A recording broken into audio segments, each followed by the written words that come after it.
at like monitoring what I eat, and like I could probably like do meal prep. I probably should do that. Does anybody here do like meal prep by any chance? Like if you guys like go to the gym, do meal prep at all? I'm curious.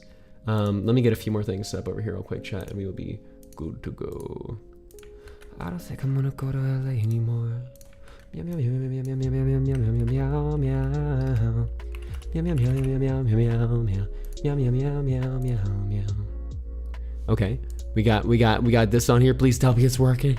Please tell me. I'm checking some other things for stream chat. I'm sorry. I'm making sure we're okay.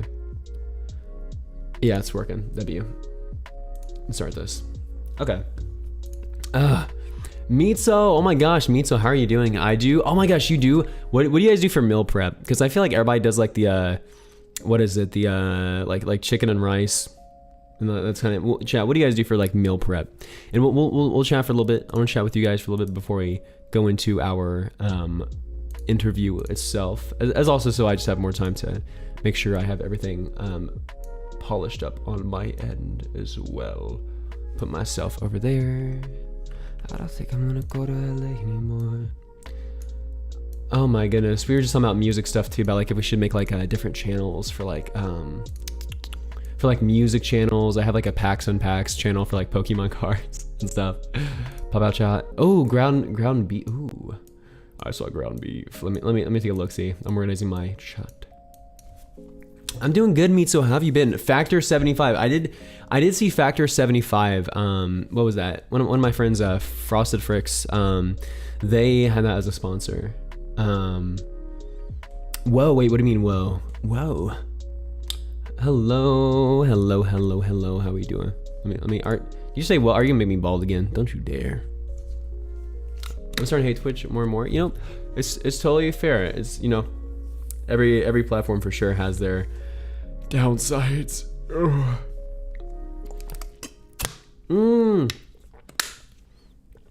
Yuki, thank you for this. Oh my gosh, wait, what the crap? Blue Stardust got 350 points because you're on a 3-stream streak. I got a streak milestone. Bro, this is a sign to get off Twitch. Get off Twitch and go to my other channel. No, I'm kidding. Don't leave me, please. No, I'm kidding. Yeah, make sure you take care of yourself. I took his hair. Wait, I'm sorry. I brought the hair back the moment I saw that. There you go. Eat. Bro. I'm freaking. I gotta lock in, chat. We gotta lock in. All right, we're gonna lock in together. Hello, HT. Hello, Goo. How are you doing? McDonald's, bro. Don't even get me started, man. I got pizza. I ate pizza earlier too, bro. I need y'all to let me lock in, man. I can't do this. Do you want to make pasta or order food? I'm hungry. You don't want me to answer that? I'm gonna give you the healthy option. If pasta's ready, make the no. If pasta's ready, if pasta is ready, make the pasta. If pasta's ready, make the pasta. All right, because you don't want to be.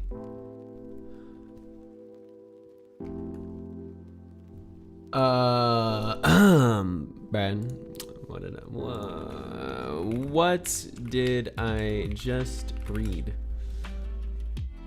Okay, all right. Oh, nobody knows what that is because I sent it to Kiki. Oh boy. Ped just followed. Ped, thank you for, oh, we got another VTuber in here, Ped. Thank you for the follow. Welcome in, by the way, everybody coming from Kiki's side. I hope you guys are doing good. My name's Pax. I'm sorry that I'm bald right now. You know, I hope y'all are doing well. It's gonna be quite the pleasant evening today. I'm so ready. I'm gonna lock in. I'm gonna ask Kiki if she's ready. If you make me bald one more time, I have a very specific setup. Keep your hair off with a period. You can. I swear to God. Oh my God. I have this little like plushie next to my desk and I'm squishing it. I'm imagining it's your fucking head. No, I'm kidding. I'm kidding. I'm so sorry. I had a moment of weakness and I let the demon come out to play.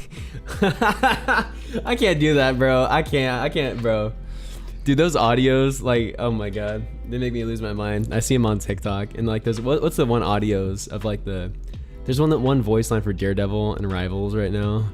I have a beast inside me. Don't make me let him come out. Don't make me bring him out or something, bro. That's what Daredevil says. I can't, bro. You're gonna make me do it back in VC one day, I swear to God. Oh, guess what? Oh.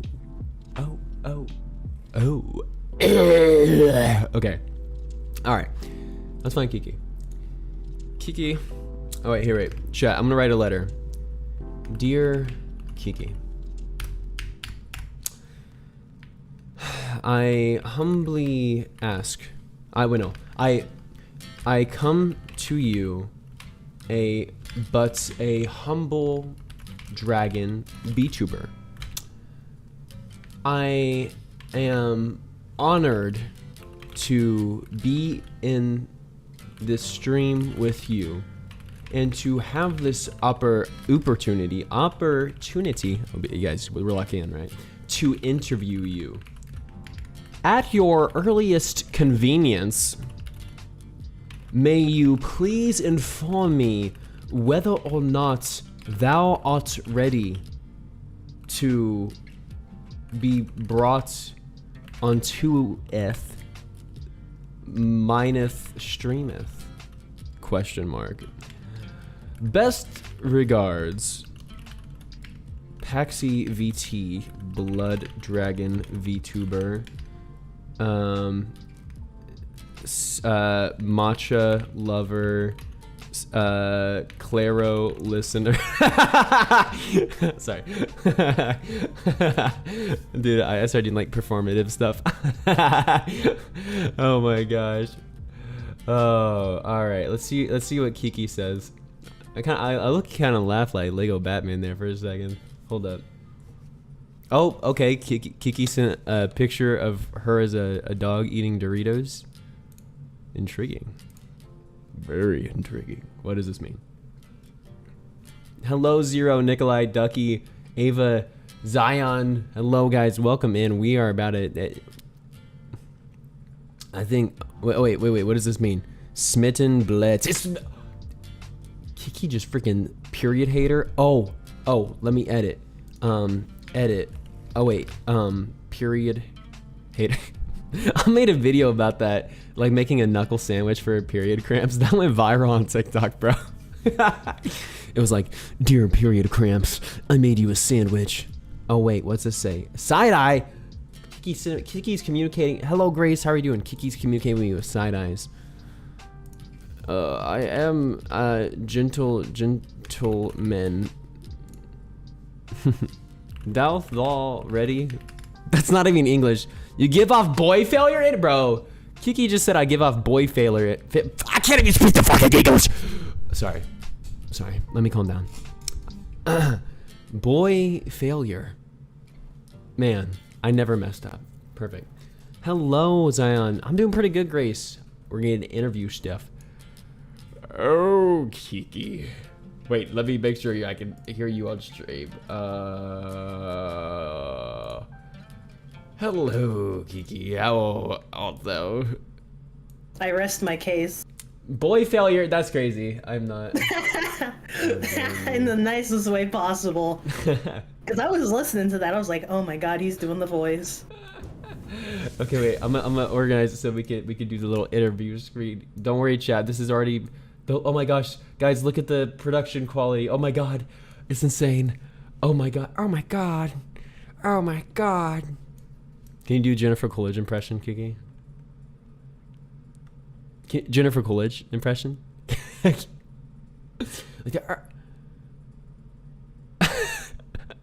it's not. Wait, Miranda Cosgrove? Oh, no. Jennifer Coolidge is like she's like in movies. Paxi, you're bald. I wasn't bald. No, I'm back. It's the, oh my god. You look like the 4th of July. Oh, it makes me want a hot dog real bad. Yeah, she was in the mic. Wait, you can't. Wait, they can't, wait. Am I tripping about? Wait, no, you can't hear them. You can't hear? What do you mean you can't hear? Wait. I do have it. Hold up, check. Can you hear now? I need you to yell. Yes. You still can't hear that, chat? What? Wait, chat. We're fixing this because it says that we can hear Kiki. I can. Wait a second. Don't tell me. Wait, say something now. Hamburgers and cheeseburgers work well with fries. Does this work, chat? Hamburgers and cheeseburgers work well with fries? Did that work? Okay, yeah. Somebody said I want fries. Okay. So I want waffle fries. now it works. It's because I have my audio mixer turned on for Discord, but I need to also add the source itself. So I'm tripping. I'm still a learning. little scuff here. Little scuff. It's okay. It's all about being a VTuber. It's the classic. Are you really a VTuber if you don't have scuff? Exactly. It's a rite of passage. Now you A rite of can. passage that will never leave you alone. Oh no. Yes, we can. Everybody can hear the vampire, correct? Yes, the bats. It's a creature feature.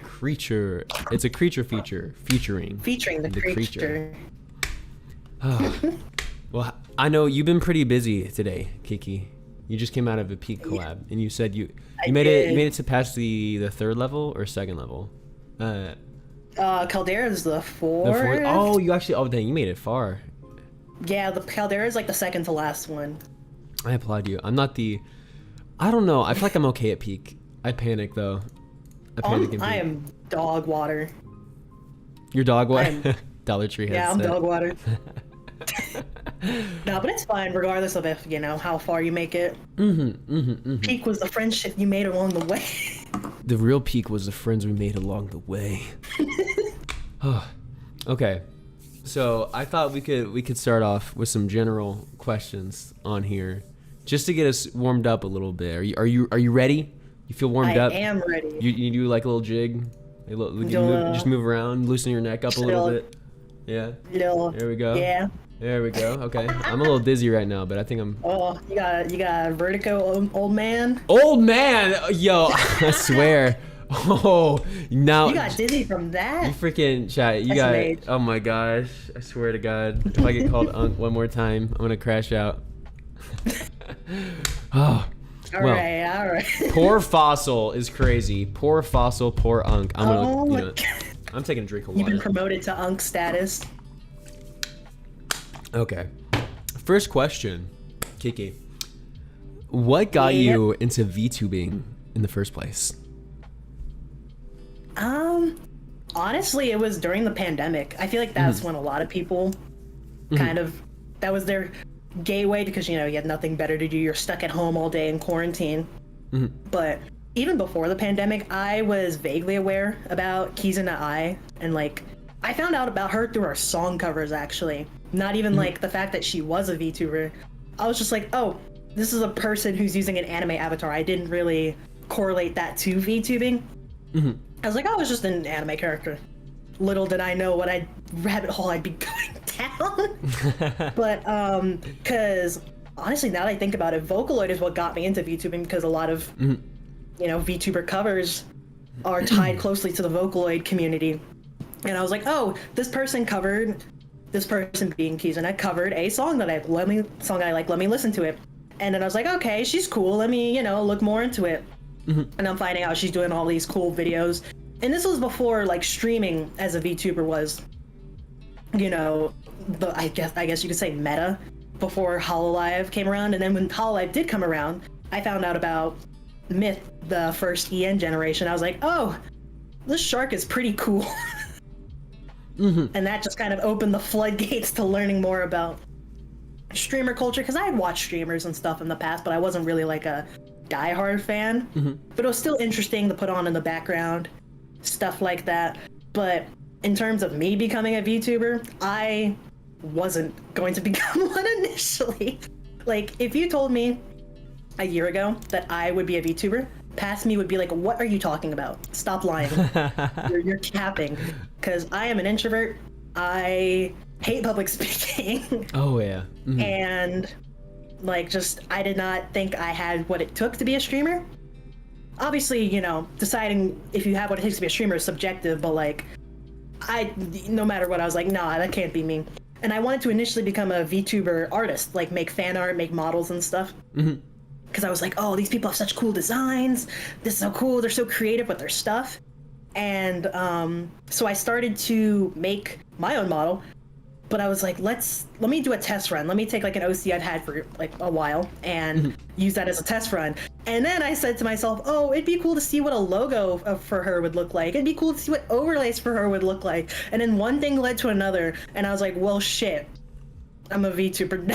I gotta You're a like, VTuber now.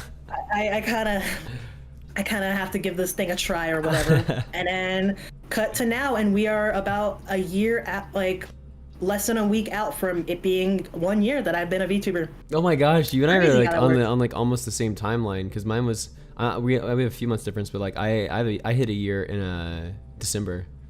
Yeah, we're not Really? too far away. We both been okay. We both got it. That's Yeah, crazy. that's cool. I like that. I'm curious now. I know I didn't have this on the list of questions. I know we'll get to this category later, but like when it comes to Vocaloids, which one's your favorite? So you see, there's this little. So, you know, everyone knows about like the main six. You have like Miku, Mako, Luca, Kaito, Rin, and Len. That's like the ones that everyone knows. A lot of people don't know about the other ones outside of a small handful because those ones, I don't want to say aren't really relevant, but there's way more than what they, you know, what is quote popular. And one of my favorite Vocaloids of all time is a Vocaloid by the name of Gallico. She actually recently got an updated voice bank a couple months ago, and I literally cried when I found out because I was like, oh my god, my baby girl is relevant again. And she is she has like a sort of galaxy princess motif to her. She's absolutely gorgeous. I love her. What's her name And again? her name is Gallico, Galaco. Okay. Oh my god, Sheep, I swear to god, if you bring up Teto one more time. He loves Teto. Teto, isn't Teto the one Teto, going to the red Fortnite? one. Yeah, going to Yeah, Fortnite. supposedly. The red one. It's the red one from Mesmerizer, yeah. Oh. But yeah, Gallico, she honestly is like one of my favorites in terms of voice, in terms of design. I see. And not many people know about her. She has a very, like her voice, I don't want to say it sounds dull, but it has a certain charm to it. Like a slightly nasally, raspy charm that I absolutely love. And her voice provider, Ko Shibasaki, is a actress and voice actress and a singer. And makes really good music too. She makes a lot of city pop, which is one of my favorite genres. But Gallico, yeah, she is. It's rare to find covers people make with her on YouTube, but best believe I've probably listened to every Vocaloid cover that's had her in it. I have scoured all over Nico Nico and YouTube alike for that. I will do anything for my queen. You know, I'm gonna have to watch more after this. I'm intrigued. I remember watching Vocaloids a while. It's been a while though. I remember, I think it's maybe when I was in middle school, and like I had like this big like it was like Vocaloid, Five Nights at Freddy's, and Undertale phase. Yeah. I went down a huge rabbit hole. It's definitely a rabbit hole indeed. I definitely want to, because I have been stuck in this hellhole that is Vocaloid for over a decade. I want to do like a sort of deep dive stream where I teach people about the history of Vocaloid, because I don't know if y'all know, Miku was not the first Vocaloid. She was not, actually. Okay. So, funny enough, it was, so Miku is on Vocaloid 2's engine. The original Vocaloid engine, the first Japanese Vocaloids, were Mako and Kaito, the red and blue ones. And the first official Vocaloid, I think it was two English ones by the name of Leon and Lola. They're, yeah, it was. They're English and Spanish Vocaloids. Actually, because there's Vocaloids for a bunch of different languages. The main ones being English, Spanish, Korean, Mandarin, and Japanese. But yeah, most people think Vocaloid is like, oh, just English, Japanese. No, there's a lot. That's what. Oh my god, wait, that'd be perfect. That's what you should do for. I mean, of course, it's good for like TwitchCon. I mean, with like, all the performers. But like, you should do like a panel at like a con where that's like on key, off key, TwitchCon. Like talking about like the history. That'd be cool. That'd be cool or something. Yeah, dude, do a panel. Yes, yeah. Because I could for hours about that. Like, Vocaloid is definitely one of my special interests. No, I hear you for sure. No, yeah, get that into like organized into like a presentation, and then what you could do to test it out, make the presentation and then do a live stream to like That's do what like I'm thinking of doing. yeah, I right. want to do education because I want to start getting into educational content because I know a little bit about a lot of things and I can yap a lot of bit about a lot of things. Like I promised, I did my debut-a-thon back in August. I still owe my chat a Genshin lore stream because Nodcry, for those of you who play Genshin, the new Nodcry update came out and it is like a huge lore update. And so a lot of people are like, okay, what's going on with Genshin? Why is everyone so hyped about it? And I'm like, if I talk about it, we will be here all night. Like one of my friends came to me and asked me, okay, give me the rundown of Genshin. And I asked him, do you have 4 hours to spare right now? I gave him the tip of the iceberg about every like big arc, and it took 6 hours. Oh my god. So I will be planning on doing a like lecture style. I'm bringing out the PowerPoint presentation, everything. I'm gonna go into leave no rock unturned, and I could easily do that for Vocaloid too. That's fair. That's me with the Five Nights at Freddy's lore. I was so deep into that. Oh god, I used to watch so many game theories. Yes. About Five Nights at Freddy's. Oh my gosh, literally, I was obsessed with those. It's so good. Well, I'm curious now. I know we talked a little bit about this before stream. Sorry, chat. We cheated you a little bit. How did you come up with your name and design? So, where do I even begin on this one? So I've always been a fan of like, I didn't know it had a name, to be fair, because I was that kind of person that would just scour Pinterest and be like, ooh, I like this, I like that. I like formal wear. Like, and a funny thing, I made this before Farina from Genshin even came out, and then when I saw her, I was like, oh, you motherfuckers, you made her in a lab for me. I love like royalty kind of like fashion, but I'm also into like the tomboyish style, which I didn't know that had a name. It's called Ooh, what's OG fashion, because OG's son, that's like princely style.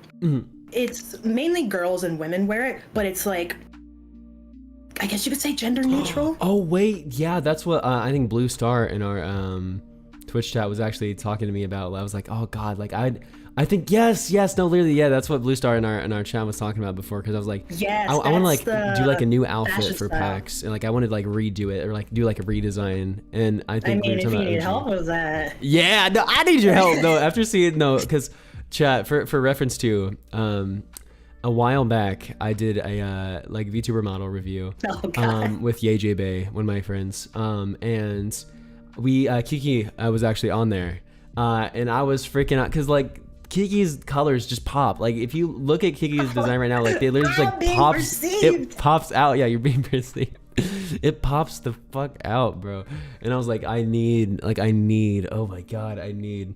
Yeah, but yeah, that made me so happy. Like genuinely hearing that from y'all. Yes, no, literally every time I see on my feed, even your profile picture right now on Discord, like it just so it just like I don't know, it just pops right out. I love it. Yeah. No, yeah. Yeah, I'm gonna go for that OG. Yeah, I hear you on that. Yeah, I'll get your help on that too, because I definitely with all the stuff you've done for Kiki, I need the assistance everywhere. Nah, she is a labor of love. Like I said, I mean, we talked about it before stream, but I like blacked out one day, woke up, and then I was like, damn, I cooked. Put me in the kitchen, I can cook.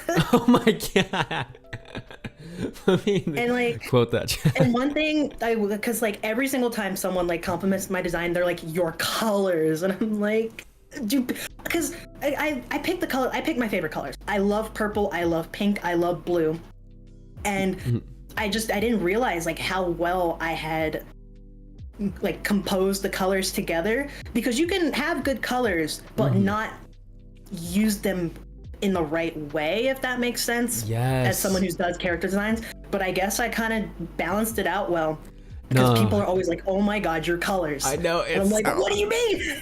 Like I'm literally crashing out. I'm losing it. I'm like literally. It makes me so happy. Like genuinely. Yeah. I appreciate each and every compliment. Even though I may be horrible at being perceived and taking compliments, I do appreciate them nonetheless. No, yeah, like the way you bounce is absolutely perfect. I remember I had like if stuff with my agency didn't work out, or like I just like even before I had this like other OC plan, it was Sylvani Starfall was the name. Ooh, okay. And the color, it was nice. I like the colors. They were pastel blue, pastel pink, and like a pastel yellow. So it was like, you know, like the kind of like galaxy a little bit. But the hard part was like I didn't balance the colors well at all. I had no clue what I was doing, and so like the colors were just like it all just seemed the same. Like it all seemed way too like monotonous. Yeah. Versus like where like yours, like it's perfectly like you can just see like it's balanced, and like like even like on the underside of the hair, how it turns into the blue, like you could tell. You could tell you knew what you were doing.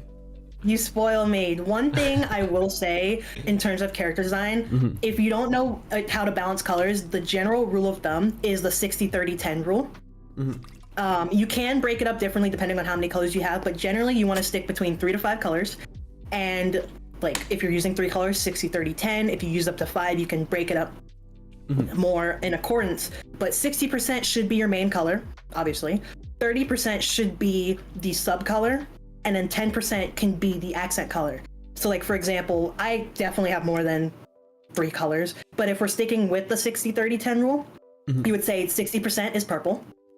And notice I have 2 different shades of purple I use. I have the hair and then the actual jacket, but that can be kind of combined. That can kind of be like a 40-20 to create that 60%. And then I could say the 30% is the pink. And then 10% would be gold in that sense. That would be like, that's a good example of what would constitute like a 60-30-10. But again, you don't have to follow it like religiously.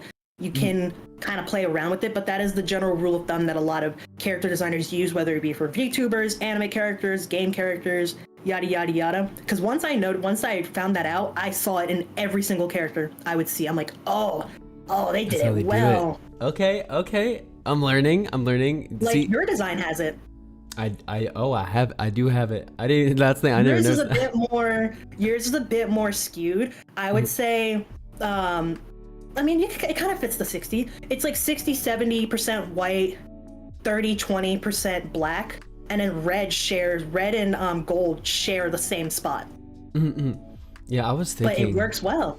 Yeah, I was thinking like if I do like a new outfit, making something like a bit more colorful versus like majority. I don't know. I'm debating.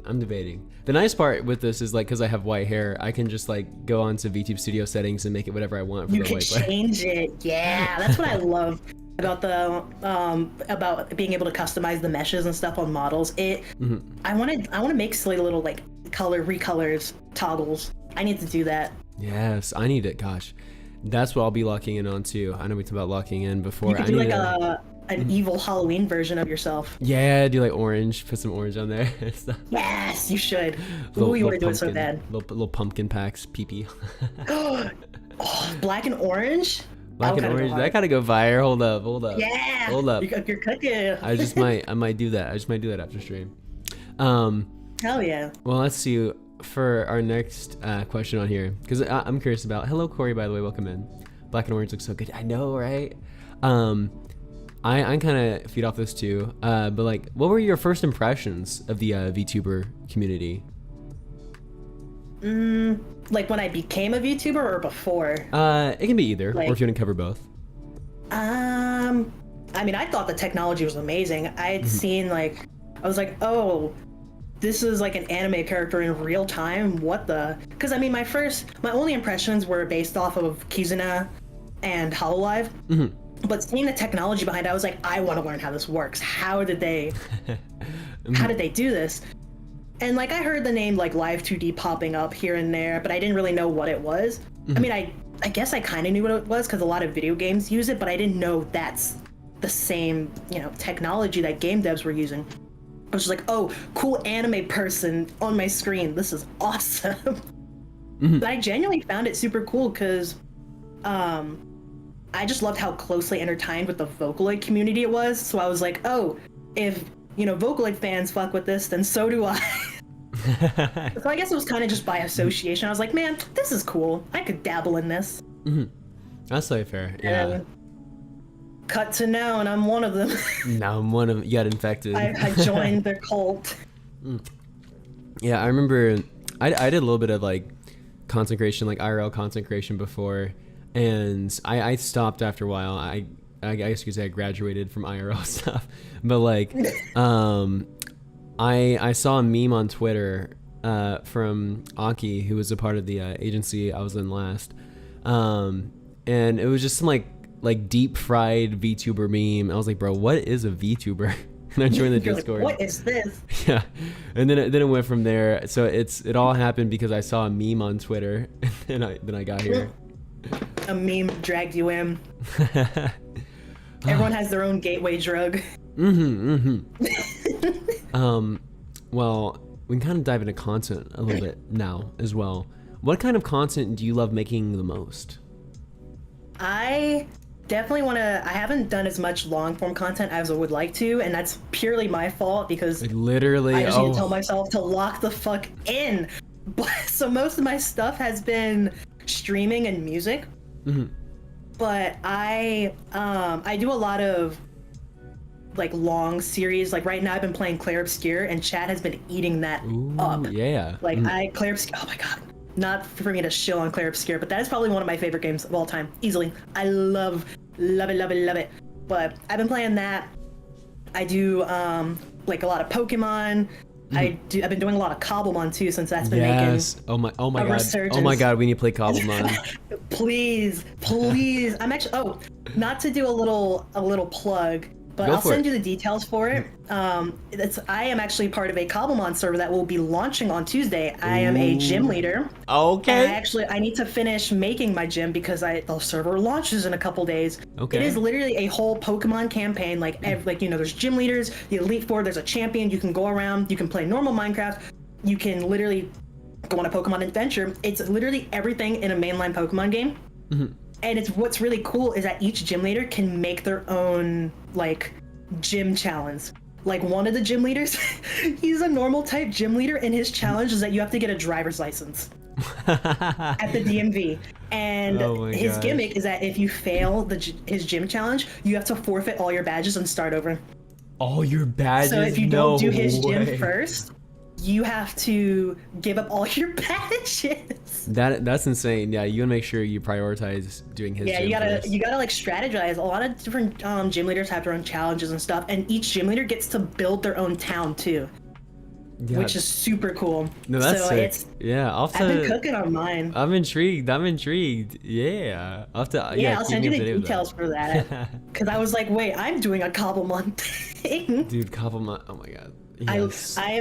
My 2-week Minecraft phase has not ended in like 4 months. It's bad. It's an addiction. My thing was I downloaded like one of the oldest installations I could of like, because I remember playing Minecraft when like there was no hunger bar and it was just like oh my god, yeah, food wouldn't stack, there no XP or anything. Yeah. Oh hey Amp. Yeah, he's one of the owners. Amp's in here. Hey, I'm one of the owners of that. Yeah. Oh, that's so sick. What? Yeah, I'm doing a little PR for you. Yeah, no, that's so sick. Yeah, I'm definitely have to take a look into that. One of my old gym mates, Kiyama, she actually made a Minecraft skin for me, so now I can have an excuse to use it more. Yeah. Yes. No, I'm so down. I'm so down to check it out. I love God. I miss playing Minecraft, so I'm glad to be playing it more and more. It's a lot of fun. Dude, yes, I've been trying to get all my friends back, and I'm like, ooh, you want to play Minecraft so bad? Ooh. Ooh, you want to do so bad? Ooh. Don't vampires have like hypnosis? Isn't that like a yeah? power? Ooh, you want to play Minecraft? We would love to have you join when we go live. Yeah. No, yeah, I'd love to take a look at it. I'm so down to check it out, see what it looks like. Yeah. I know. Actually reminds me, I need to finish my. I have some last finishing touches I need to make on my city, so that's a good reminder for me. Like, hey, I need to get all my shit. Yeah, we're locking in. We're locking in for content. Yeah. We're locking in for the Minecraft Cobblemon. We're ready. We're locking in everywhere. This weekend I am on the grind set. Literally, after the stream, I'm a bust down. I'm gonna go crazy. I'm gonna start. I'm taking a nap. I'm gonna start my. Oh, you're taking a nap. That's totally fair. You did do a collab earlier though too. So you got a double decker. Yeah, I'm gonna get my laundry done, clean my room, edit a video. Hell yeah. I say that, but I'm probably gonna fall asleep. We'll see. You gotta lock into the interview. So true. Well, Now I'll remind you, be like, hey, are you locking in? are you locking? Are you locking Yes. in Oh over my there? gosh. This No, is just because that's what I fine. want to do. Like, we need to have like a tight knit group that like keeps each other Dude, like accountable. I need to find more people because like I definitely I'm more productive when I'm in calls with people, but at the same time I love just being silent and knowing that the other person is there. Oh, to literally, yeah. we just doing our own thing. Like sometimes I'll forget I'm even in a call, but I'm just more productive when I'm around other people. But it's hard to find people who are like that. Oh no, I'd be so down for that. If you want to like do that, I'd be so down. Like we could also get like a group Hell going. yeah. Because Yes, I have need like a little yeah.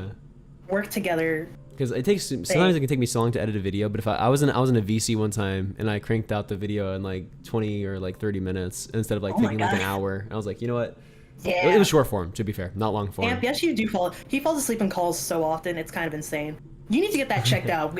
You probably have some sleep disorder. Yeah, bro. My sleep schedule, I can't even, bro. It's gone. I might sleep as well be a schedule's non-existent. vampire. I might as well. I'm Ooh, nocturnal. you want to join us? Oh, you want to join us so bad? Ooh, you want to join so bad. Oh man. This Gamer Subs is hitting. Oh, It's what hitting flavor right you have? now. I'm drinking Shy Lily's Blowhole Blast. Ooh, I need to try. Yeah, I need to try some more. I don't know where mine went. I don't know if somebody came in my room and took it or what. But I used to have this one. God, what was it? Let me look it up. It was like a cherry flavor or something. It was pink and I don't think it was Silvervale's flavor. Does I think I know which one you're talking have a about. flavor? Sakura. Wait, is that? Sakura Splash? That's Silver Veils. Yeah, I did have Silvervale's flavor. That was Silvervale's pretty flavor. good. It's pretty solid. I tried that one. I tried that one at Anime Matsuri because Gamer Subs had a booth there. That one's pretty good. I like that one a lot. But I only have 3. I have Numi's Kissy Passion. I have Shy Lily's Blowhole Blast, and then I have H3's Sigma Brain, which is the Sigma Brain. caffeinated one. Which those of you who don't know, it's spicy. I don't know how they made a drink have spice, but it has a kick to it. Ooh, oh my gosh. Drink that. It's kind of spice. insane. That makes me want to get. Have you ever had like slightly frozen mangoes with tahini and chamoy? Oh, yes. Yes. Yes. Oh my god, that makes me Oh want my that right God. now. I'm craving like, oh, I need that fruity spice. Oh my god, it's so good. Sweet and spicy. As So someone good. who used to live like in LA, that was a staple for me, and I miss it Yes, so much. literally. God, Like- it makes me want to like. I just gotta start traveling. I keep forgetting that I have free will. Like, You have free will. You could just go places. no, yeah, and that's the thing I forget is the fact that I can literally just travel. I was talking. I think I was talking to Jay, Jay Bay, and she was like, you know, Pax, you could just like come down here if you wanted to. Like, you don't even have to. That's what I'm You like saying. you don't have to come down here for like a con. You could just come down here. And I was like, Yeah, you don't need a reason. You can just do it. I was like, really? I was like, bro, because I forget that I have free will. Like, I don't know. Sometimes I just stay in my room too much, and I'm like, I could go outside right now and like travel and get on a plane and go do whatever. No, literally. Although, like, definitely, of course, this like year- finances will take a hit, but it's like, Oh you know. yeah, like this year alone, I've done so much traveling.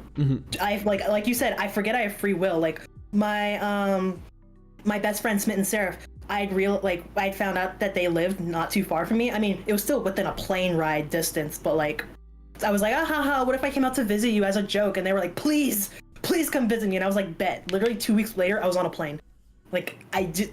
And that was funny enough, that was the first VTuber friend I'd met IRL, and now I have seen that little shit like 4 times this year. This year alone. And I'm like, I just my have free will. gosh. I can do stuff. I Literally, can travel. like that's what I'm gonna do, man. Like off guy, on key, TwitchCon, and just go and see friends in general. I'm gonna start like locking in. I'm saving gonna tackle money. you at on key. I'm gonna tackle you at on key. I'm gonna punt you like a kickball. I'm Okay. no, I'm not puntable. My chat calls me puntable so much because I have a little onesie model that like Aw. everyone's like, oh my god, you're so puntable, and I'm like, no. You have a little onesie. Can we see? Yeah, do you want to see the onesie model? Do I have it on my stream deck? I do. Oh god. Okay. Is this just gonna be me showing off my models at this point? Let's see. I'm gonna try to make it to make sure you can. I don't know if I can. I'll see if it Here. pops you up or if I have to move you around. There I am. Okay, it's loading. It's loading in. Oh yeah. Pax. Why am I tiny? Pax, are you? Oh my gosh, you are. Oh my gosh. Oh, I gotta show something. I gotta show something, but I don't know if I should. Ah, Oh, I gotta show it. I gotta show it. I gotta show it. Chad, don't worry. Listen, I'm gonna do a debut for this. Y'all just get a sneak peek, okay? Oh. Where's Oh. it at? What do we get? We're little fellas now. Wait, I can't see it yet. My dog's going crazy. It's us.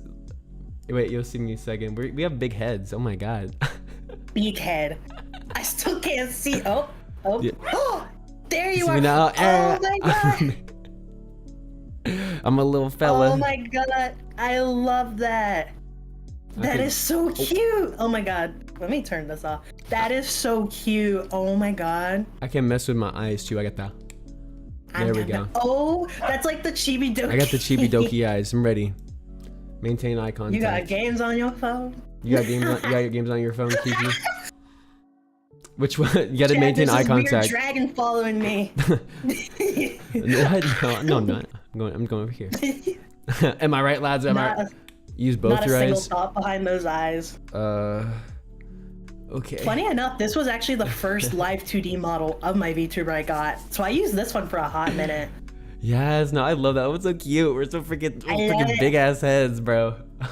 Big ass, fat ass head. Fat ass heads. Oh my gosh. Yeah, I have this one. I would show the Suika model, but that one would probably crash the collab because Suika herself said it is huge. And I'm using the 2K version on that one. But I also have, this one's one of my favorites. I can say with this one that I am model siblings with Iron Mouse, actually. What? That's so freaking sick. Are you kidding me? I need to use this one more. I love this one so much. And the toggles on this one are so silly. Like, yeah. I got a little leaf on my head. I got that. I can be. Oh my gosh, freaking huge. I got fish eyes, and I can make my eyes. One thing I love is that my blinks are rigged to my ears. They blink, are. blink, blink. Yeah, I don't know if that's. Wait. I'm trying to remember what it is. My ears wiggle for this model, but I don't know what makes them wiggle. I don't know if it's blinking. It's your eyes. It's my eyes. Yeah, my ears. As someone who's done some live 2D stuff, it's your eyes. Yeah, I like. I noticed that too when we were talking. I was like, ooh, his ears expressions are rigged in accordance with his eyes. Yeah, I'm getting. I need to do more live 2D for real. Do it. Yeah, I'm getting a re-rig done. So I have full body. Ooh. I'm intrigued to see how it goes. I'm excited. Okay. Let me bring this model back. Yeah. Ah, there I am. Yeah, no, we're gonna travel. We're gonna travel. I'm gonna see you at Anki, at Offguy, at Twitch. I don't know. I'm gonna punt. Oh, you're gonna punt me? Suplex you. Oh, I'm gonna RKO you. You freaking. Ooh, is that Randy Orton? Threat? It's a promise. It's a promise. Okay. It's a promise. Yeah. Let's see if he holds this up. Yeah. Oh my god, I've met so many VTubers since I've started like IRL, and it's honestly such a really like going to cons or like just like both. Like I at cons just IRL realizing like, oh my god, like one of my VTuber friends who I met because we both mod for Sarah, funny enough. Ah, yeah. I realized that we lived one city away from each other. Really? And I was like, we have to hang out. So we literally like went to the mall and just hung out for the day. And it was great. Because she had posted on her Twitter, and I was like, wait, that's like the mall I frequent every other day. And she was like, no way. No, literally, I never said anything, but I had one time where I was in a stream and somebody said like they were from my hometown. I was like, what? Like, huh? I was like, huh? No, that's like, it literally is a jump scare. No, literally. To be fair though, like being in LA, I mean, obviously I moved away from there, so I feel comfortable talking about it. But, you know, there's a lot of creators in LA, a lot of content creators, so it's bound to happen. But still, it's like, what are the odds, right? Oh no, for sure. What are the odds of that? But I've gotten to meet a lot of people that way, and like everyone being in San Diego right now, I'm like, that's my turf. Oh my that's god, my fucking yes. turf. It's just God. I should have gone. I was like, you know what? I'm going to Offguy. I don't need to go to TwitchCon. But now that I see how TwitchCon we can go to like, TwitchCon together. Yes, literally. There's God. Yeah, no, the cons, they're just so much fun. Offguy was so cool, going to like all the panels meeting people. I mean, we might be a little broke considering TwitchCon and Anki will be back to back, but like, Oh yeah, I'm we gonna ball. I'm gonna start saving. I need to start investing. Yeah. I need to get a job. Get a job. That's Good what job. Ooh, good job. Ooh, get a job. You want a job so bad. I just need to like lock in on that stuff. I think the main thing is like getting out of like depressive episodes is No, like, I know, yeah. I know that feeling. As Being- someone who's being had in a depression, routine. it's rough. It can be rough, and like you just kind of want to just lay in bed all day, do nothing. But definitely getting in a routine, like just getting yourself to start forming those habits early on, because eventually you get to the point where it just feels natural and you don't question, oh, why am I doing this? I could be doing literally anything else. It just becomes second nature. You don't have to think about it. And that's kind of, you kind of just have to, like, I'm the last person that wants to say, oh, tough it up, but sometimes you gotta like tell yourself, hey, for sure. lock the fucking No, yeah. When I have a routine, it's so good. It's solid. It definitely helps me for sure. I definitely, because like I need to at least work a bit. Even at uni, I need to work a bit. Getting a job at uni usually isn't too difficult. Yeah, save work around some your money, schedules. invest some of it, save it for the summer. Because not like I don't really have too many fees that I need to like, as like a college student, until I don't really have to like any like big boy expenses yet, and like Big boy expenses. Not yet at least. Yeah, enjoy it while you can. I will say that. Oh yeah, Not no, for having sure. big boy fees. Yeah, it'll be coming before I know it. And I gotta lock in. I gotta lock in. Somebody asked in chat because the Mingo's talking in Chamoy. Pax, are you Latino? If you take the I from Latino and you take all the other letters away, right? So you just have the I in Latino, and then you put a WH on the left of the I and a TE on the right of the I. I was like, where is he going with this? Then you will have me. I'm sorry. Yeah. Oh man. Now what does that spell? Oh my God. I don't know. Yeah. Oh my boy. God. Yeah. Let's see. Our next question as well. What I are got your sidetracked. No, I got distracted. What are your goals as a VTuber, short term and long term? I guess like long term, I feel like everyone has the same goal, but it's like fostering a close, tight knit community. Because I don't want to be big. Mm-hmm. I don't want to be big.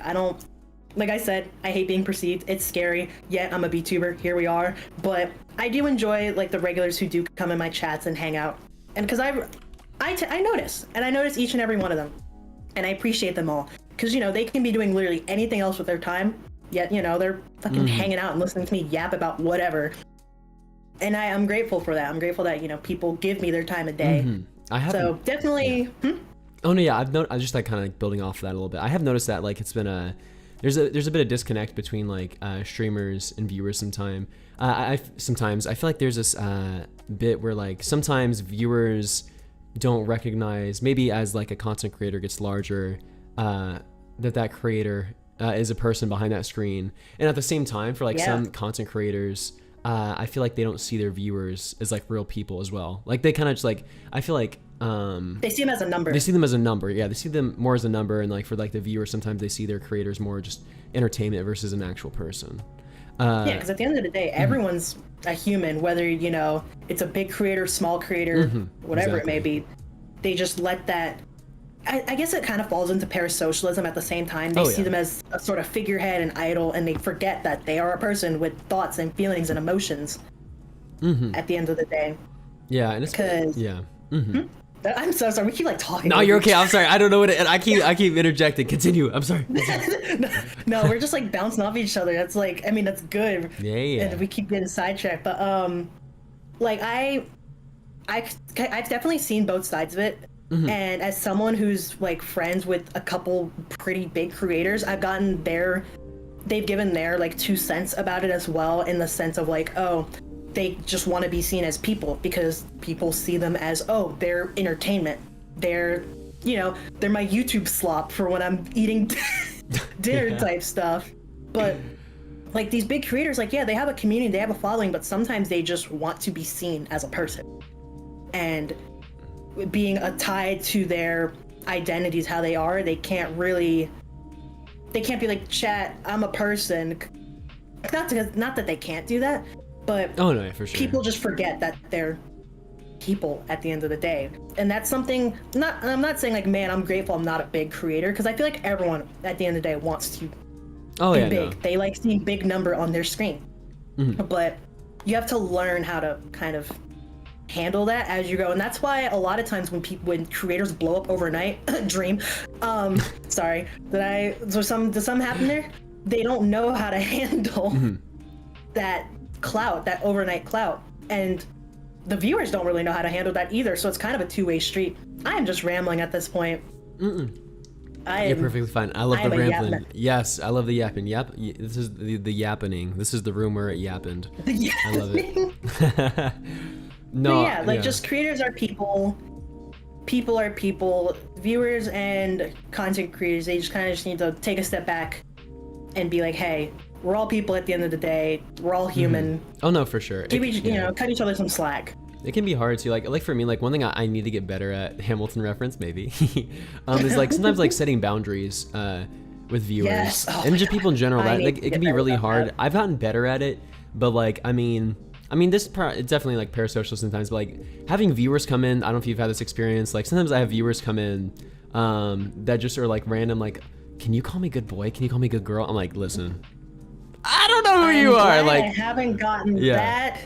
I hope that doesn't happen. Yeah, and it's I'm sorry that's happened to you. No, it's you know, and it's like I'm just like not one of those like VTubers to really do that. If I were to like be like more like that, it'd be maybe a completely different like channel. But like, I mean, no, I think totally the hard part with that is like I feel like there's some creators like do the streams where it's like send like a galaxy or send like a rose and like I'll say this or that, which there's nothing like wrong with that. That's your content. It kind of fuels the parasocialism, but if that's what they're going for, then to each their own. But some people don't want that. So I totally get that, because I'm in the same boat. Like, you know, there's like a lot of VTubers, and this isn't me like criticizing any VTubers, because you can do what you want. Like, you can like whatever floats your own boat. There's a lot of creators who kind of dabble in like NSFW stuff or just like on the cusp of it. Personally, that's not really my thing. And like the whole like, oh, sex appeal stuff, not really my thing. I respect it, but that's not what I want to associate with or have like, you know, myself be known for. And I feel like people will think like, oh, all VTubers are like that. They kind of like associate the whole thing, like they see, because you know when they see VTubers, they see like, oh, big titty dami mommy waifu, and they think all VTubers are like that, and I'm like, no, that's not true. No, yeah, I completely hear you on that. That's very, very valid. I feel like that is the big part. I mean, like, I'm not gonna judge somebody, of course. If that's your content, that's your content. That's perfectly fine. It's your content. It's your choice. I'm not gonna judge in any way. Like if they have like the rose, I'll call you good boy, good girl, etc. That's their content. The part that sucks is when like those viewers go to other VTuber streams that don't have anything like that labeled, and then they ask those questions. And they expect the same thing. Yeah, I had somebody, I think this is 2 days ago, I had somebody come in my stream and they immediately left afterwards, but they were like, can I trauma dump? And I was like, no. And they said, okay, bye. I was like, what? Well, I'm glad they left. I was like, what do you mean? What do you mean, bro? At least they asked. You know, at least they asked. It's like there's the benefit of that at least. At least they asked. But yeah. Jeez, I would not. I mean, not to say I wouldn't know how to handle that on stream, but I'd be so taken aback by it. I'd be like, huh? What? No, yeah, I had that. Which I'll post about it later probably, but that what I just sent you just in DMs. Yeah, that was from TikTok. My channel. Oh my god. Yeah, I need to start posting more on TikTok, but at the same time, I feel like I'm gonna start getting those people, cause I don't know. I definitely don't have the Dami Mommy voice or anything like that. I don't have the Ara voice, but I'm sure people will find a way to be like, oh, dude, do it. And I'm like, no, do it. No. Oh, you want to do it so bad. Yeah. People confuse me sometimes. Well, I am curious, a bit more back on topic. So short-term and long-term goals. I'm gonna have you start with short-term while I grab sushi out of my fridge because I'm getting a little peckish. Get a little tasty treat going. Long-term, like short-term, be more consistent with content. put out more, I guess, covers, because I have a lot of songs I want to cover. I love singing. I love Vocaloid. I love music in general, whether it be like song covers or like music compositional covers, stuff like that. More short term, like I said, being more consistent. Finding, not to say finding my niche. I feel like I found my niche, but really locking in on those niches and figuring out how I want to kind of make my content me. Because I've got a good idea, but I just feel like I need to solidify it more, because people talk about, oh, your content pillars, what, and it needs to all tie together. I'm still trying to figure out exactly what mine are, but there's no rush really for that, so I guess that kind of falls into mid to long term. But really, consistency is my biggest thing. Posting on short form content platforms. Oh my god, TikTok. I'm starting to get back into Instagram, because I used to be an Instagram creator before I was a VTuber. I was before I graduated from being a VTuber, I guess you could say. But yeah, going back to Instagram, going on YouTube more, going on TikTok. Really, short form content is my short term goal, because I have ideas, I have plans. I just need to do them. And that's what's holding me back. And I'm just like, fuck. Because literally, I know, a lot of VTubers, they say like, oh, if you're becoming a VTuber in 2025, short form content, short form content, short form content. I am honestly so surprised I've gotten as far as I have with doing basically little to no short form content. Like, I am genuinely baffled. I mean, I'm grateful for it, but I'm like, holy shit, I'm holding myself back. I'm handicapping myself. So I need to definitely, I know I keep saying lock in, but I really need to lock in on the short form content. Like, it's bad. Yeah. I found a recipe that kind of, if you like scripted videos, like scripted chatting videos, I found a recipe that like is supposed to be proven work. It's helped me a few times. But if you want to sit down, like chat about sometimes, like get video ideas put out there and like edit, I'm so down. Yes, please. I need people to bounce ideas. If you help me with outfit design stuff, I'll do that. We trade services. Yes. Deal. You got yourself a deal. I've got a question, chat. We help a homie out. Does Kiki post covers or sing on stream? I did a debut karaoke stream, and people absolutely loved that. They were literally, I sung for like 4 hours straight, and they were begging for more. And I was like, guys, my voice is shot. I can't. And I definitely want to start. I will start posting song covers. I posted a couple on Twitter, like short covers, back in like March or April. I can probably link those to you, Pax, at some point. But I do plan on putting out like fully mixed covers, because, as a Vocaloid cover producer, I know how to do my own mixing, stuff like that, wink wonk. So it makes putting out covers a lot easier. But I have ideas. I literally have a Discord channel where every time I think of a song I want to cover, I just put it in there. That list is over 100 songs long at this point. Oh my gosh. I have a backlog. I have a backlog to go through. I want to get better at mixing. I honestly, all I do is I go on to BandLab and I find a preset. Oh my god, everyone uses BandLab's good. It's really accessible for people who don't really know. I have no clue what I'm doing. Yeah. Because I use like FL Studio and Studio One, which is like what a lot of producers use. So I know like all the nitty gritty stuff, but BandLab is really good as a entryway. It gets the job done. It's very simple, has a very simple UI. It's not overwhelming, because a lot of people see like, professional stuff and they're like, oh my god, too many buttons. It's so scary.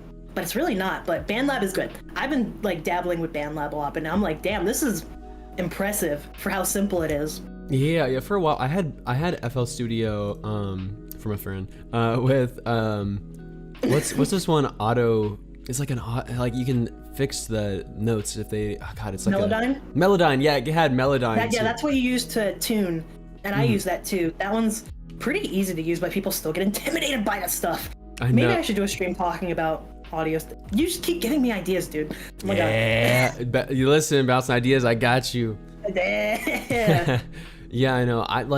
I need to spend more time developing my skills, like honing my skills. I think that's the main part. Like, I don't. Sometimes I just like put content out there aside from like, maybe I could like find better ways to improve my editing, or maybe like focus on like mixing for a day. I feel like I'm a little like okay at it, So I can help yeah. with editing too. We can teach each other stuff. We can Editing. teach each other. You We can help me with share mixing skills. and stuff, and I'll do editing. Yes, I'd be more than happy to Oh do my that. god, I got you. Yes, we'll go from enemies to friends for Enemies on to key. friends pipeline. Enemies to Yeah, friends for well- on key. We won't punt each other.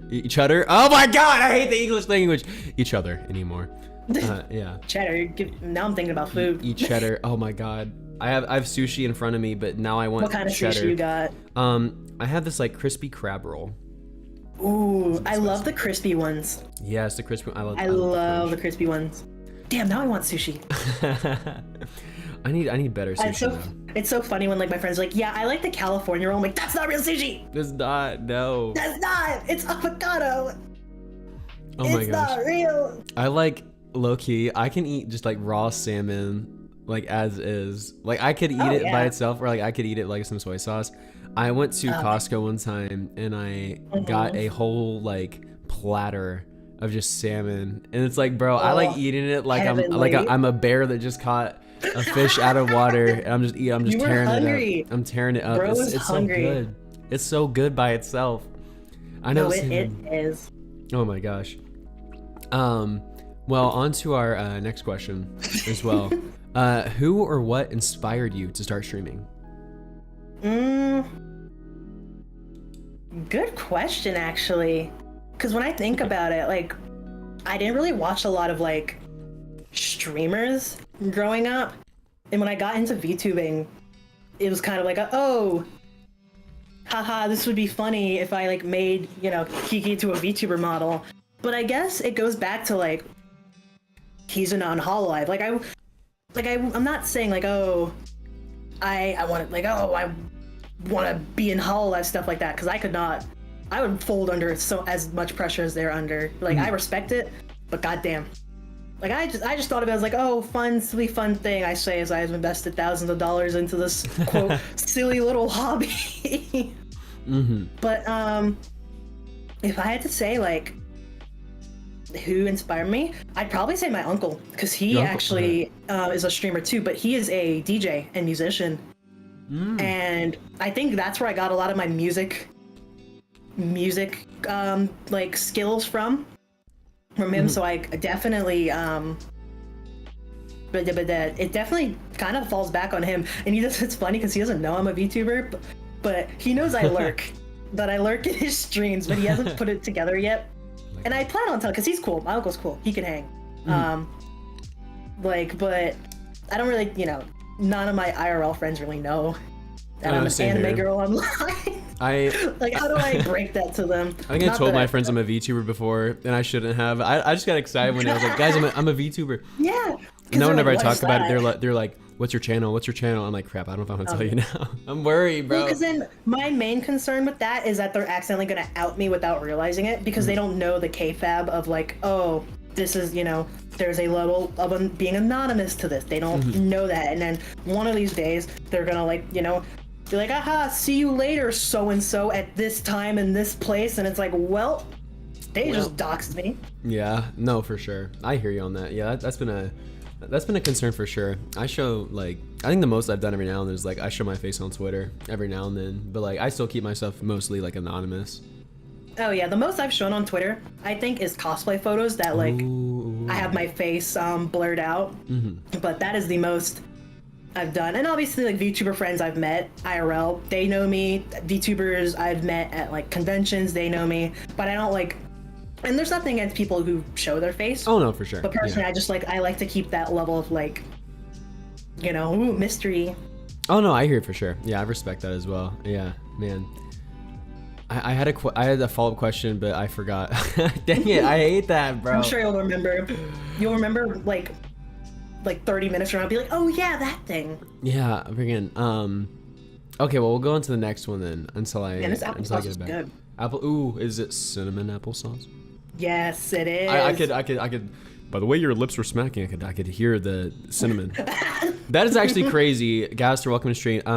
This chat, I am 3 for 3. I kid you not. I'm 3 for 3 on this. One time I had a stream where I had somebody that I was playing with, and it was Static Tokyo. We were playing Lethal Company, and he was typing. I was like, "Are those Cherry MX Red switches on your keyboard?" Because I could All hear right, so if I typing. type, can you tell what kind of switches I have? Actually, I don't even know what kind of switches I have. Oh, you've never checked? I did. Well, well, all I know is that they're brown. Oh, They're then, the brown switches. Oh yeah, it's Cherry MX Brown then, most likely. Oh my Yeah. god. It's funny because every time I type on my keyboard, people are like, damn, your keyboard sounds really good. What switches do you use? I'm like, if I had $1 for every time someone's asked that, I have like $20. It's kind of my insane gosh. because I love building keyboards. And so sometimes I rotate them out, but Yes. this one, I guess, is a fan favorite. Oh yeah, I have I didn't build it myself, but I want to like get a new cable for it. It's a Wooting, so it's a well yeah, it's mechanical, but it's a magnetic keyboard for like rapid trigger. Ooh. It's like for like esports stuff. I did Yeah, you esports gotta before I be was a epic VTuber. gamer. Yeah. What was it? Crap. Oh, but yeah. I predicted Tokyo's keyboard, Cherry MX Red switches. Then I predicted. God, what else did I predict? I predicted. Like I was like, what? That sounds like you're on this or something. And now I predicted what applesauce you were eating. Oh my, yeah, what the hell? Get Bro. out of my head. I got a sixth sense. You got the spidey sense. I got that Spidey sense. Oh yeah, Spider-Man. Spider-Man's freaking goated. Oh my gosh. No, Okay. that's crazy though that you could predict that. Okay, for our last one, for like general / getting to know you, what do you hope people feel when they watch your content? I feel like that also ties into how I want like people to perceive me. I guess you could say. And to answer that, I'm gonna be honest, I haven't really thought much about that. No, but it's I guess okay. you could say It is like a kind of just like a chill. Cause like I like to think I'm a chill guy. I'm just a chill guy, but I know what I want to say, but I'm trying to like articulate it in the way that I want to. But I guess I don't want to be someone who's like uber mega famous, but at the same time, I don't want to. It feels weird to say, but I don't want to be some like small fry. I want to be I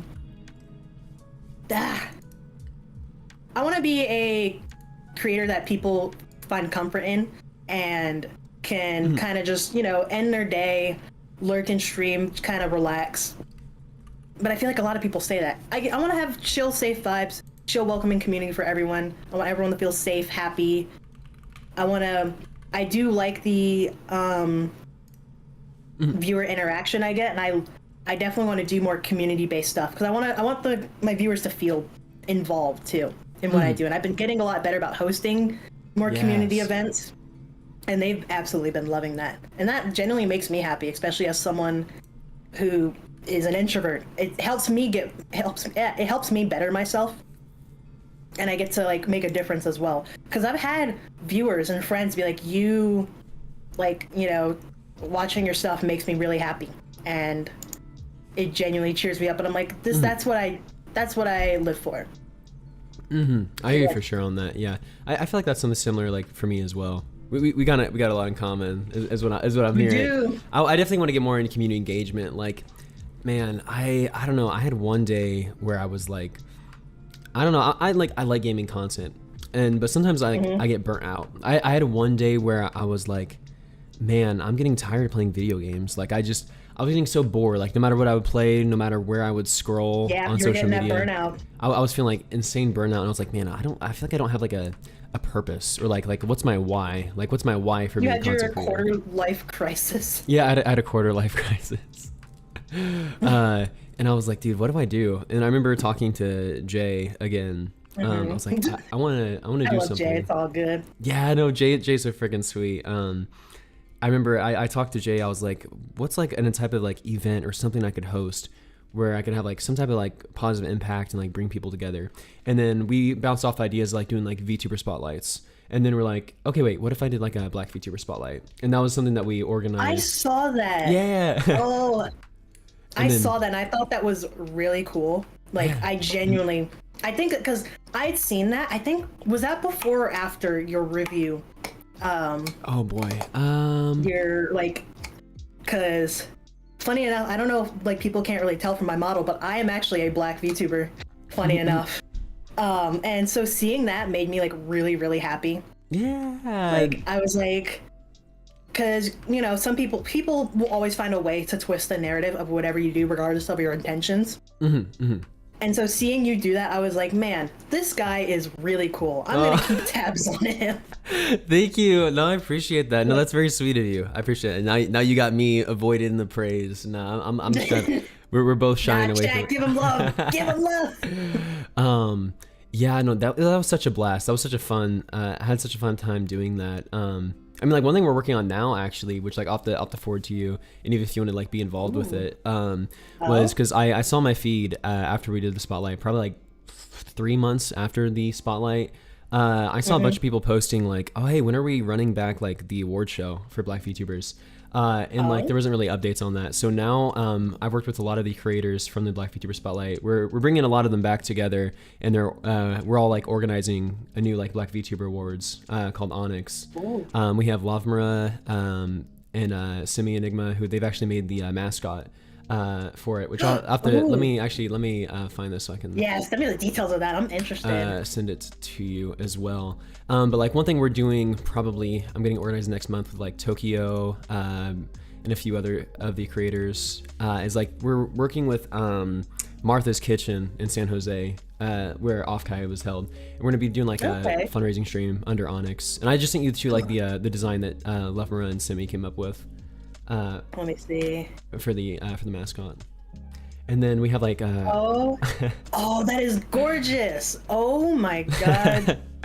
Yeah, no, I have to add you for that, for character design stuff too, because we're doing all types of stuff. I know it's kind of a sidebar chat, so I know we'll get back to interview questions real quick, but like what was it, Arctic Aaliyah, I don't know if you know her or not. She's actually working on also making like little like kind of like comic strips for Twitter featuring like the mascot.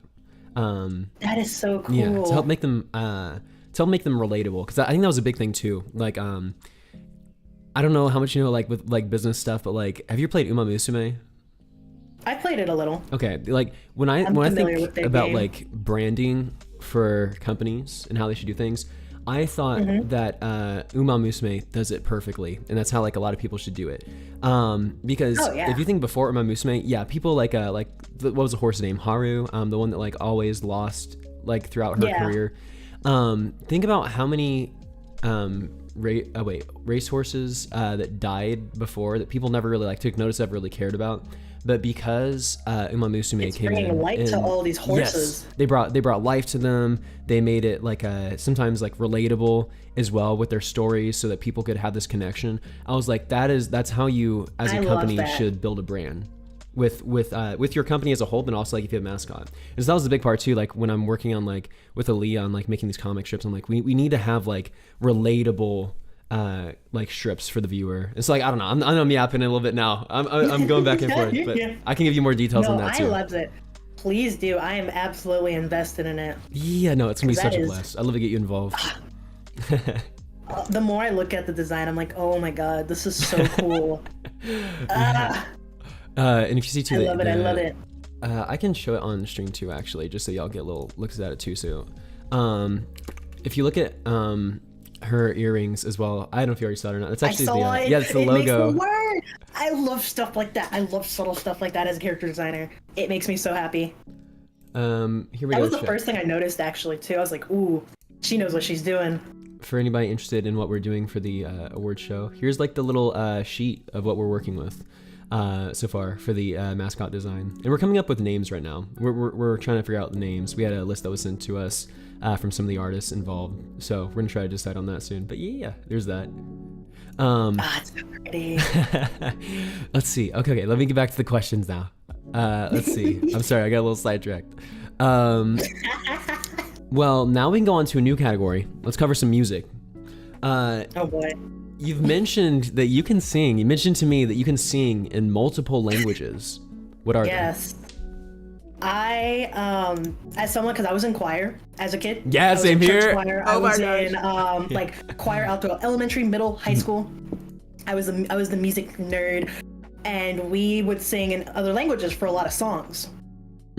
We would sing like other cultural songs. The only languages we sung in outside of English for those was Hebrew, and I think Swahili was the second one. But and then we, you had English. But obviously, being the weeb that I am, the first one that I learned to sing in outside of that was Japanese. I think Bad Apple was literally like the first Japanese song I learned. I feel like that's everyone's like rite of passage. Yeah, so Japanese is my first one, and then living in LA, I didn't learn Spanish like traditionally. I just kind of picked up on it. I have that like street Spanish, but so I learned to sing in Spanish. I took French all throughout middle and high school. Yes, so French. Oh my God. I can sing in French. I want to do a cover because I listened to Club Iron Mouse, and when hearing Narissa, Liz, and Mouse sing Claire Obscure songs, it literally made me cry because I love Claire Obscure soundtracks so much. And I actually sung the main song from Claire Obscure in my debut karaoke stream. Ooh, funny enough. Okay.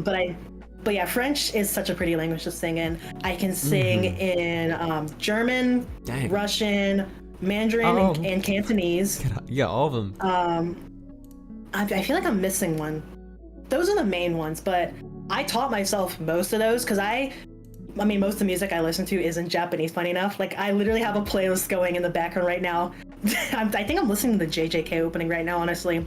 But, like, I just kind of...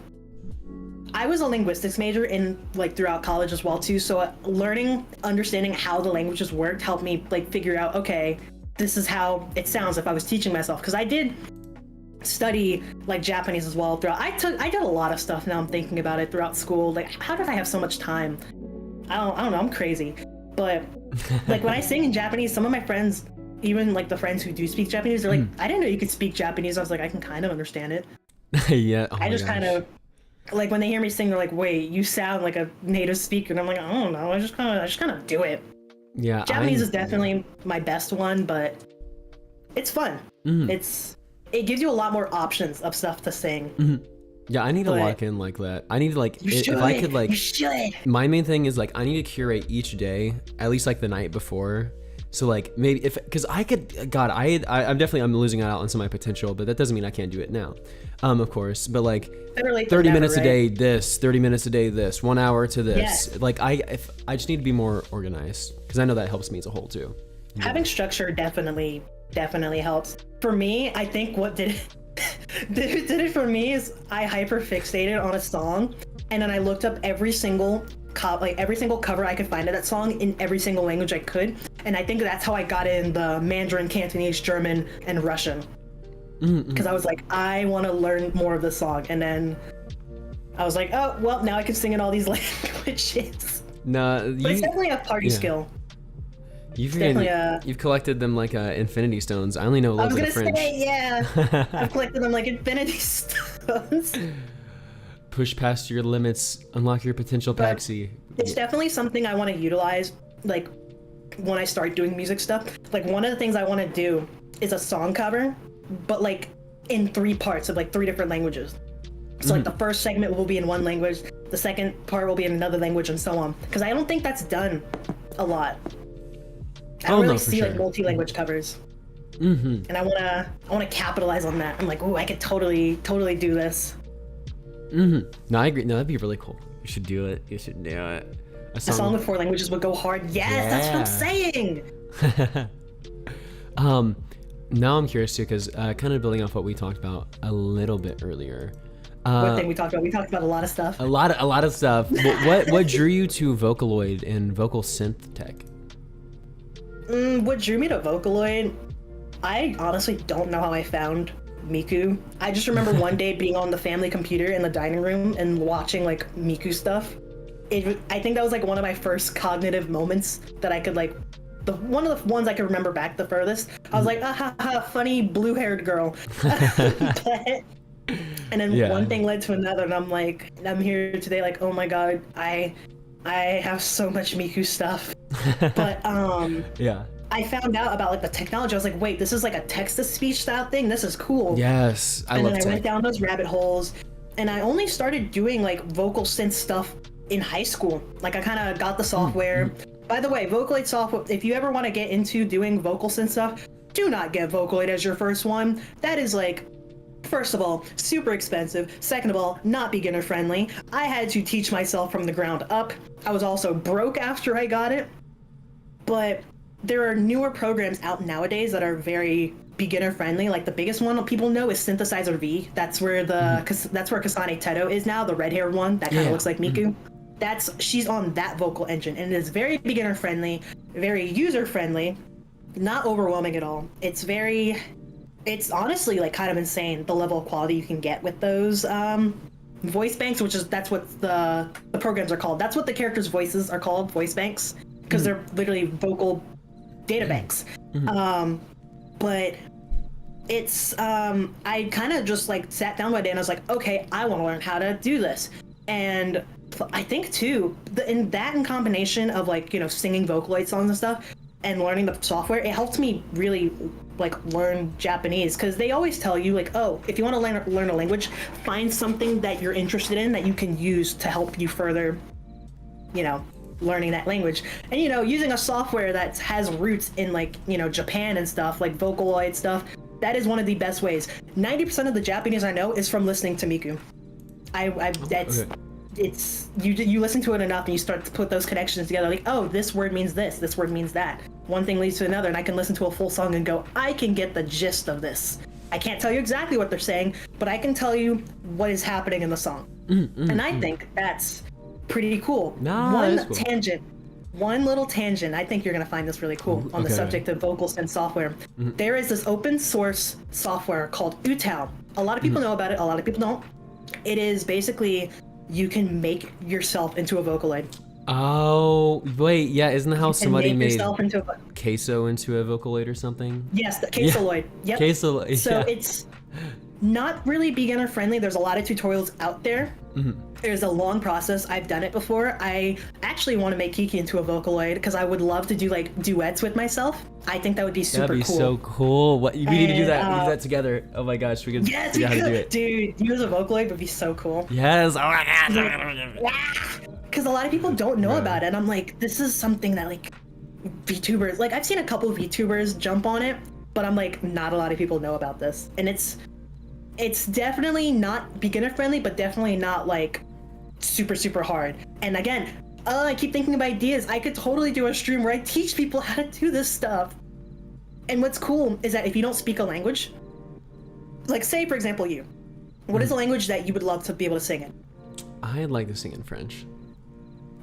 I could literally code so basically how it works is, depending on what language you want to sing in, and this also comes from me being a linguistics major, I basically make a rec list, which is what I would have you record. I would have you record syllables, depending on the language.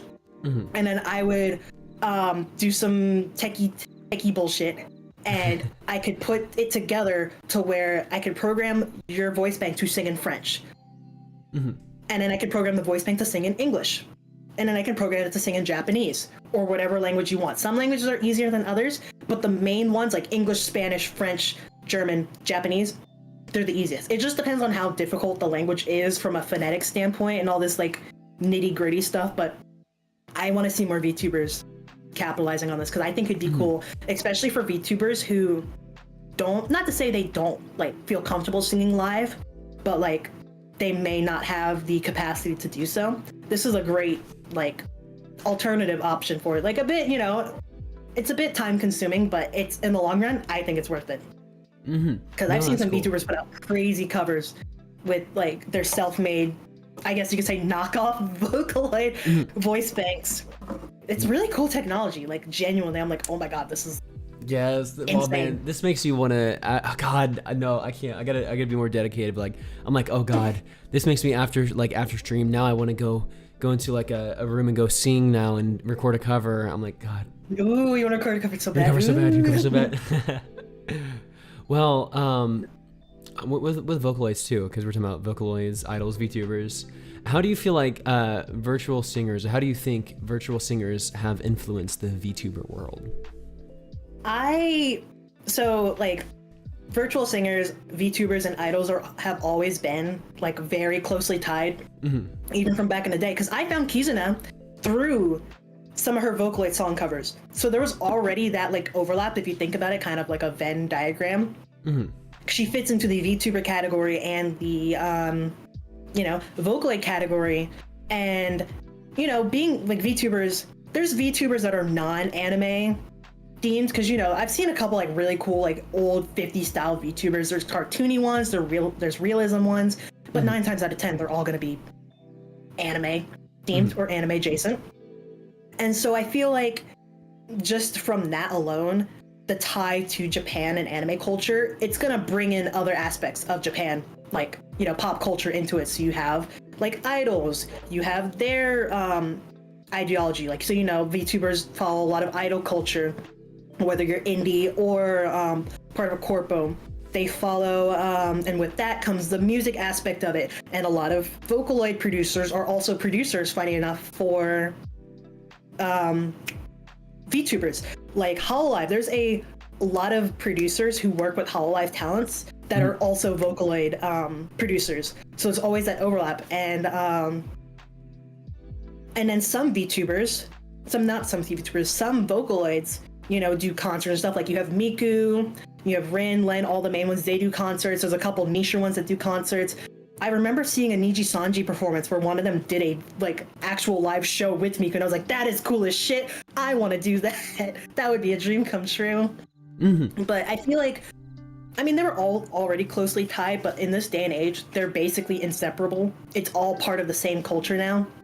Like you can't have one without the other. It's like a buy one get two free deal. And as someone who loves it all, I am here for it.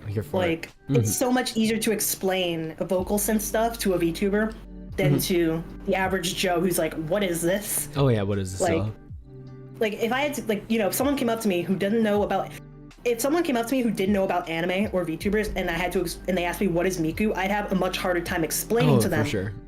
Versus someone who is a VTuber, but was the rare occurrence of they didn't know about Miku. Like they kind of lived under a rock. I'm like, how do you not know about Miku? She's everywhere. She's literally a cultural icon at this point.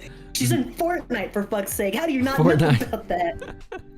Oh my god, her being in Fortnite literally made me so happy. I was like, literally, like back when Fortnite came out, I was like, I swear, if Miku gets in the Fortnite, I will cry. And then, Miku and Godzilla both. I was like, that is Miku and Godzilla. Crossover I was not expecting. Funny enough, I have a print on my wall of Miku and Godzilla together, and she's doing like her Miku beam pose. And you have to send me a picture of that. It sounds so cool. I do. It's so cool. But like all three have always been kind of intertwined. I feel like VTubing just kind of solidified that and amplified it in a way.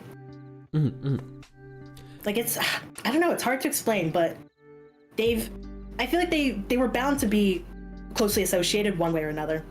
It's just that VTubing kind of really drove that nail home. Sorry, I'm munching again. No, you're totally fine. No, you're for sure. Yeah. I finished this. I can give you time too. I can yap for a little bit if you need to eat a little bit. No, you're good. I got my snack drawer right here. You're chilling. Okay. Well, on the topic of music for yourself as well, what's a song you've always wanted to cover but you haven't yet? Could be for any reason. Oh boy. Okay. The reason for all three. Well, I guess the reason for one of them, because I have a song that I want to cover as of recently. I have a song, and I have 2 songs that I've always wanted to cover of all time. Right. The song I wanted to cover most recently is a song in English. It translates to "Heat Abnormal." And it's a song that is basically like from a Vocaloid's point of view of like witnessing the apocalypse. And it's really cool. It's like it's kind of like a depressing song at the same time, but it follows that Japanese mindset of like, oh, upbeat, like energetic song, but actually has like, dark lyrics to it. Because, Japan loves to do that. And you don't realize it until you look at the lyrics. But the reason why I haven't covered it is because I'm still perfecting it, because I want to give it the justice that it deserves. That's fair, yeah. Because I always want to give song the justice that it deserves. But this song, I'm like, damn, this song's putting up a good fight, because it's fast. It's a fast song. I'll send you links to these songs too. Like when you hear it, you'll be like, oh my god, how do you even... Yes. I wouldn't even know where to start. Mine... And I've been practicing it, and I can get it. Like I'm getting there, but I'm like, I want to hone it just a little bit more before I because I could do it in English, but it's arguably harder in English. Like, it flows better in Japanese because of how fast it is, and with Japanese being a syllable-based language, you get into that rhythm better. Because in English, you know, there's different vowel structures and the words are stressed differently. It's arguably a lot harder. But now that song, easily, I want to give it justice. I really want to cover it. I one day I will. I gotta give myself a deadline for that one.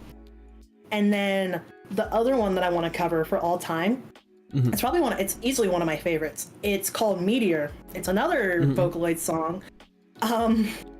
The best way to describe it is a lullaby ballad. The song's 8.5 minutes long. Oh, okay. There is a short version. There is a like 4.5 minute version, but I'm like, no, I want to give that song justice. Yeah. But again, it's not fast. It's definitely slightly out of my range in terms of singing, but I can pitch it down a little bit to fit myself better. But I'm still honing that one too. But that one I'm a lot closer to perfecting versus the fast-paced one. I like the challenging songs. Yes. I'm starting to realize. No, I'm noticing for sure. a pattern with this. I sometimes go like, I think I just put out a cover yesterday, I think, and it was like more like a laid back song, which like I mean I recorded at like 3 a.m. so I was like, I want something more like laid back and like sad.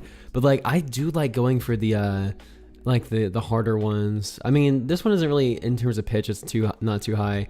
But like one song I really want to record, which like, God, I'm like, now after stream I have to go record it. But I was like, it actually had some vocaloid for a while, but like I'm talking about Will Stetson's version. Rabbit. Ooh, I love Will Stetson. Rabbit Hole. Yes. I want to cover Rabbit Hole so bad. I want to cover Rabbit Hole. No, that's one of the gosh. songs. I almost put that on there, but I was like, wait, I perfected Rabbit Hole. I don't need to put that on there. If you need help with that, please hit me up. I love the way Rabbit he Hole. sounds, and I can record it. I think like I was just nervous about the fast parts, but I think now I know how to do it. I can get it down. I just need to record it. So yeah, no, I literally. Ooh, you want to record it so bad. You record so bad. I'll record it and I'll send you some of it. I know Yes, Blue Star in please. chat just like got activated like a sleeper agent because it said rabbit hole. No. Rabbit hole. Stop. I stopped Rabbit coloring. Hole was like such a phenomenon for like God. the longest time because everyone was like talking about it. But I also listen to Will Stetson. I love his lyrics for song covers, so sometimes I use his for like my English song covers. I sent you the 2 songs for whenever you want to listen to them, just so you can get an idea. But no, yeah, I like the challenging songs. There's something about them. I like a good challenge. I'm like, why can't I be normal? Why can't I just listen to normal music? Normal. Yeah. Oh my God. I definitely have a few ambitious covers I like to work on as well. We'll have to keep each other accountable for quite a few things. It sounds like. Yes. Oh, absolutely. Be like, hey, how's this going? How's progress on this going? Yeah. Make sure you're not slacking on it. Well, now kind of moving a little bit away from music into LGS and TCG experience that we brought up before. You've told me a little. Actually, no, you didn't tell me. A little birdie told me actually that you used to work at a local game store. What was that experience? I did. Yeah, what was that experience like for you? I mean, you know, being paid to talk about nerdy stuff all day was pretty awesome. I will say that. Like, I literally got like, it was really fun because the one I worked at, it was part of a bigger. It was a chain, but also like a local chain. Like, it was owned by 2 people. Like, very small business, but still pretty big in the space. Which, if we go to Anime Expo, I could totally take you there. Hint, hint, wink, wink. Anime Expo. Yeah. It was really fun. Like, it wasn't just TCGs. The main things were TCGs and board games. So we sold a lot of niche board games. Like, you know, you had your usual, like, you know, Monopoly. I can't think of other niche board games. Clue, Battleship, stuff like that. But we had like the stuff you would find on Kickstarter. Like, okay. You'd have stuff like that. You'd have video game based board games, a bunch of niche stuff like tabletop games. Like, that was another thing too. We sold a lot of D&D, Warhammer, okay. Pathfinder, stuff like that. And so the store, it was really cool because we would run D&D campaigns. We'd have like TCG tournaments during the summer. Actually, one of my favorite things, because a lot of kids would come in too. We had a summer camp to teach kids how to play D&D, Magic the Gathering. We would teach them D&D, stuff like that. And I got to, basically get paid to teach kids how to play card games. It was awesome. Like, being able to wake up and be like, man, this is great. Like, and everyone who worked there, we're all nerds. I mean, you kind of have to be when you work at something like that. And also another, like, unspoken rule is that you have to learn at least one TCG when you work there, because TCGs is a big part of it. I learned Magic the Gathering, and oh my god, I spent so much money on that game because we got discounts. Oh yeah. And when you get discounts, it makes you want to spend more. It makes you want to spend so much. And funny enough too, I started playing Magic around the time that the Halloween set came out at the time, which was called Innistrad Midnight Hunt, which that set is like werewolf themed, like spooky Halloween. Okay. Werewolves. But then the set after that was literally called Crimson Vow. It was a vampire wedding. I was like, oh my god, I could make a vampire themed deck. I ended up making one of the most broken decks my manager had ever seen. He was like, I'm banning you from playing this deck. And I'm like, why? Why? Am I just too good? He's like, you're too good. You just picked up this game and you're literally so good. Magic, definitely. I could go on that. That's another one I could do. I could teach people about Magic. Magic, I think it is, like, if you look up hardest TCG in the world, Magic the Gathering is up there. And it's not for that it's hard to learn, it's hard to master, because there's always new mechanics coming out. There's always new things you can be learning.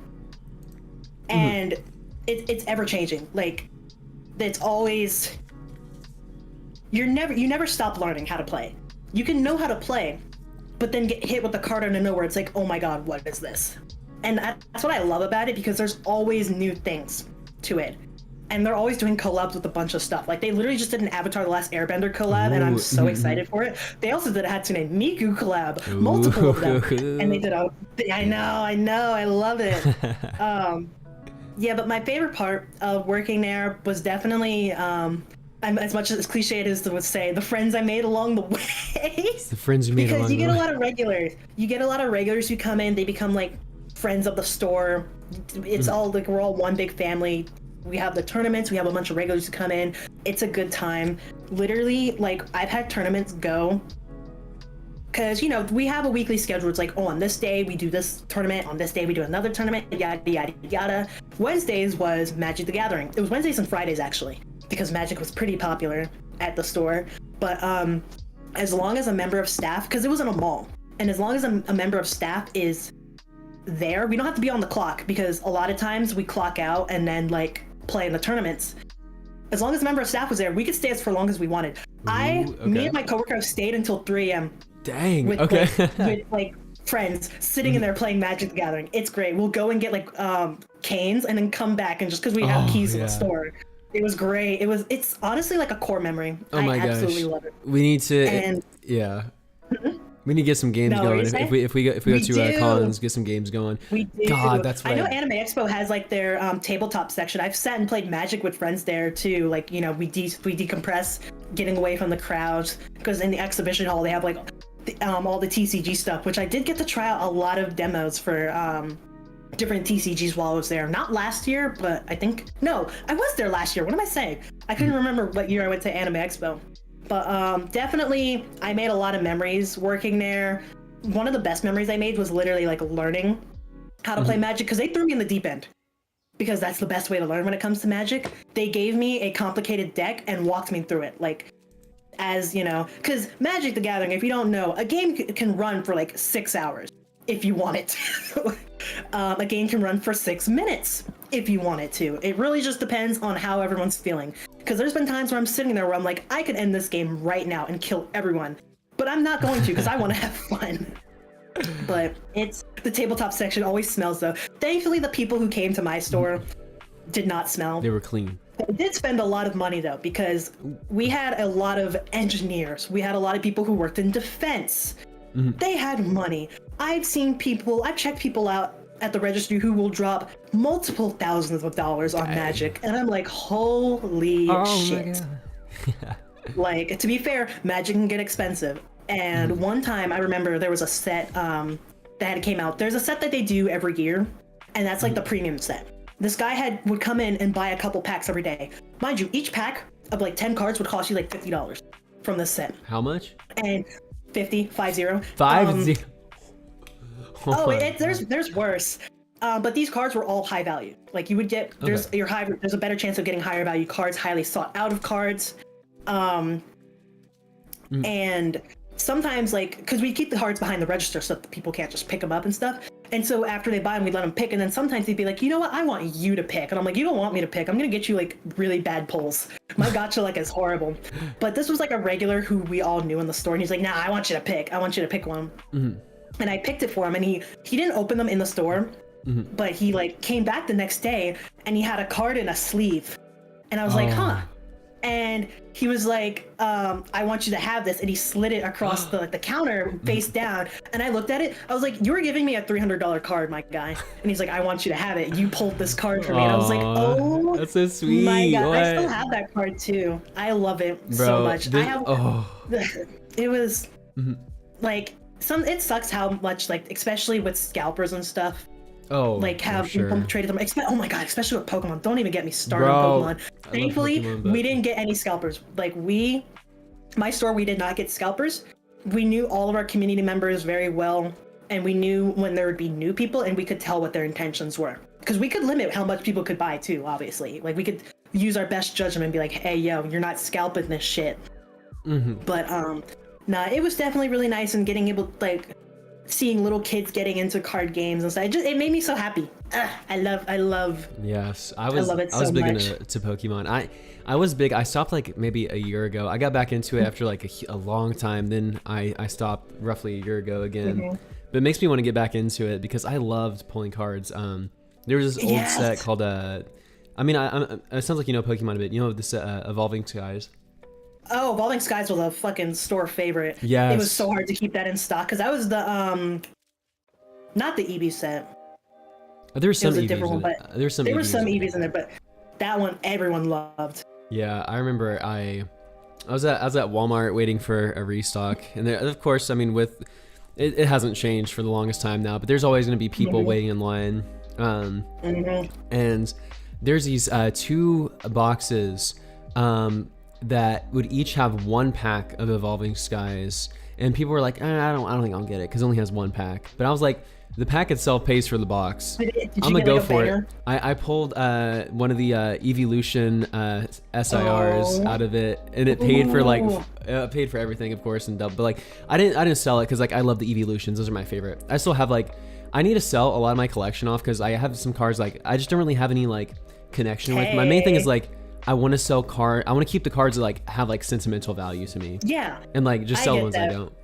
So funny thing about that, I was one of the people who actually handled trade-ins for cards because people would sell cards to the shop, and we had like a whole area where you can look through binders and pick out singles.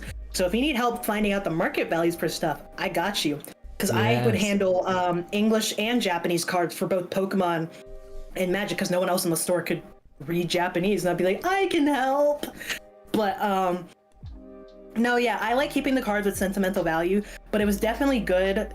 Like, as much as I hate to say it, it did help with, like, you know, if you're in a financial crunch, having liquid assets like that. I'd be like, hey, I know that this card's worth money.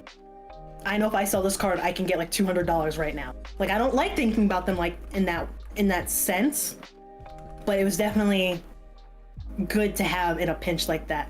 But what else was I gonna say? No, yeah, just working at store, it was good vibes all around.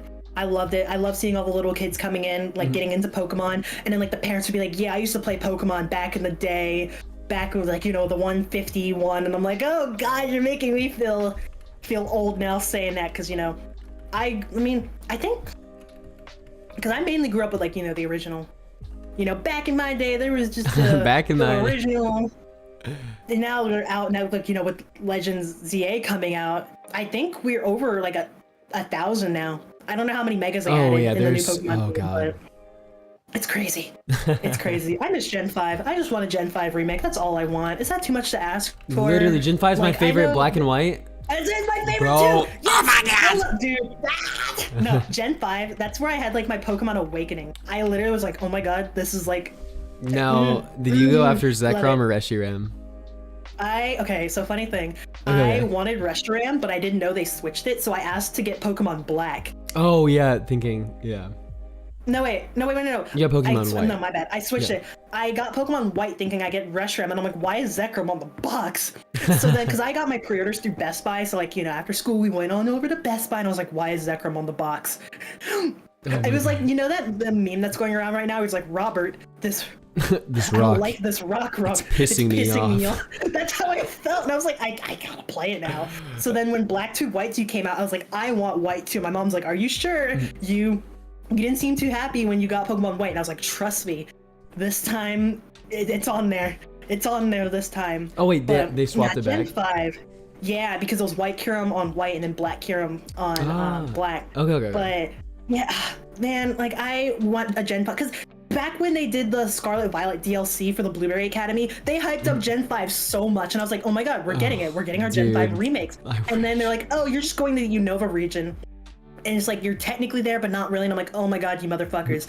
But they did do some callbacks, like they did remixes of some old like route music in Pokemon Black and White. But I'm like, I need a full Gen 5 remake on the Switch right now. Literally. And the thing is too, like, there's, I mean, we can talk about games for a little bit. Also, one thing that Blue Star sent me in chat that they don't even know about, if they have a smaller version of it, I'll tell them to check it.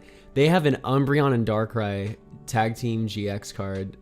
Blue Star, if you have the smaller version, that card is like literally like 100. Do you have the that's big 140. like promo version? Yeah, they have like the big promo, but they might have the small one too. They said they have a whole binder, so they'll check. The GX tags are so, I love those so much.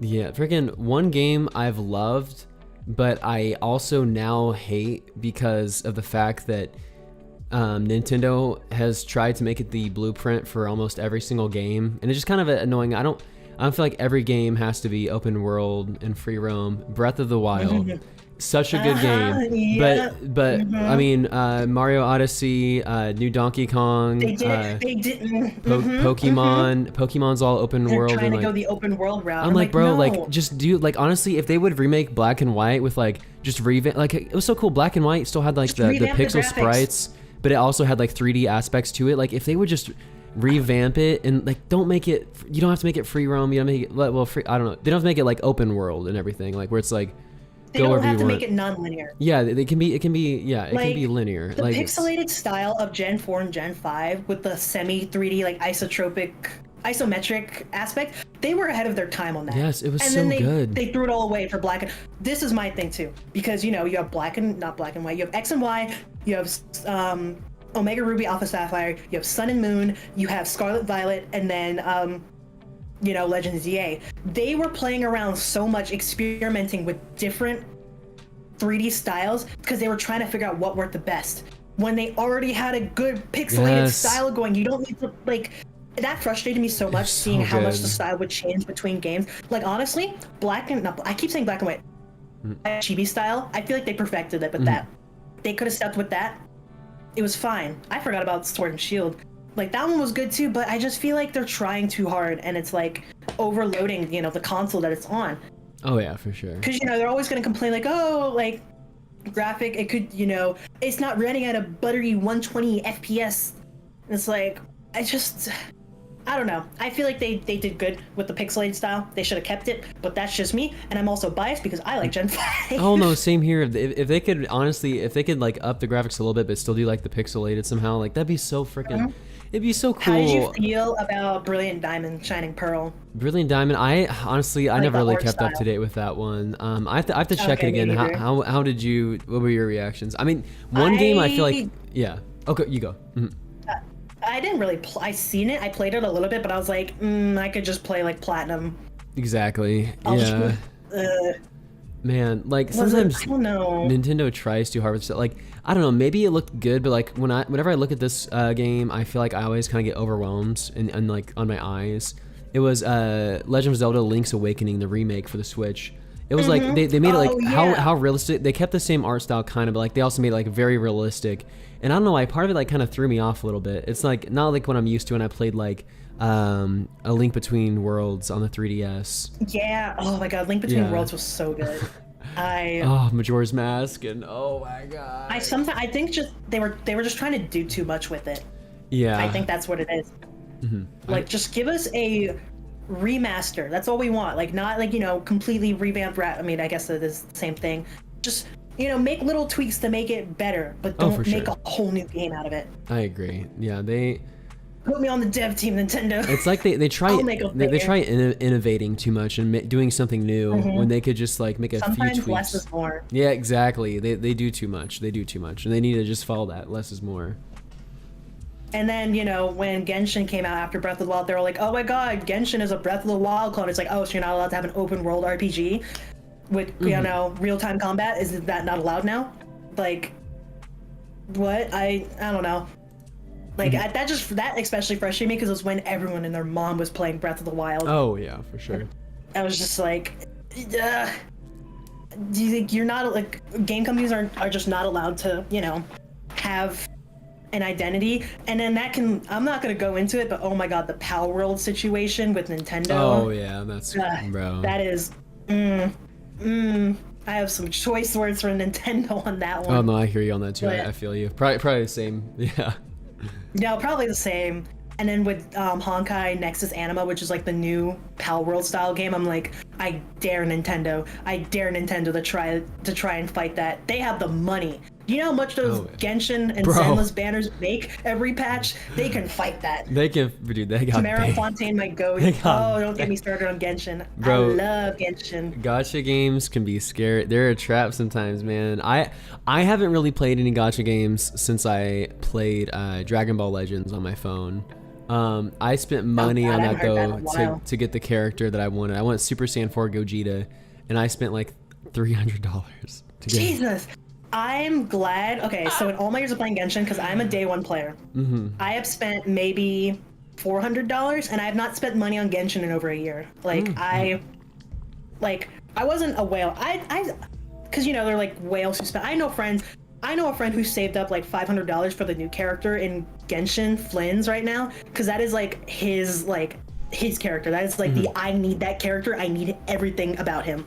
But that's totally fair, and like gachas, they can be pretty predatory, especially if you aren't the most financially responsible. You'll be like, I'll do $10 here, I'll do $20 there. I will only put like maybe $20 into it if I know, because I know how the pity system works in Genshin, and I know how to calculate what my pity system is, because I'm able to extract the data from my account to see, am I close to pity? If I know I'm close to pity, I will drop like an extra $10 or something to just get my pulls closer to that.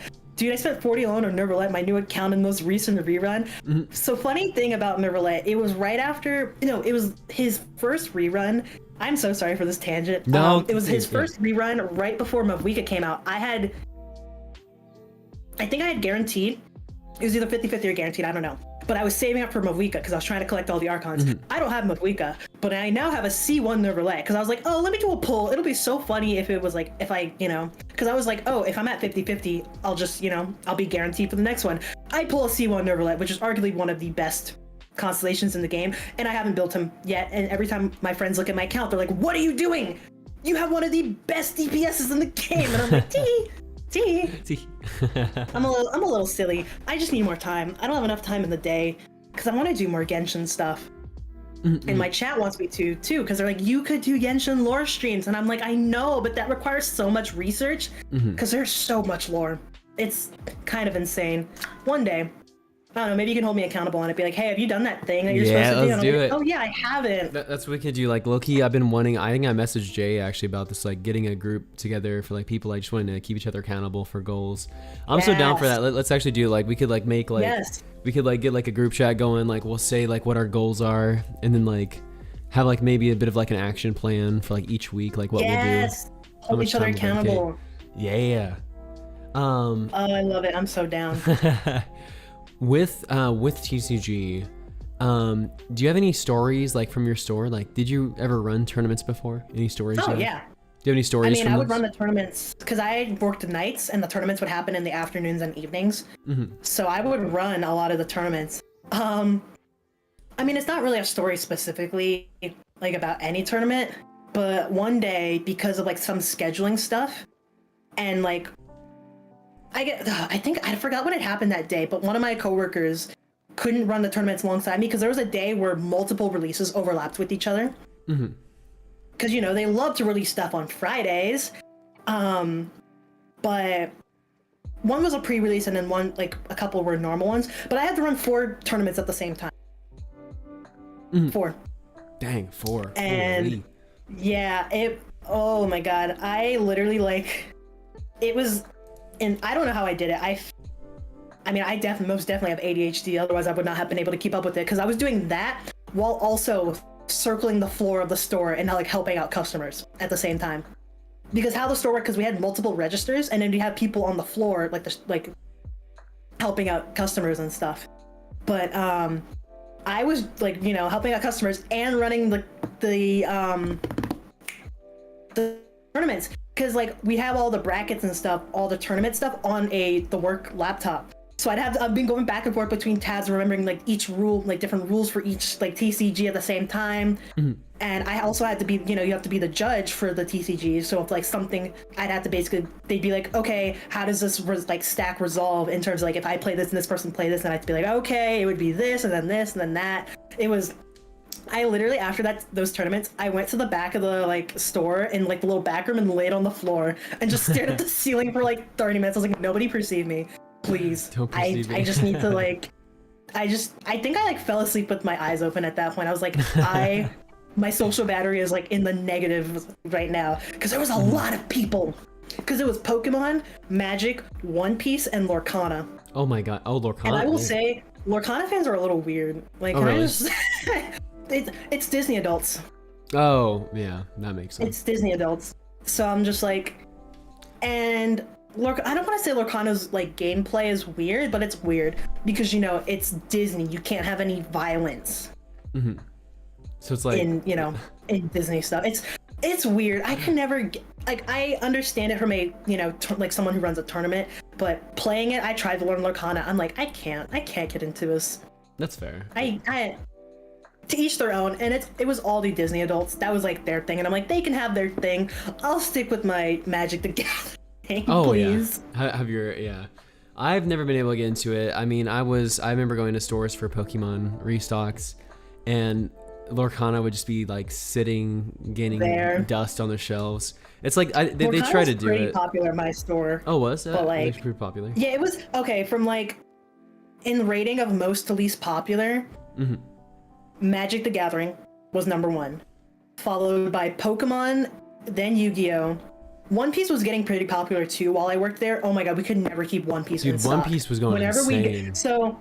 Whenever we'd get like One Piece shipments, because we had multiple stores and we had like a server for each store, and in group chats we'd be like, okay guys, we just got in the shipments for the One Piece stuff, because we'd make announcements in the servers and they'd be like, all right, because we have a role for like people so they can get pings whenever like One Piece stuff came back in stock. And you'd be like, all right guys, One Piece booster boxes just came in, you know, 1 per person, yada yada yada. Literally within minutes, people would be swarming the store, and I'm like, oh my god, guys, please, please. Man, so what I mean, One Piece fans were they just liked getting the cards, but I ran One Piece tournaments because I helped open up a new store before I had moved, and I was mainly doing the One Piece tournaments there, and that was probably one of the sweetest like small communities I had ever like had, you know, the honor of running tournaments for. Like, I absolutely loved that little bunch. But thankfully I didn't have any like crazy bad experiences. Like, I haven't had any negative experiences with TCG stuff. I just have my personal like, oh, like Star Wars Unlimited and Lorcana were kind of like the alright ones. Like, not to say I didn't see much of a presence, but like they just got overshadowed by just how popular Magic and Pokemon, because Magic and Pokemon, oh my god. Oh yeah, they're the big dogs. That bringing crowds. Because mainly for Magic, it was like teenagers, juniors and seniors in high school, college kids, and then like you had people in their 40s who would come in to play Magic. Because, you know, it's all the old heads that are coming in. They used to play D&D in their parents' basement type people. But they're also sweet. I still keep in touch with a lot of them. Pokemon, it was always little kids and then adults, no in between. So we had separate brackets for like, you know, kids playing, and then we'd have the like adult bracket. It was just really cool to see the different demographics of who would play what. And it was always funny too because it was in the same city where a lot of us went to school. So I would see a lot of my classmates, and then I'd be like, I didn't know you played Magic. You didn't tell me this. We could have been playing for like years. Nah, it's great though. I really enjoyed it. I can't wait to go back and terrorize them and be like, surprise! I know. So some of them know like that I had an interest in VTubers because we also got in a lot of like Weiss Schwartz stuff. Oh, and yeah. I don't know if you know I've seen that's those, like yeah. it's not as well known, but it's a TCG, but each set is a different anime. Yeah, I've So seen like for example, I have the Hatsune Miku cards, funny enough. I have the Madoka Magica cards. I have Record of Ragnarok, that was also a really good one. And then they made HoloLive cards because I mentioned it to one of my coworkers who manages like the shipments and stuff. And she's like, oh yeah, I remember you mentioned Holo something. And I was like, they're in? Where are they? I need them. I turned into a gremlin. Yes. And I know for my a God. fact they, I'm pretty sure they got in the HoloLive TCG that came in, that like recently came out. And I'm like, ooh, I definitely want to get into that. But like, I have to be like normal enough about it so that they don't expect that like I'm a VTuber. To be like, you seem to show a lot of interest in this You seem particular a little too TCG. It's like, excited. no reason. No No reason. I just like the pretty anime characters. That's why. Nah, I gotta be just normal enough about it so they don't suspect it. Well, kind of building off like TCG communities with that for another question. What do you feel like was like the worst TCG community? There was never really like bad ones that I've had to personally deal with, but just from other people's experiences and stuff, I'd probably say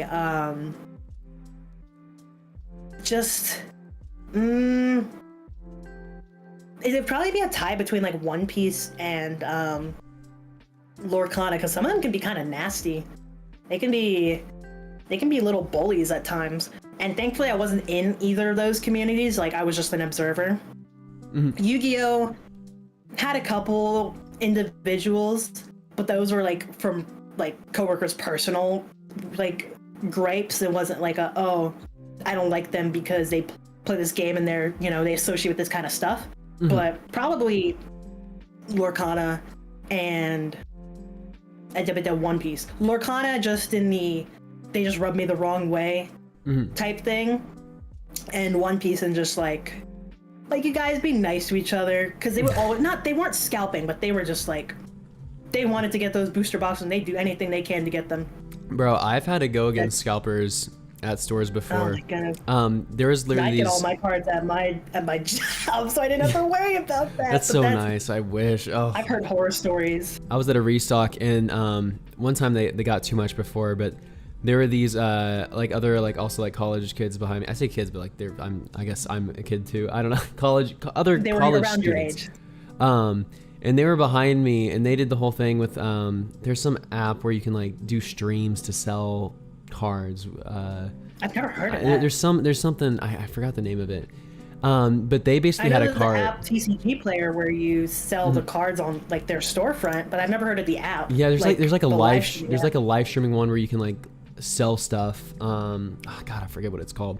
But like they would take an entire cart and they would like, oh my God, like empty the shelf and put it like all the product in their cart.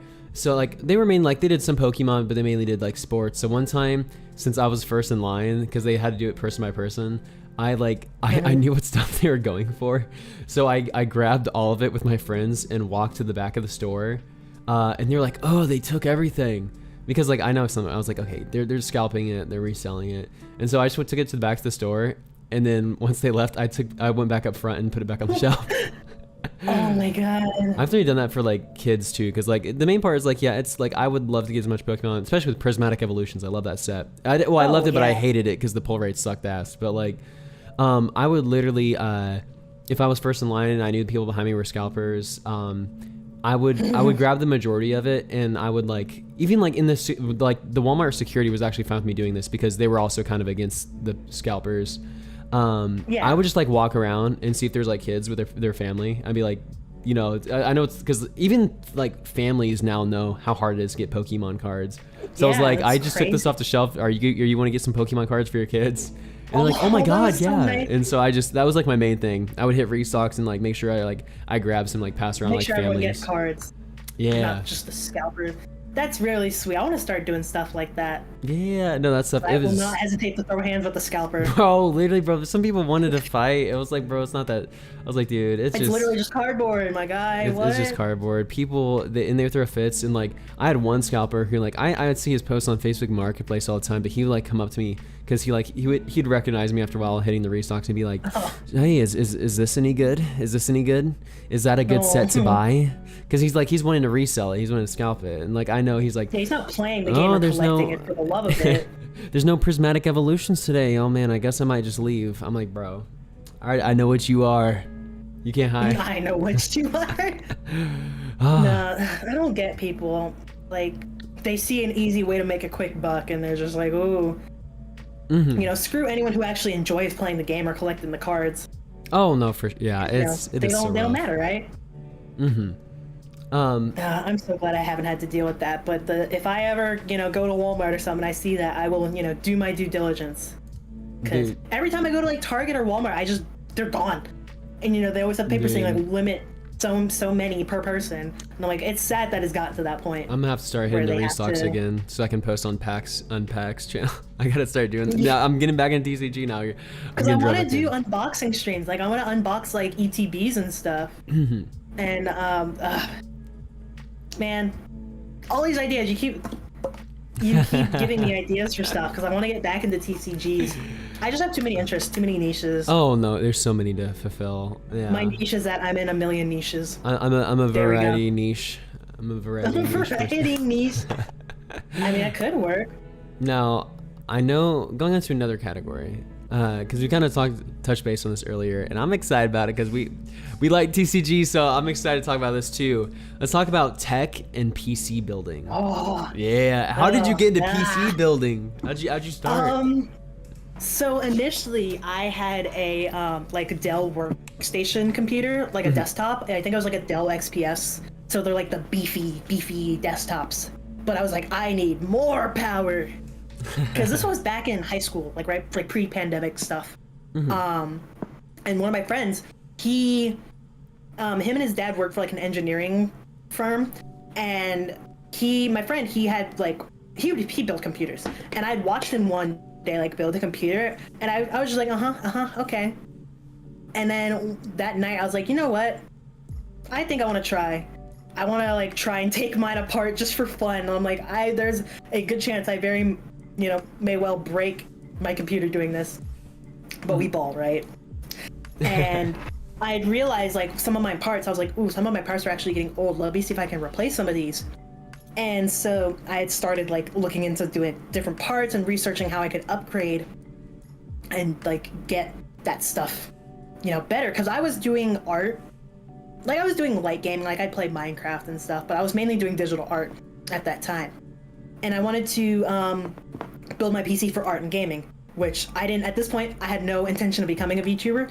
And I'm still glad I built my PC the way that it did, because I haven't upgraded my PC since then. But it's starting to be due for an update. But the way I built it, kind of works for doing VTubing and gaming. I'm like, wait, my computer can handle multitasking. I can stream, play games, have a model open. Yeah. Like, because a lot of people, one of the biggest barriers to entry outside of not having a model is their computer hardware can't handle it. Yeah. Because it's a lot of work on your computer doing because people don't realize when you stream as a VTuber, you have so much stuff open. You have OBS, VTube Studio. If you have like, I use Mix It Up for my commands and stuff. I have that open. You have Discord open. I use Shoost for my just chatting stuff. There's a lot, and it can be pretty tanky on your computer. Agreed. But so I kind of like gutted my PC and moved it into a new case and started slowly upgrading parts. Yeah. And I think this actually started the pipeline of like content creation, because I had started becoming like a tech content creator on Instagram. I don't have the account. The account is archived now, but that's how I learned a lot of my content creation stuff. Like my reels were getting like millions of views. Like I had figured out Instagram's algorithm. Like I don't know, it was crazy. But one of the best memories, two of the best memories I actually made in that space was helping two different people build their computers. I had helped a friend of the store, actually, a friend of the store I worked at. The son would come in to play D&D every week. And so I was familiar with him, and I had been talking with his mother because she was always looking for recommendations on Pokemon because he collects Pokemon cards. And she was talking about PC stuff, and I was like, oh, I build PCs. I could totally help you out. And they didn't live not too far from me, so I would go over and help him build his PC. I say help him. I taught him how to build it. He put everything together. I told him. I would explain to him, this is what this does. This, makes this work. I would explain how everything would go together, and I would have him do it. Mind you, he was like 11, 12. But I was like, and also this kid, like, he wasn't really special needs, but definitely the quiet, shy type that didn't really get along with a lot of other kids. But his mom was like, you are so gentle and patient with him, and just he would get excited for me to come over because we would do it in parts, because obviously I would sit down and take the time to explain everything to him, because I wanted him to understand what everything in the computer did. So if something would break, he would have an idea of like, okay, this broke, this needs to be fixed, yada yada yada. And so sitting with him and helping him build it honestly made me so happy, like guiding him through it. And I actually documented the process too and put it on Instagram, and that was one of the videos that got like over 1 million views. And I was like, damn. And everyone in the comments was like, this is honestly so adorable. This was like really cool to see. And I was like, that makes me so happy. But another one that's similar is I was helping another friend build a computer. It was me, the friend that I watched build his computer, and then another friend of ours. She wanted to build a computer because she wanted to get into streaming. She wanted to be a face cam, I was gonna say a flesh tuber. She wanted to be a streamer. And we went to Micro Center. And, oh my god, Micro Center is the holy grail. Oh my god, it's so gorgeous. Whenever we go to Micro Center, I had to like give my friend my wallet and be like, do not let me buy anything. Oh my god, do not let me buy anything. And every time I go there, I end up chatting with the people in the PC build section, and they're like, why don't you work here? And I'm like, because I live an hour away. I would work here otherwise. Literally. Oh, and then I would play on the big racing rig they have there. But yes. I love Micro Center so much. But we went, and I don't know, do you know this channel called Gamers Nexus? Yes, I do. So they were there filming a YouTube video, and me and my friend who built PCs, we turned around to each other and we like, holy shit, it's Steve Burke from Gamers Nexus here.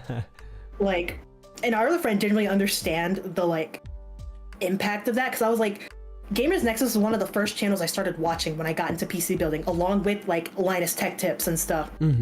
And seeing the impact that like Gamers Nexus had on the tech community, I was just like, this inspires me. And I was like, we're not gonna bother him. They're filming stuff right now. We're just gonna like do our thing. My friend was wearing some Gamers Nexus merch, funny enough, that day. What? And we were going along with our day, and one of the cameramen came over and started talking to us because he saw that our friend was wearing merch.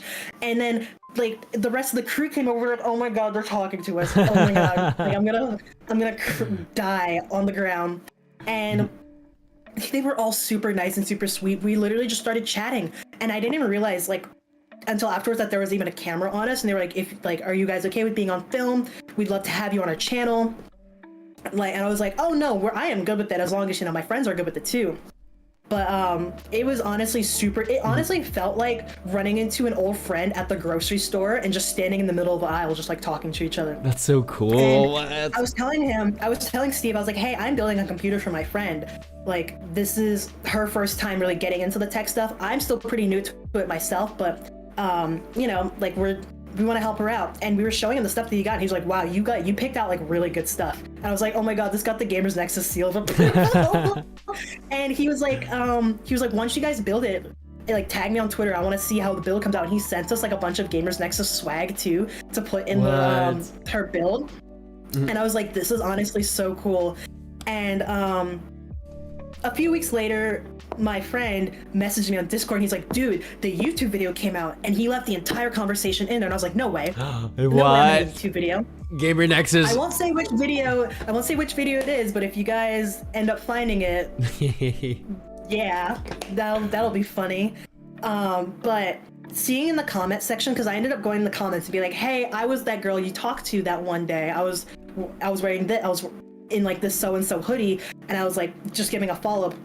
And I looked through the comments and seeing everyone in the comments talk about how happy they were to see, like, you know, someone who didn't know shit about fuck when it came to computers, having friends help them out and build stuff with them. It made like their hearts warm and be like, I'm happy that she has friends who can, like, you know, who are looking out for her. And I'm like, that makes me so happy because they're talking about us. Aw, they're talking about us, so and that just empowered me to like do more content creation.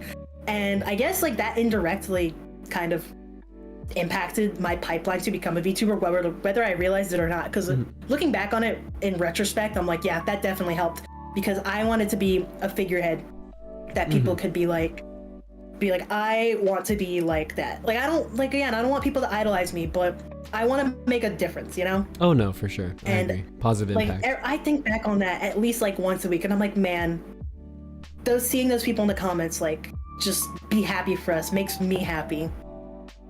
I love it so much, because, you know, every community has its positive and its negatives, but that was definitely a example of the positive side of the community. And it's so nice. No, I hear you for sure.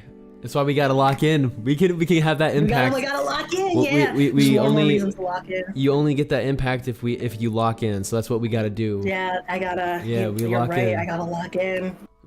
All my ambitious ass projects. Closed mouths don't get fed. We gotta do it. We got this. Yeah, You're we got right. this. I believe. Speaking of PCs, I'm getting a new one on Christmas. Might come in pieces. Yeah. I mean, I definitely want to do a stream where I talk about PC building, because before we switch subjects, I think as VTubers or content creators in general, you should at least have an idea of how to build and fix your computer. I agree. Because in the long run, it's always cheaper to build a PC versus paying for a pre-built. And you save a lot of money when you don't have to take your computer to Geek Squad and pay hundreds of dollars to get something fixed that you could have done at home. No, I'd totally You save agree. money in the long run. God, those places charge so much.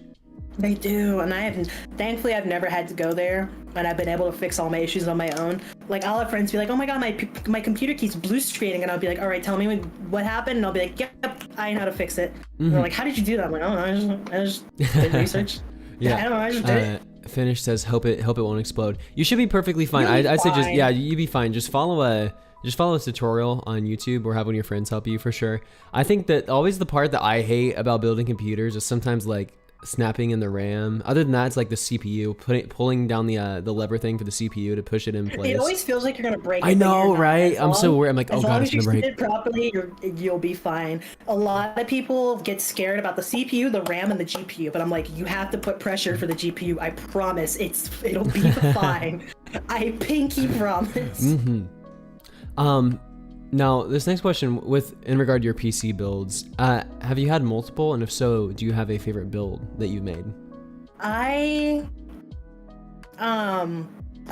still rocking my first one. I mean, it's kind of gone through a couple quote rebrands as I've upgraded parts, but it's basically been the only thing that's really stayed the same this whole time is the motherboard, because you really don't need to upgrade the motherboard unless you absolutely have to. Motherboard. RAM has stayed the same. I need to get new RAM. That actually reminds me. Thank you for that. Yeah. But the case has gone through a couple, because I've got different cases just because I want different aesthetics. Honestly, right now I'm rocking a 3-pan. Like, I don't know how to describe it. The best way I can describe it is like a fish tank style, where it has the glass panels on 3 sides, and it has a lot of space inside, so I put figures in there and stuff. I like to change out because I have a huge figure collection, so I'm like, man, I think I'll put Rem from ReZero in my PC right now. That's the vibe I'm feeling today.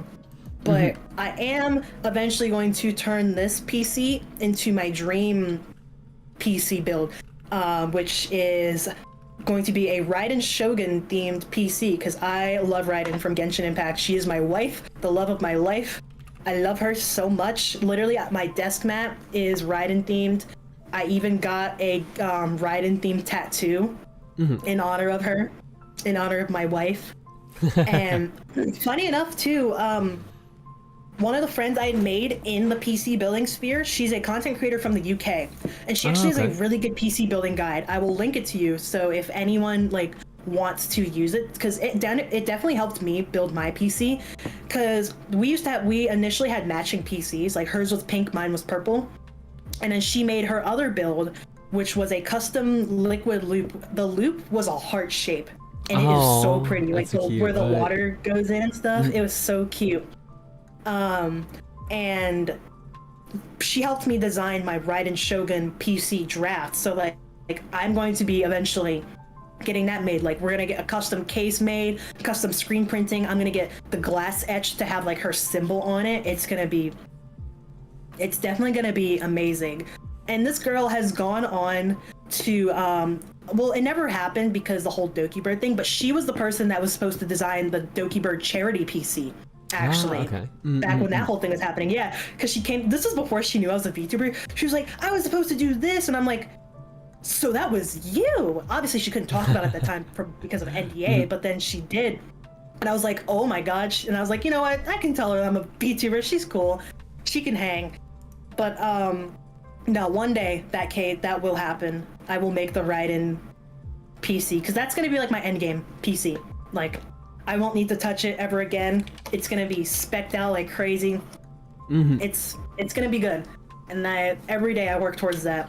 But my PC as it is right now, it's perfectly fine. I'm looking at it right now. I love my PC. I love my PC. No, I do. It's my livelihood. Oh no, yeah, It literally is. I haven't updated mine in a while, but it's going pretty strong. Do you know what specs you have? I have the CPU I remember it, but yeah, pull up Task Manager right now. Task Manager right now, just so I can remember. I have my CPU because I know at the time it was pretty high quality, and I'm pretty sure it still holds up well. The Ryzen 7 7800X 3D. Okay. And then GPU, I have a RX 7800 XT, which is like a 4070. Oh, it's the AMD one. Yeah, I did a full AMD build for this. I usually do Intel, but I decided to go AMD for this one. Okay, thank God, because AMD is way better for gaming. I have a chunky PC case though. It saved me though. Instead of the power supply being on the bottom, it's in its own like. It's on the top. It's in the back. Like there's like a back container for the power supply to go it's like into. a little cubby. Yeah, that's how mine is. It's like in the top left or something. Yeah. So I always forget when I'm plugging it in. I'm like, wait, I'm not plugging in at the bottom. It's at the top. Yeah, and like one time I accidentally spilled fruit punch, and it went into my computer.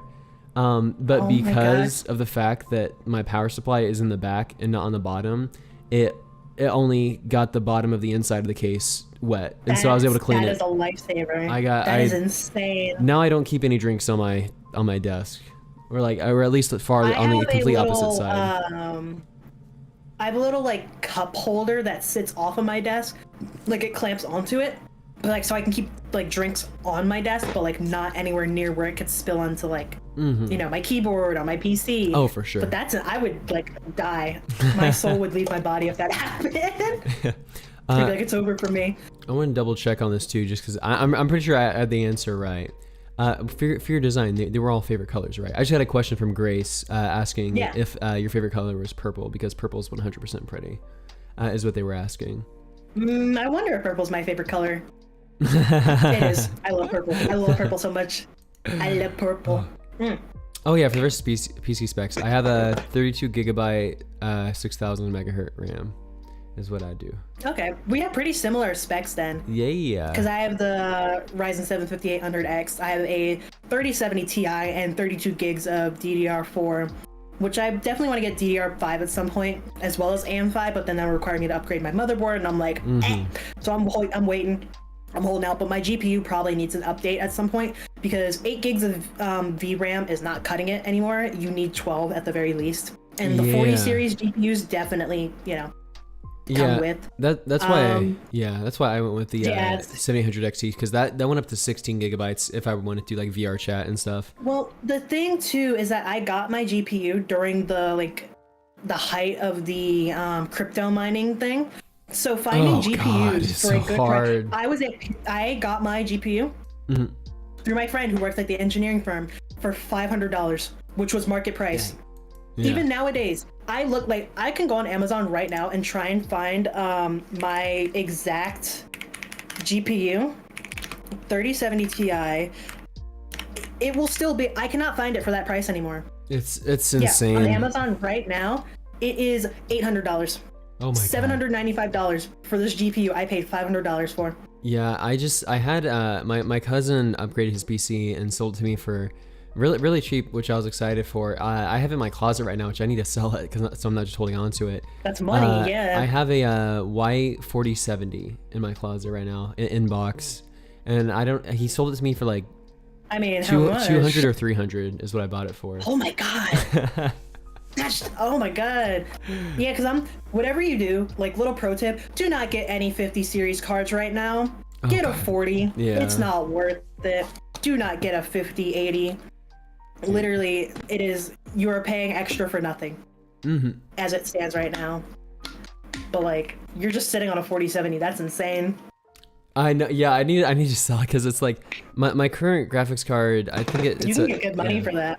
Yeah, I'm gonna sell it. I'll put it towards a 2.0. No, I'm kidding. I probably, you know what, I would put it towards, no, that's what I put it towards, a flight ticket for upcoming cons. I'd save it. I'd probably because I got a lot to do. Yeah. You got a game plan. I got a game plan. Yeah, I mean, if I'm going to Anime Expo, On-Key, Off-Kai, and TwitchCon, I gotta lock in. Oh my god, it's a lot of cons in 1 year. That's crazy. I'll just have to live with my friends in Cali for the summer.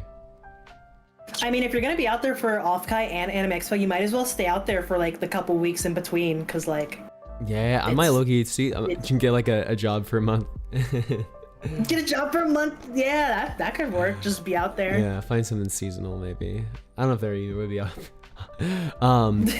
oh yeah, but going back to like setups now. What would your dream setup be if money wasn't an issue? Probably that like Raiden setup, because as it stands right now, that is going to be an expensive, ambitious project. Like, mainly just commissioning a lot of the assets for it, because I'm gonna have I have a 3D printer, so a lot of it I can do on my own, but there's a lot of like extra stuff in it that I wouldn't be able to do myself. So I'm just like, oh man, it's would easily be in the multiple thousands, like $3,000-$4,000 on just the like, I mean, between that and the parts. Thankfully, it's an all black build, so it's not, I don't have to pay the premium white tax on PC parts, which I'm like, I don't understand. Like, you want a GPU in white, expect to pay like an extra $300, literally. It's kind of insane. That tax to get it in white is crazy. Yeah, I've just like, my aesthetic now has just been like all black for my setup. It's kind of a huge jump because my setup before was like all pastel, and now I'm jumping to all black. Oh yeah. Yeah, my setup has always been like on my RGB stuff. I've always done like blue and purple. So the black, blue, and purple kind of goes well together. Like right now I have it cycling between purple and like blue, and it's a vibe. You kind of just find your aesthetic, and then you subconsciously stick to it whether you realize it or not. Yeah, I think, God, what would I want to do with mine? Something. Oh, I want to get that new height PC case where there's like a touch screen on it. That looks kind of cool. Okay, that one was a close contender, because I might modify my build to use that one, because that's the height Y70 touch, because it's like it's the panoramic, and then on the like vertical panel you can put like you could take that glass panel out and put a touchscreen. And I'm mad because they made one in purple. It's literally called Taro, and I'm like, I've been looking for a purple case forever, so I genuinely might switch my build around to use that case. And I like that for that case, you have to mount your graphics card vertically, so you can show it off. So you can be like, yeah, it looks pretty. Dude, oh my gosh, it's pretty. That you literally reminded me of that, because I would use it to put like temperatures and stuff. I would put that panel to good use. Like, it wouldn't just be for show. But oh my god, you reminded me of that case, and I forgot about it. Well, About PC parts and also maybe peripherals. Do you have any favorites? Any favorite like peripherals or Stream PC Deck. parts? Stream Deck. Amen. Easily. I got a Stream Deck XL right here. I love Elgato because my build is a lot of Corsair, and Elgato's owned by Corsair, so I guess I'm just a Corsair shill at this point. But I got the Wave 3, I got the Stream Deck, I got their Elgato capture card. It's their stuff. I love the integration between all of their stuff. Like it fits so seamlessly. And as a VTuber, having a Stream Deck is literally like, you kind of need one at this point. But there are a lot of Stream Deck like variations and a lot of affordable ones. Like they have their Elgato Neo line, which is like for people who aren't really content creators, but they need it for like work and stuff. So you can get like a little itty bitty baby Stream Deck just to like try it out. I got the base one with the 15 buttons, but I might honestly get the new one that has like the touch bar and the dials. It's so good because I use it for my toggles. I use it for when I'm doing art because I can use it as a hotkey. I can use that as hotkeys. I program it to automate my tasks for me. Like when I think I don't know if I mentioned it to you or someone else, but I'd seen someone suggest that when you're like as a VTuber, a lot of times you forget what apps you need to open. I surely forget what apps I need to open. There's a button that you can program to do multiple things. So say you need to open VTube Studio, OBS, mix it up, yada yada yada. You can tell it to do that, and when it presses the button, it'll just have everything open for you. I love that. Yeah, and I'm sure you can find other ways to do it, but Elgato just makes it so easy to automate that kind of stuff. Like I use my Stream Deck that's how I was changing between my models. I have them all in a folder. I have all my models. I have one of my favorite things I have. It's this plugin for Stream Deck. I have a page with all my friends who I like to keep up with, because you know we're all streamers. It's hard to keep up with people. I input their name, and it shows them on Twitch whenever I click on them. And what's nice is that when they're not live, their name is grayed out and their icon is grayed out. And when they go live, it lights up. Like right now, one of my friends is live. That's so cool. It'll pop up, it'll open up a tab with their stream, and if I press and hold while I'm streaming, I can raid into them. You have to show me how to. You have to show me how to do that. Dude, I love it. I love like micromanaging stuff like that. It is so useful. And then like I have another one. When I press it, it puts my raid message in. So like, you know, if I'm about to raid out, I can just go boom, raid message done, yada yada yada. It makes my life so much easier. Elgato, please sponsor me. Yes. Oh my gosh. Shoot your shot. You're gonna go to the cons. You're gonna see their table set up. Shoot your shot. Like, guys, please. Please. No, but yeah, definitely the Stream Deck is my I love it. I love it so much. It is a lifesaver, whether or not you are a content creator. Oh yeah. Like if you do any sort of like art, music, video editing, there's a use for it. There are a lot of cool plugins for it, and there's definitely something you can find to like best $150 to spend. I can just say that, and they always go on sale too. Oh yeah. So catch it when it's on sale. Don't be like me and buy it out of impulse. Because I'm a little freak like that. I bought the mic and the Stream Deck, so I walked out of Best Buy $300 broker than I was. One thing I know I would say, and this kind of leads into our next question as well, but like also welcome in Andy. Hello. I know one thing. I mean, we could say about like the last question for tech category was like, what's one piece of advice you give to someone building their first PC? But also into that, but also the Elgato conversation. If you guys in chat are not checking places like Facebook Marketplace to buy stuff, you need to. I have a Stream Deck XL. So this is the one that has the 32 keys on it. It doesn't have like a touch bar thing, but it has 32 different keys, which is like, I only use half of it right now. But there's like I'll find reasons to use the rest of it. Very customizable. It's probably like the like one of the higher tier ones you can get, I think, from Elgato. But like I went on Marketplace, and usually this thing is like maybe $250, $300 by itself. I got it for like $20 on Facebook Marketplace that somebody sold. And it's like they just want to get rid of it. They just want to get rid of it. They didn't know about it, and it's it's literally like flawless. Like there's not a scratch on it. It works perfectly. That is a steal. I haven't had any issues with it. God. And like that's been a big thing too. Like I've never like as I've gotten older, maybe like I don't really buy too much new stuff now. Every now and then I will. There's some stuff you just want to buy new for sure. But like for like some tech products, like I sometimes just buy stuff like He's calling used. you Unk. I'm called Unk. Why would I call Unk for Facebook You're on Marketplace? Marketplace. You can. I don't use Facebook itself. I just use Marketplace. That's yeah. You gotta get the deals. Those are sketchy. It really depends. If you check the reviews on the person and like check their actual profile for Facebook Marketplace, you're gonna be able to tell most of the time if the person's real or not. And I've really had any bad experiences with the Marketplace, but like it's such a nice place. Like literally go on there and look for good deals. I need to start using it more. Like I'm tempted to I'm getting a new desk. It's like slightly used by this one guy, but I'm gonna travel out and buy it if he still has it available. It's a standing desk, so it can go up and down. Usually it's like 130, Ooh, I need one of those. but he was selling it for like $50 and he like used it once. So I was like, oh my God, okay, might as well. I mean, but yeah, what about you, Kiki? For like, what's one piece of advice you'd give to someone who's building their first PC? I definitely say make sure you know what you're going to be using the PC for before you build it. Like have a good game plan going in, because you can't just make an all-around PC, but knowing what you're going to be using it for will heavily dictate the parts that you buy, and it could save you a lot of money in the long run. Because you know everyone's like, oh, I'm going to make a super beefy tanky PC, and then they only use it for like light browsing and stuff. It's a lot of wasted potential for the computer and a lot of wasted money coming out of your wallet. Like if you're a VTuber, it should be focused on multitasking and rendering, because especially you're not gonna have a fancy schmancy model on the screen. You want it to be able to not be running at -2 frames a second.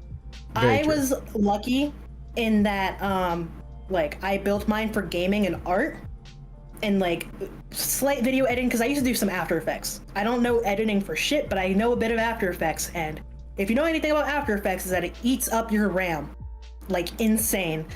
And I got lucky in that when I started VTubing, I didn't have to really upgrade anything. My computer can handle a lot of stuff just fine. So I got lucky with that.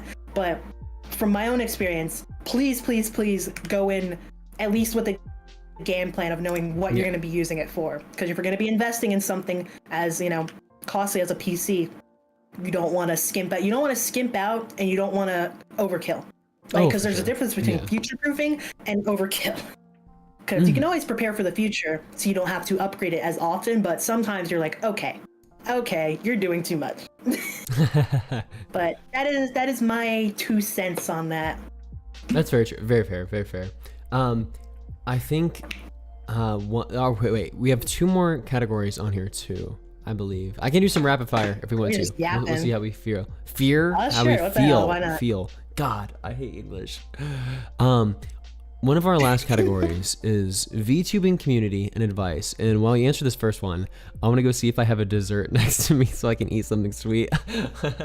But for the first one, what's something you've learned about yourself through VTubing? Definitely that I don't give myself enough credit that I should. Like, I'm the type to like not. I'm always the type to be like, oh, I could have done this better, or I could do better. And it, being a VTuber, it's taught me to really, not to say like stop being so humble, because I hate complimenting myself. That's just cut and dry. But I don't realize just how much I know how to do or what I can do, and I need to start giving myself more credit for that. So I guess that comes down to like self-confidence and having more faith in myself, but I've definitely gotten better about that since then. I still hate being perceived, but it was a lot worse before. Oh no, yeah, I feel you on that. It was a lot worse. It's hard to like, I don't know, I don't really recognize my accomplishments sometimes. I'm just like, it's yeah. I don't know, I don't really, not the best with praise sometimes. I don't really accept, like, I don't know, not too proud of myself sometimes. I probably need to give myself more credit and grace, like you're saying. That's what I'm saying. Like, I'll be like, yeah, I did this, and this. And my friend's like, oh my god, that's great. And I'm like, I could have done more though. Like, literally, it's not oh me my fishing god, for compliments, but it's just a genuine like, oh, I genuinely think I could have handled this differently or done something different, when I should be saying like, hey, give myself a pat on the back for even doing that. Mm-hmm.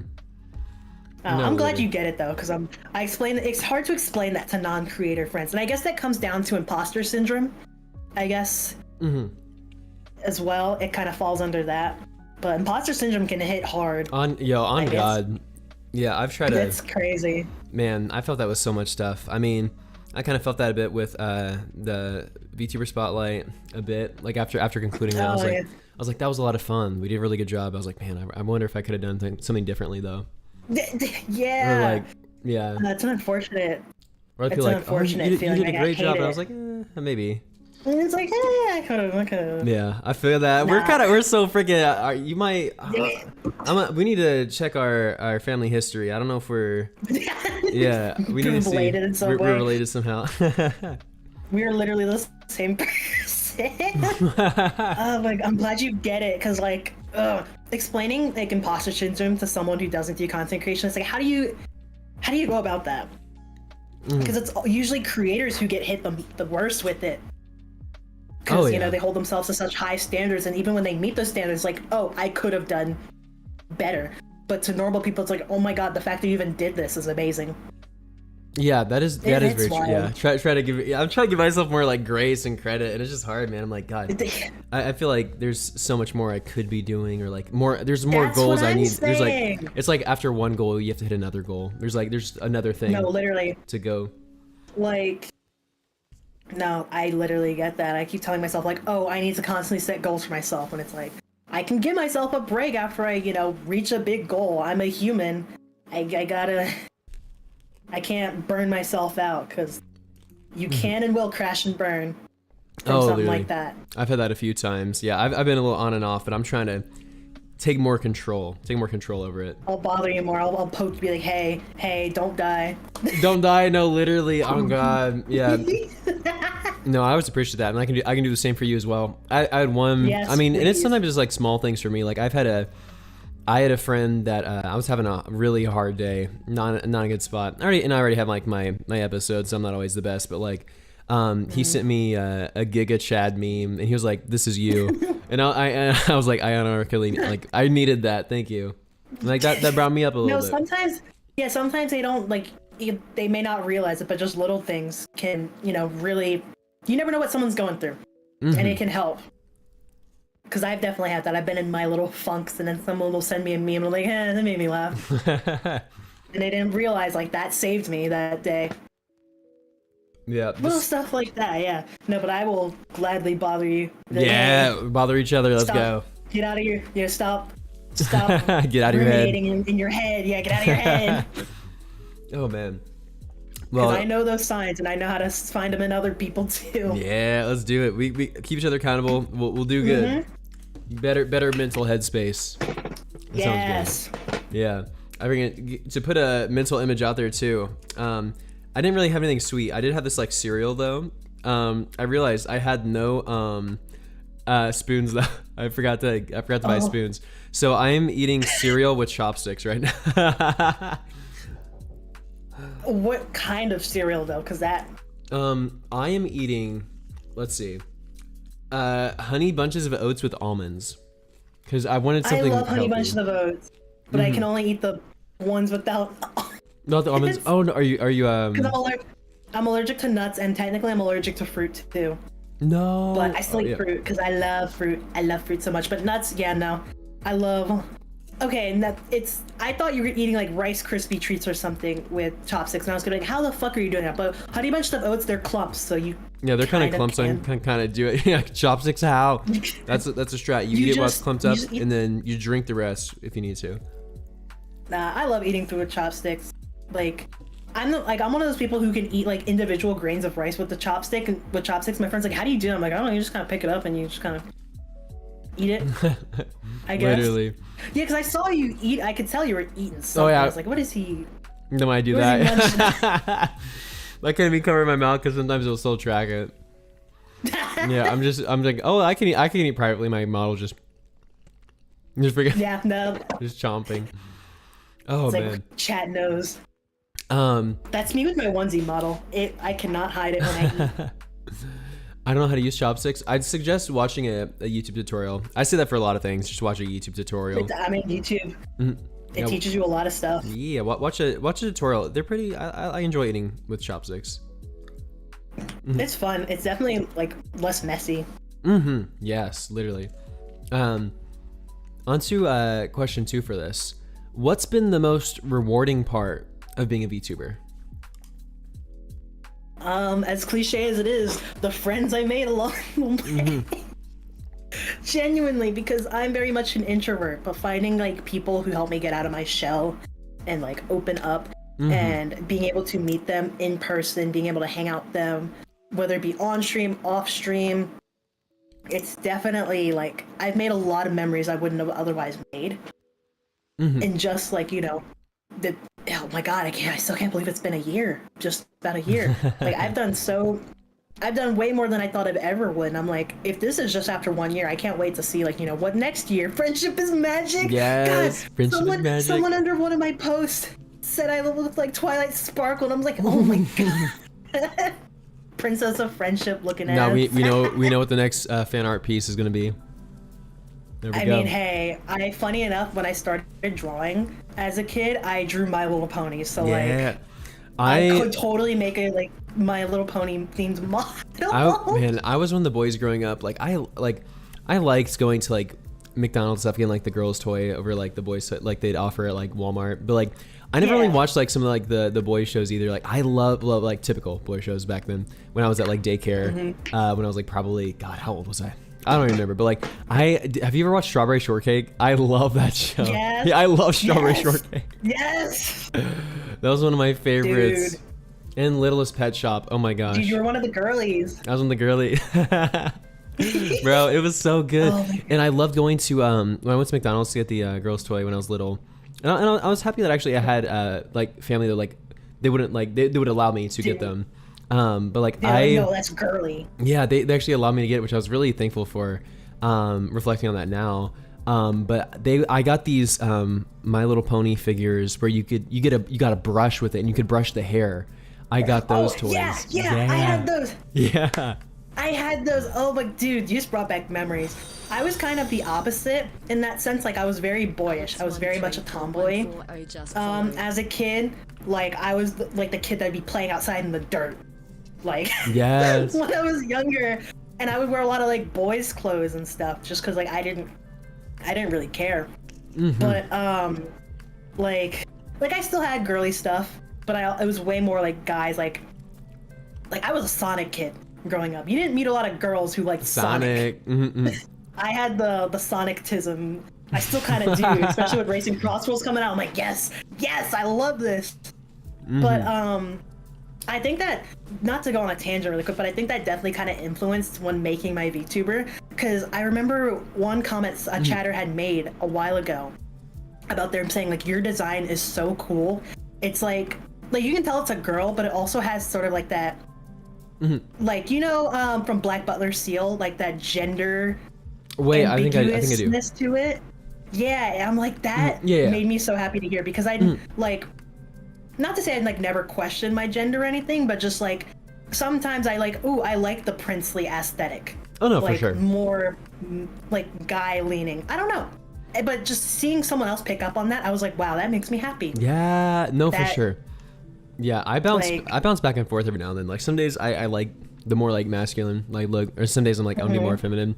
But like man, my fucking you get it, bro, my fucking jawline though, my jawline pisses me the fuck off because I have I have I do. I have a sharp ass jawline. And like I remember I was staying with like at last time for Offkai, I was with some of my gym mates when I was part of the agency. And when I was laying down and one of them opened their door to like where we were sleeping, and they looked at me and they're like, man, you have a good face. I was like, bro, because like some days it's just hard. Like I have my hair length IRL is probably like what it, like Pax is. It's pretty similar. So it's kind of nice because sometimes longer hair can like soften the facial features. Yeah. But like the part that does suck is like when I want to like be like, oh, you know what, I'm feeling like the more feminine vibe today. This fucking jawline, bro. The jawline. I gotta like, bro, what am I gonna do with you? What am I? It's like I gotta take it out of Minecraft. Yeah. Oh my god, no, that's funny though. Oh, CL is the reason I reached Uji Fashion. Yeah, Seal's like Uji Fashion. That's because I feel like that what kind of made it really popular. Like, because it's always been around, because it falls into the same aesthetic as like Gothic Lolita. You have the not Menhera. I think it is called Menhera. Like the girl, I guess girl failure aesthetic. Think like meaty streamer overdose style stuff. But there's a bunch of different like Japanese fashion styles, and I definitely want to get more models, and I definitely want to do a gender bent model. Yeah. We'll pause for a second. Welcome in, Raiders. Hello, hello. Let me get I'll get a shout out for y'all. Welcome in. Yeah, how are y'all doing today? We're doing Thero. It's good to see you, Thero. Actually, I spoke to Thero. I did a panel at Annie Revo in Canada at God, was it Montreal? Fuck, where was it at? I'm trying to forget. Thero, can you remind me? I'm spacing right now. Jayla, oh my gosh, Jayla, it's good to see you, Jayla. How are you? But yeah, we had like a panel on VTubing there, and they were actually.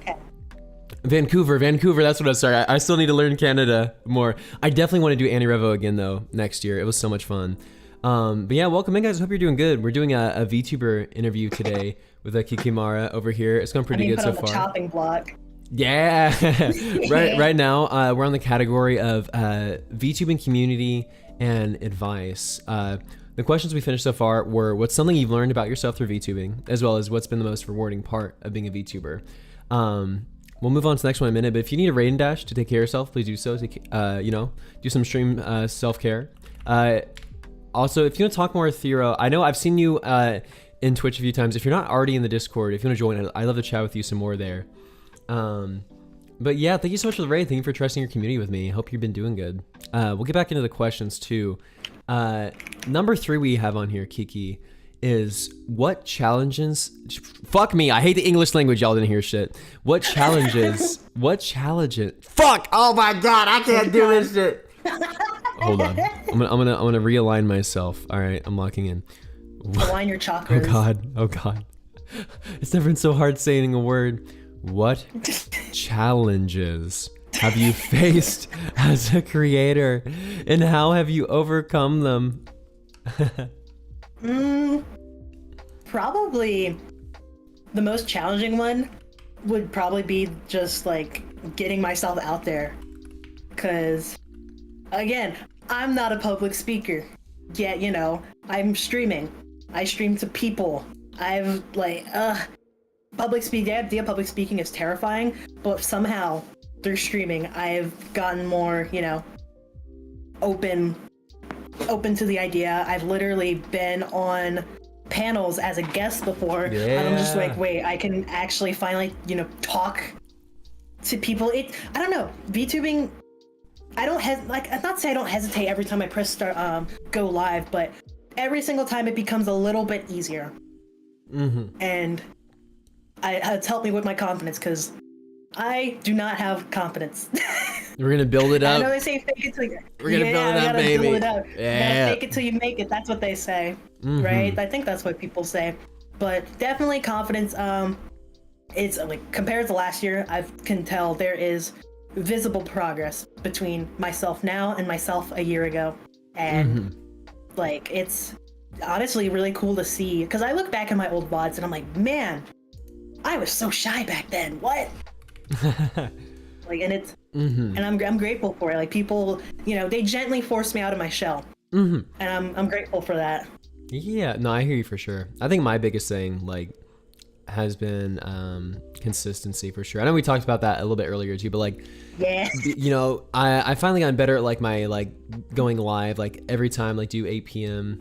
or something. Try to find a time I can be consistent with, and then now I need to carry that over to uploading videos and editing and stuff like that. Me too. But I have a TikTok sitting in my dress. I'm like, I should upload this sometime. Yeah, I overthink it a lot for sure. I'm hoping to see a lot of improvement within the next year. I try to make improvements each month, of course, but definitely within the next year. Yeah, I try to set little goals for myself, either within 1 month or over the span of a couple months. I think like But little steps, baby steps. yeah, the best thing I had going for me was like, and this could be like in general if there's any other VTubers in chat too, for like collabs and stuff, like I know there's a lot of people in the space that were like definitely like what you're saying too as well, like it's hard to reach out to people if you're a bit more introverted. I literally like one thing I would just do, and it definitely depends on the person, but like if you can build up the courage to do it, when I first started out, when I had like 10 followers, I literally would just message people that like I was interested in, like I like their content, I like how they act, I thought they were really cool people. I would just send them a DM. Like some people were like, "Oh my god, how are you getting collabs?" I was like, I just message people. Like they're like, what's your code? Like, do you have like what's your recipe to get what's your secret? I'm like, bro, I just message people. Like that's all I do. Like that's how I became friends with Yeje Bay, is just because like, and I know I always talk about her because I give her high praise because she's one of my favorite friends. Well, I don't say favorite friends, one of my best friends in this space, is because she's great. I need to reach out to her more. Yes, yeah, just like really just reach out. She's so sweet. I had 20 followers. I reached out to her. You know, it's kind of intimidating because she's a larger creator for me. Big. Yeah, you see a number and you're like, oh, that's scary. Yeah, and then she was like, oh no, you know, yeah, let's get a game going. Then we played Fortnite together. We did a few streams. And that sounds like so much fun. Yes, yeah. So like, you know, just shoot your shot. Life's too short. Shoot that shot. You know. Yeah. But of course, it's easier said than done. Yeah. I'm not just gonna tell you to like be like. It's definitely easier said. Yeah, easier said than done. I'm not just gonna stand up here and be like. I'm getting better about that. Yeah, I'm not gonna stand up here and be like, oh, get over your fear. It's that simple. It's not that simple. But like, if you can build up to the point where you can like just shoot that DM, take that shot. Yeah. Oh yeah, absolutely. And I've been getting better about it. I try to set a goal for myself, like, oh, today I'll reach out to 2 people who I would like to collab with or just get to know, because I don't want it to seem like, oh, I'm just wanting to reach out for content, because I genuinely want to get to know the person too. I agree. Like, same here. I want to know about you as a person, not just you, the VTuber.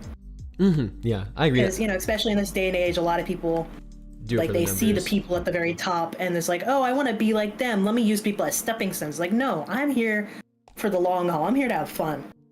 I agree. That's been one of my favorite parts too, is building genuine connections with people. And I mean, like going in like in person to like places like Offkai, and I see all these people that I've interacted with, and I can like hang out with them and just have a good time together. It's such a nice feeling. It's such a nice feeling. And like sometimes too, I do get annoyed with the VTubing community. Just like sometimes I see the grifters online, and I see stuff like that. But then I take some time to reflect, and I'm like, the big difference is most of these people that grift and do all this like crap online, they never like really show up to places like Offkai where like they have to like actually face people. It's more just like they're cowardly, hiding behind a screen. Yeah, and whenever I go to a place like Offkai, I always see the positive impact and the awesome things that people are working on, and it reminds me that this space is not as bad as it's made out to be sometimes. Yeah, for every one bad person in the space, there's like a dozen amazing people.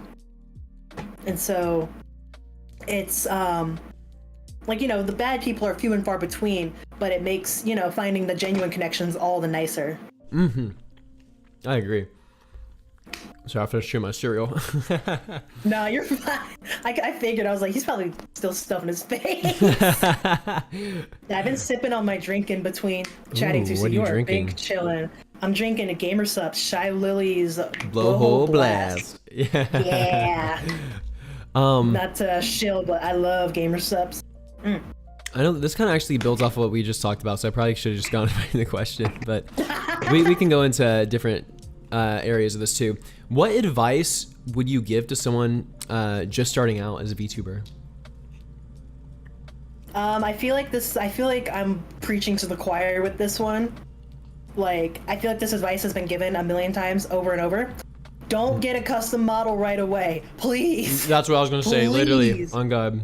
Literally, there are so many accessible models nowadays, like with Suika's model. There's a new model that came out. I can't think of the name of it, but I've been seeing it, like, a lot of people using it. I know Nanolist is making a model too. There are so many customizable VTuber models that you can use starting out to make sure that you like doing this, because VTubing is, you're streaming, but it is a subcategory of streaming, and it's a niche in itself, a expensive niche to get into. Make sure you are 200% down with it, because you're going to be spending money on a model only to realize I don't want to do this. Literally. Whether it's you don't connect with the character, whether you just don't connect with streaming.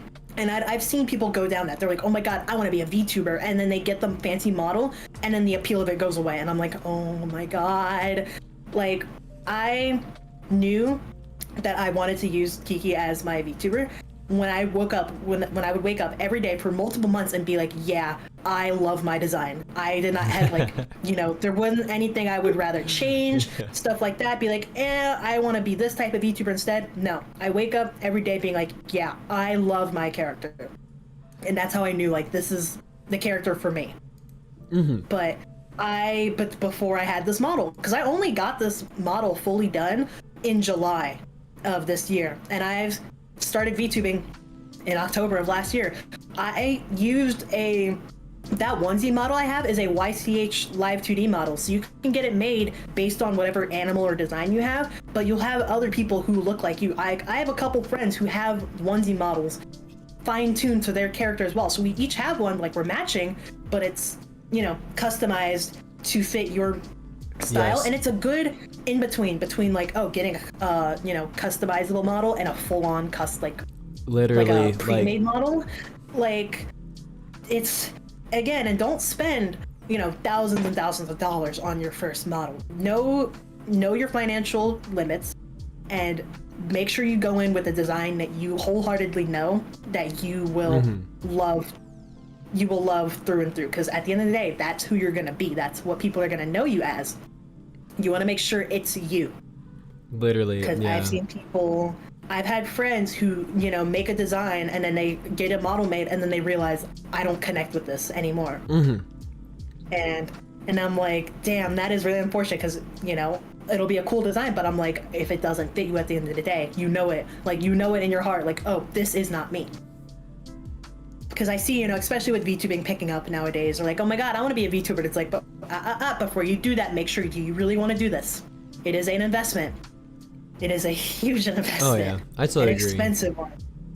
Yeah, I think that if you were to come up with a design in mind, you know what you want your character to look like, write all those details down, and literally just look for customizable models. You could buy a normal one, and then buy like a chibi one, a scuff one, and just make it look as close to your model as possible. On that subject, I hope the Suica model works. I'll literally pull up the Suica model right now, because it's still on the settings I had, so you guys can see the resemblance. Because I used the Suica model for 9-10 months.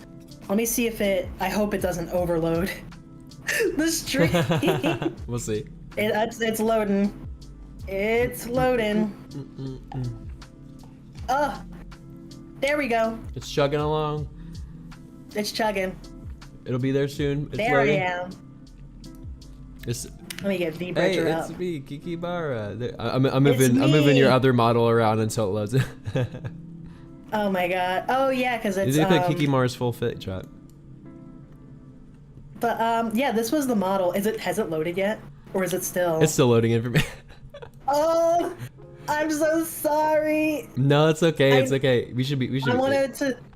I was trying to make a statement, because I wanted to show people as an example. VBridger. Boom. There we go. Oh, you just have the picture of my model up. Is it still not up for you? Not yet. It's loading though, I think. I see what you're doing on your stream. Oh my god. Oh yeah, I see what you... Oh my god. It's me, Kikimara. I am PNG. It's okay. I'm surprised it hasn't loaded. Let me check. Let me see if I can check where it's down. Oh wait, I see it downloading. Up 35%. Oh. Hold up. Wait, there's a percentage bar chat. We got this. We're cooking. 38, 39, 40, 41, 42, Oh my 43, God. 44. All that just for me to show the Suica model for a little bit. Don't worry, chat's That's gonna be there. funny. We're almost halfway there. Oh, wait, I'm almost there. I'm almost there. 51. Oh my god. We got this. Hold the line. Hold the line, Hold the chat. line.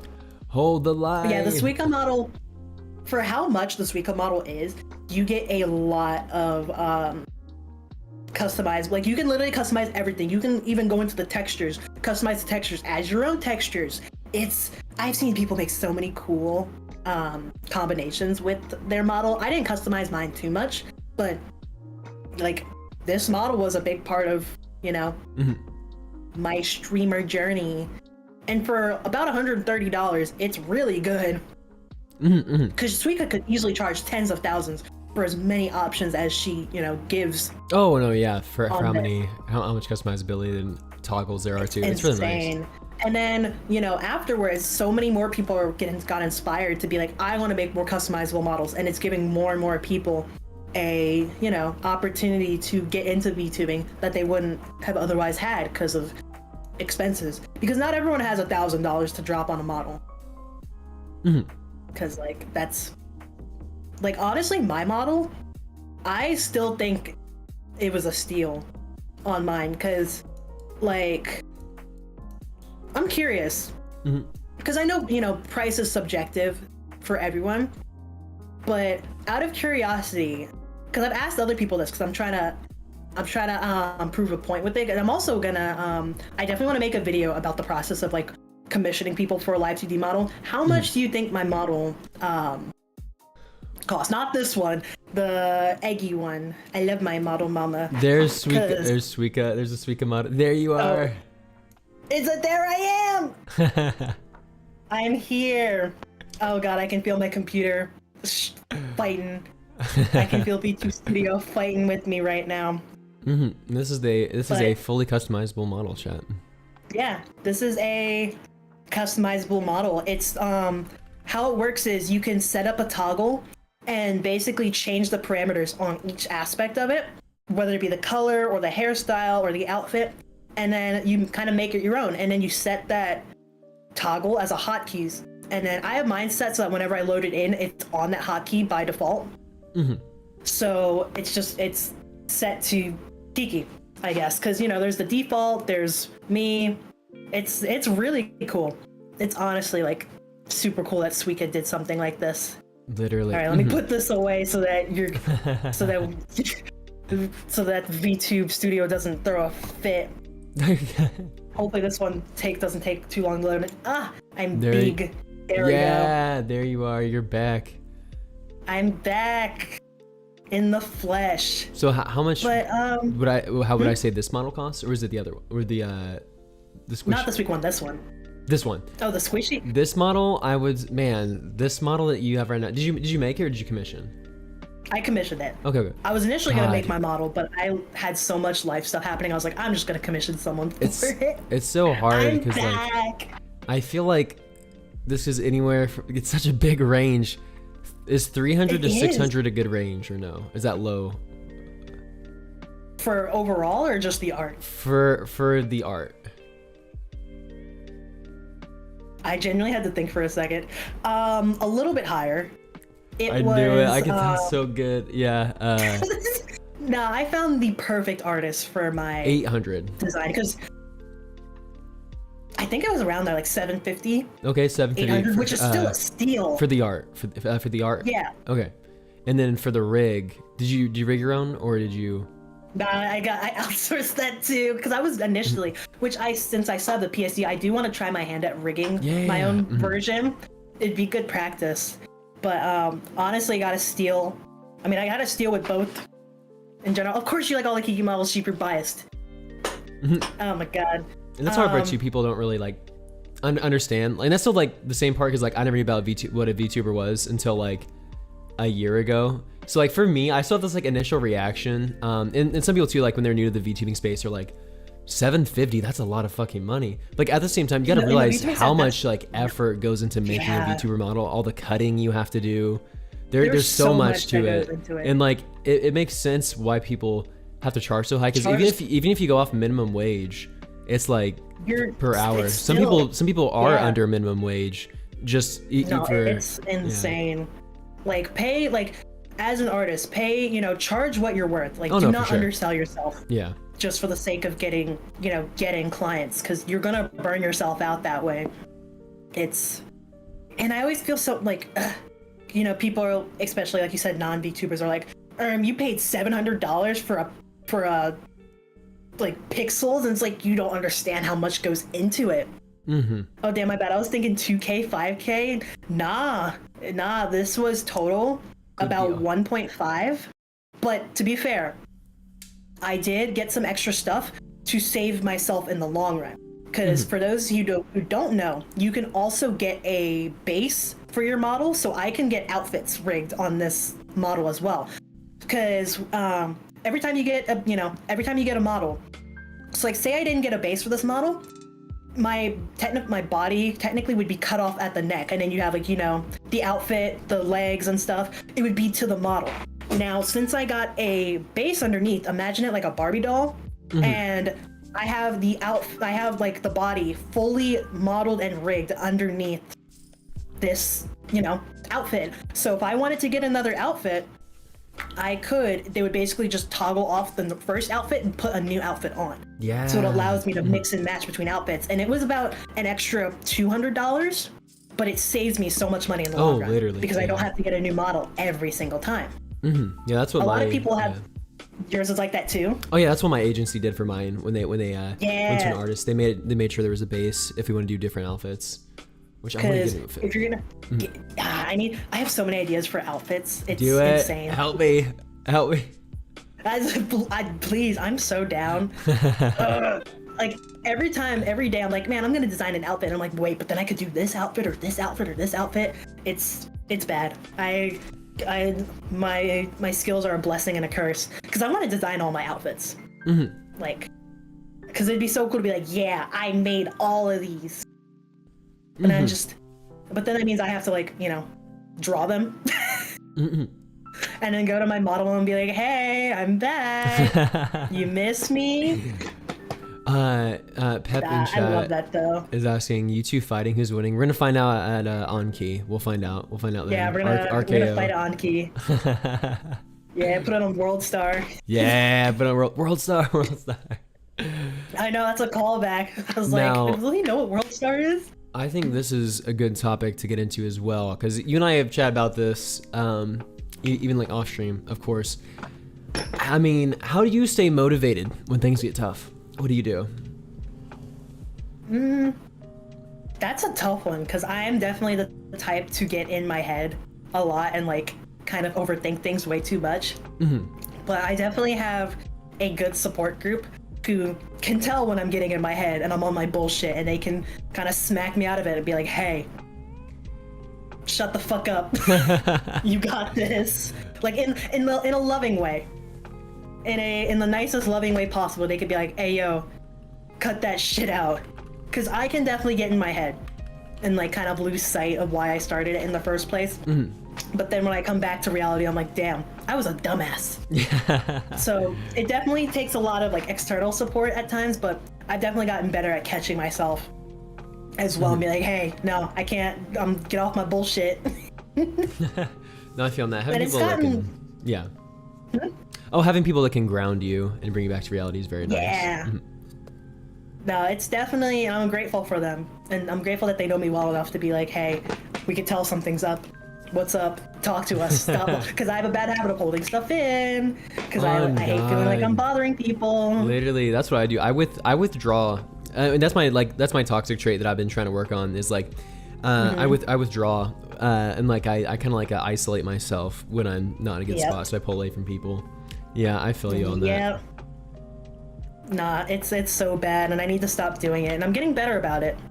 That's what. Oh my God, we have so many similarities. We need to do it. We need to do a duet cover of the. We do, please. I've never met someone who thinks so much like me. Jeez, that one song was that isn't that Frozen? I don't know. Yeah. Oh yeah. Yeah, our mental synchronization. My God, that'd be funny. Yeah, that'd be funny. We should. Yeah, that'd be funny. Hold up. Yeah. New idea. Oh my God. Ah, man. I have way too many like covers that I want to do, but I jump over the place. I'm a variety music listener. Like I can listen to like John Mayer for like relaxed like rock, and then I'm like, okay, you know what?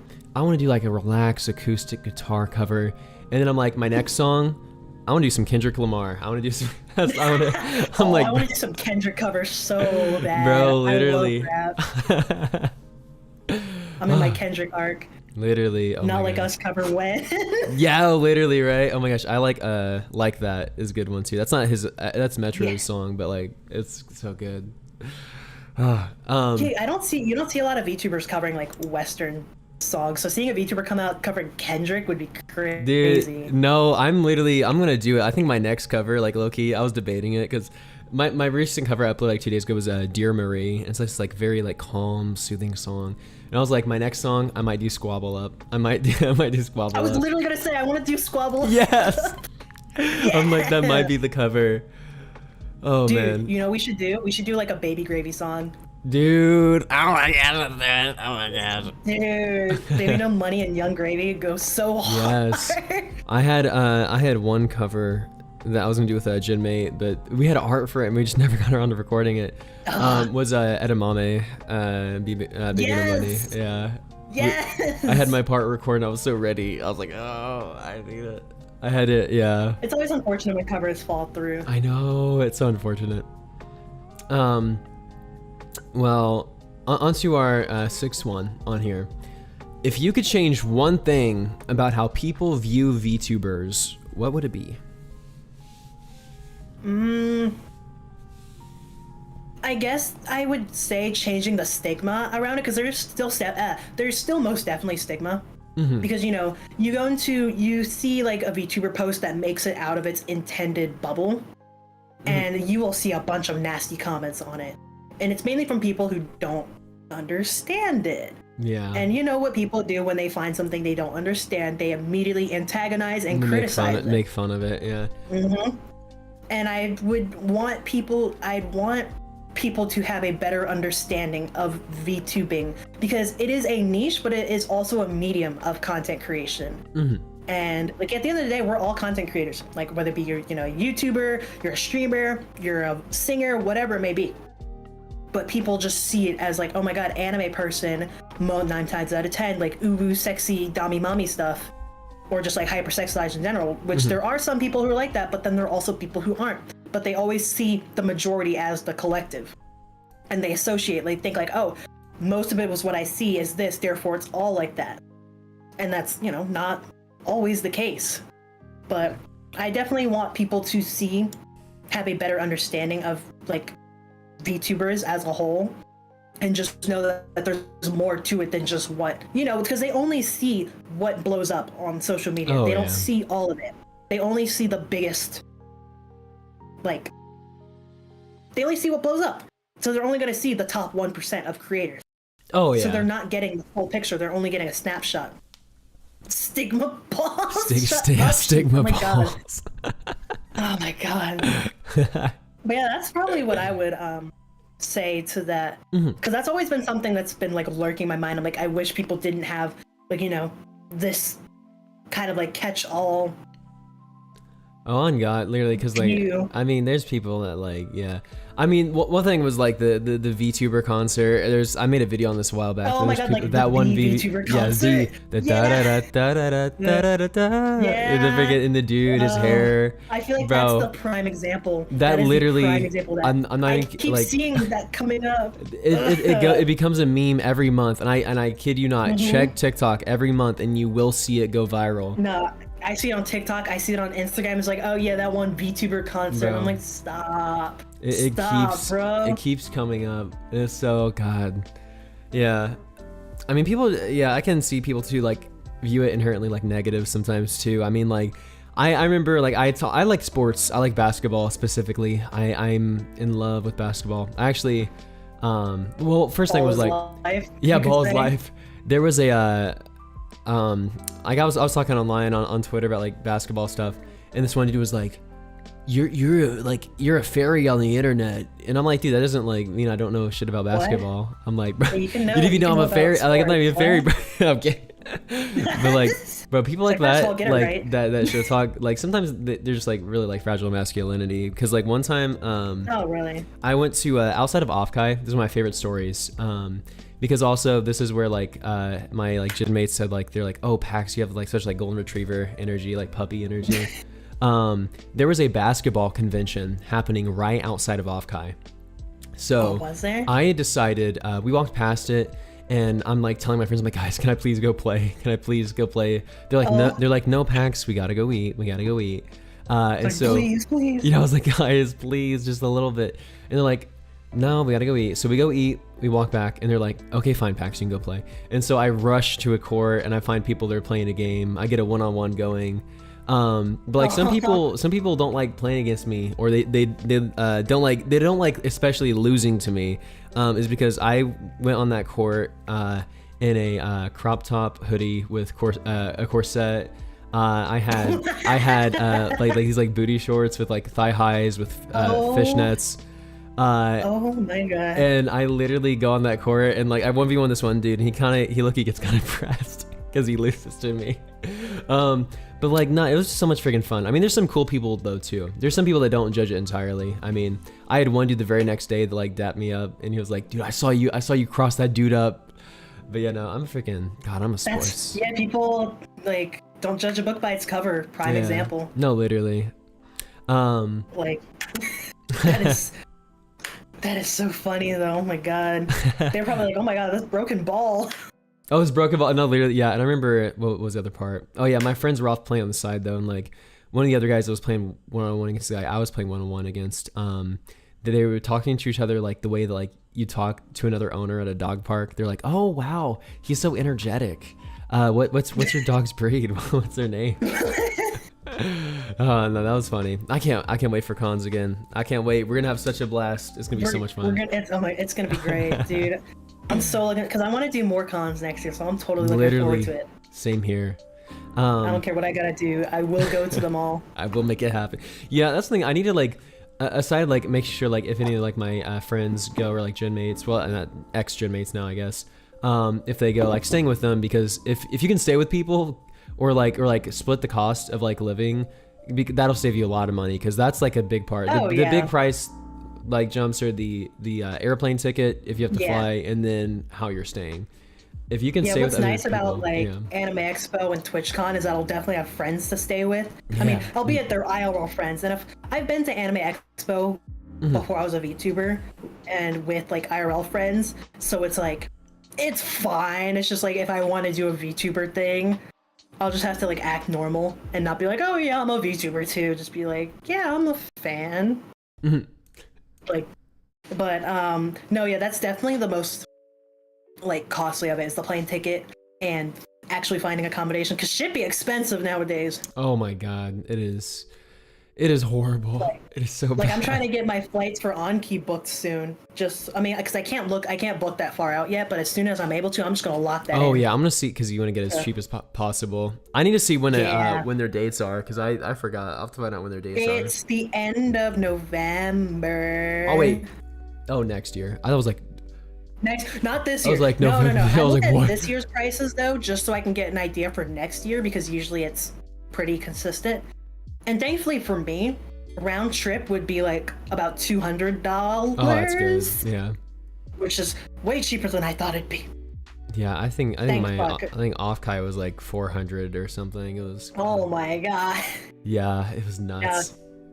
No, that's crazy. I've done so much flying this year. To be fair though, I love flying, so I'm not complaining at all. Like I literally have like a weekend getaway coming up, and I'm like bouncing off my chair. I'm like, I love flying so much. Yes. Oh my gosh. That was my first, going off-kai was my first time flying alone. On a plane? Oh, alone. Okay. Yeah. That's fair. I've started flying alone when I went to, the first time I think was when I went to go visit Sarah, like back in January of this year actually. But flying alone, it's not that bad as long as you know what you need to do. It's not scary, because I've flown plenty of times, but it was always with family. But then I was like, wait, I gotta get on a plane alone? What? Yeah, I just brought my DS with me, and I play some games on there just to relax. I brought my Switch, yeah. Sometimes they have free movies too you can watch. I would watch some movies. I watched, funny enough, I went on a flight last month too. I watched the Minecraft movie, because it was exactly the same length as the plane ride. So by the time I finished the movie, we were like landing, and I was like, oh my god, this is awesome. That's so cool. Yeah, I remember our flight to off-kai. It was actually, the airline took off. It was the airline's birthday, actually. Oh, really? When I flew to off-kai, so that means you could get free drinks. And I tried a few things. Ooh. Oh, look at you, fancy. Yeah, I remember one thing I got, I thought it would taste like candy because I never really drank too much. Yeah. I got a bourbon whiskey because I was like, oh my god, it sounds like it's being like caramel candy. It was not I was candy. like, it was not candy. It was not candy at all. No, it was not candy. It was so bitter. I was like, ooh. They're like, do you want it mixed with anything? I'm like, why do I want it mixed? Please. I was like, I thought I just have to drink it how it comes, no? And they're like, no, usually you mix it with something. You were like, I don't know. I don't know, man. No, that's you didn't know. Now I'm ready. I had a few nice drinks down in Off-Kai. I don't really do too much though, aside from like maybe with friends every now and then. Oh yeah, no, I'm a social drinker. I don't like go to parties be like, yeah, I'm gonna get wasted. I'm gonna get drunk. Literally, nah. yeah, I can't do that to myself. Like me and my friends, we'd have like game nights. We'd play D&D, have a couple drinks, have a good time, like with friends. You know, yeah, with in friends. moderation. Because I don't understand people. That is one thing too, like TwitchCon and like Off-Kai parties. You will not catch me at a bunch of parties. My social battery will be spent just being on the floor of, you know, the convention. I will be back in my room, honk shoe. Oh, yeah. Oh my gosh, and that's my favorite. I mean, I went to some Off-Kai last year. They weren't too bad. They were fine, but like I also didn't mind like when I'd go back with my friends to our place and like we just like go to the pool they had there and just like go to the hot tub or something. Just sit and hang out. Exactly. I mean, at the last con I went to, because I went to Anime Matsuri, me and my friends, we just all were in my hotel room, and we got a bunch of boxes of V-Card TCG, and we just sat and like ripped them open. We just sat for like 2 hours going through packs. that was our enrichment. Yes. We were all like very burnt out from because it was like the first day, and we were like, oh my god, we felt like war-torn veterans. I was like, we gotta go back to the room. It's just too many people. To be fair, it is a smaller con than compared to like, you know, Anime Expo, which is like the fucking final boss of anime conventions. But like, nah, my social battery is very limited. I gotta pick and choose how I spend my spoons. Because I will shut down. Well, I think I did one of the days. kind of going off of batteries a little bit and working with people. On this one, last one for this category. Do you have any future collabs or a dream project that you'd love to make happen? I mean, after seeing Iron Mouse's like concert, it definitely like inspired me to want to do some. Obviously, like not something on that scale, but I'd love to get a bunch of creators together and do some sort of music thing because I love music stuff so much, and I need to do more of it. I'd love to do something like that. Yeah. Were you? Yeah, I was thinking about getting something organized for that, so we could try to work something out, try to figure. We should. I was like doing like all these projects. Organized like concert or something, and like. I mean, it could even be like a pre-recorded performance if we just wanted to like start out with something like that. I mean, I know people at OnKey. I'm sure we can get something worked out. Yeah. I'm sure they can make something happen for a friend. My man. Oh my gosh. Yeah, so definitely I want to do some music projects. I want to do more collabs. I need to get out there more, but I also do it. I also have to like. Again, I have to protect my peace because I've done collabs. Like I did a Lethal collab with like 12 people, and I shut down so fast because I cannot. That is because with a game as chaotic as Lethal, it's bound to happen. But not many games can have that as many people unless they're friend swap games like, you know, Peak or Repo or Lethal. But I like collabs where I can really get to know the person. Like, you know, 1, 2, maybe 3 people max. I can't do big things, but I want to host more events, more collabs, and I want to eventually try and do like a rivals tournament at some point. I'd love to try and organize, because I was in a friend's rival tournament as a caster, and I really enjoyed that. Like I got to yap about rivals, like that was great. But I want to get out there more and stop being in my little bubble, because I need to, I definitely do that. I hide away and just kind of stick to my own circle, and I need to expand. We got this. We can all grow. We can all grow together. We can grow together. Yeah. That's exciting. I'm excited. There's so much cool stuff. Oh, there is. We're good at conceptualizing. Now we just got to take action on that. Yeah. Yes, it's actually getting it done. Well, let's see. So many ideas, not enough time. To go off of, because then we have about like we can see how we feel. Oh, I know. Oh, did I run out of water? Yeah, Jeez, I was drinking a lot of water today. Yeah, no, I just ran through 2 propels. I have another one I might drink. Jeez.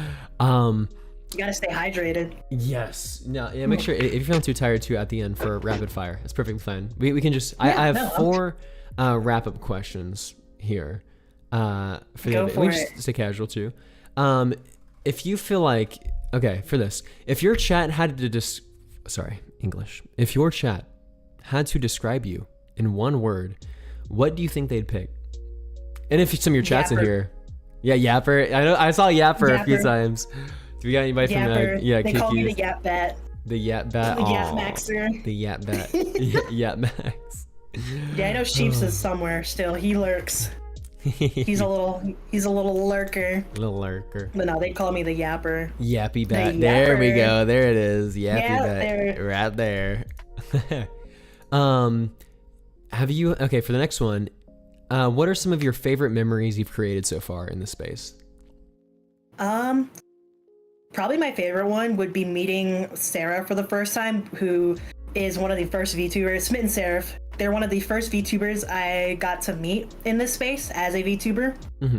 And their community welcomed me with such open arms. And it made me realize, like, damn, I look up to Sarah, like, as a friend and as a, like, fellow creator. And being able to meet them in person for the first time. Like, I think I literally cried when we hugged. I was like, oh my God, like, you're here, you're real. You're not just a figment of my imagination. And now that little bugger can't get rid of me. Clip it and ship it, chat. Send it to Sarah right now. Send it to Sarah. And they just hit partner actually, like, right before TwitchCon. And I was like, I am so fucking proud of you. Yeah. Like, I have been in Sarah's community since they were using a pre-made model, and I'm like, I have seen you go through the thick of it. I've seen you at your worst. I've seen you at your best. I am, could not be more proud to be, call you my friend. And I'm just like, it genuinely inspires me. It inspires me to, better myself every day. Yappy Bat, dumb bat, stinky. What are you talking about? He's being mean to me. Don't worry, he does this every day. This is his enrichment. Let's see. Oh yeah, for our next one, I think you like this one too. You'd answer both. Do for both. If you could invite any VTuber or Vocaloid to stream with you, who are you picking?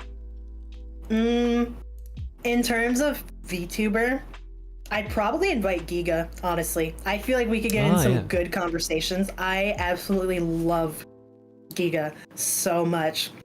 Like, I haven't really thought about it, like, if I had an Oshi, but I would probably say Giga would be the closest thing to an Oshi for me. I feel like we could have some good conversations, especially about content creation and just, like, a lot of the behind the scenes and stuff with that. In terms of Vocaloid, I feel like the cliche answer would be to say Miku, but I actually would want to. There's the pink one, Luca. I love Luca so much. Okay. I love Luca, and I would love to do, like, a duet. Or, like, have her, like, kind of like an Iron Mouse Baby No Money style thing going on. Oh my gosh. No, that'd be sick. That would be cool. Because, like, everyone says Miku. Everyone forgets about the pink one. The pink one. Yeah. Because everyone knows, everyone's like, oh, the blue one and the red one. I'm like, where's the love? Where's the love for the other silly ones? Sheep says add pro gaslighter to the list, lol, but I say it all with love.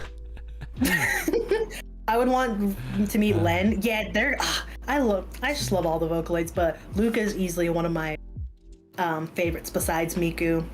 And Gallico, that other one I mentioned. What's the one that has, like, blue hair and glasses? It's a guy, blue hair with glasses, dark blue hair. What's blue hair? Does he have, like, a big white coat? Yeah. He doesn't have glasses usually, but his name's Kaito.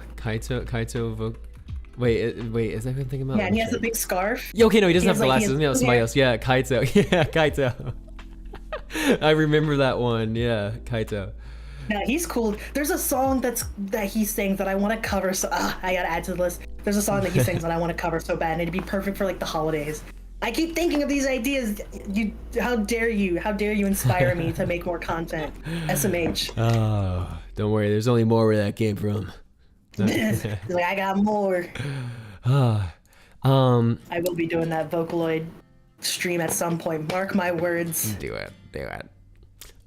Let's see. For our last one on here, I think we might have talked about this before. I don't know if I'm tripping or not. What's one thing you're really proud of in your VTuber journey so far? Would it be cliche to say my design? No, you could say your design. Yeah, I mean that's Like, a not big thing to be chill. proud of. I mean, I can't stop talking about it. I need Like, you to design my literally- 2.0.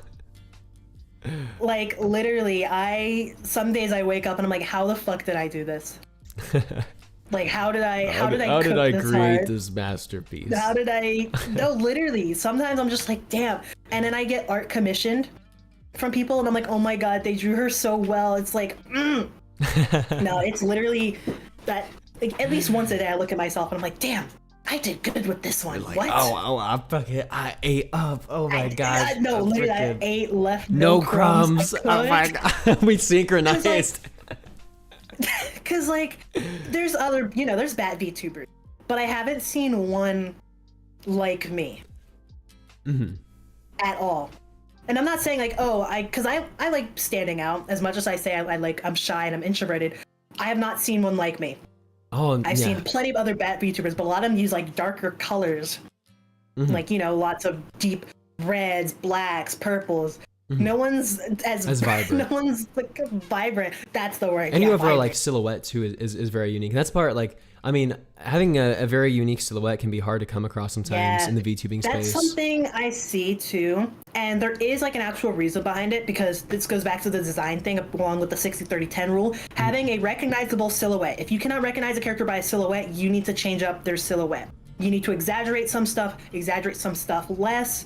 One does like a lot of VTubers fall into the trap, especially if they have long hair or coats that hang off their shoulders. They'll fall into the like cone kind of silhouette where it's like, narrow at the bottom and it gets wider at the top.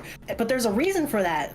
And it makes sense because as a VTuber, when you have your model on stream, you don't want stuff being cut off with your model.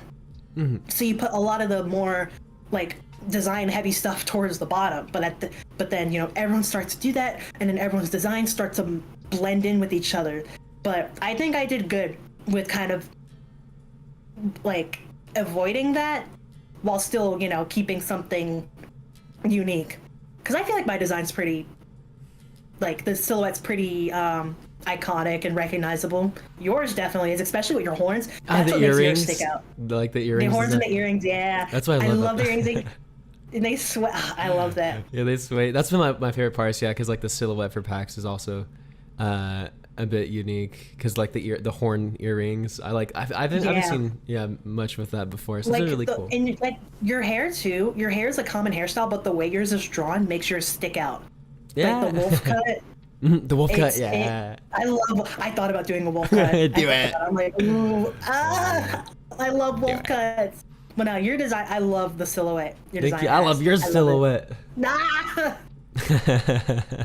Stop perceiving me! Man, we'll do an outfit swap one day. That's what. Dude, don't give me ideas. do An outfit it. swap would go so hard.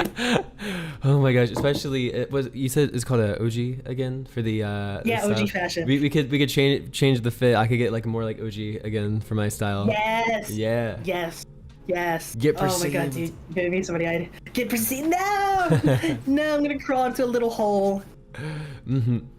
Do not perceive me. Well, I think that was our last question there. We'll go through a bit more, just like rapid fire stuff, just for fun. Funsies. Yeah, some stuff we could go over, just random stuff, very casual. Cats or dogs? And if not, which animal? would you pick? Cats. Why? Why cats? They're silly little guys, silly and little they just kind of like.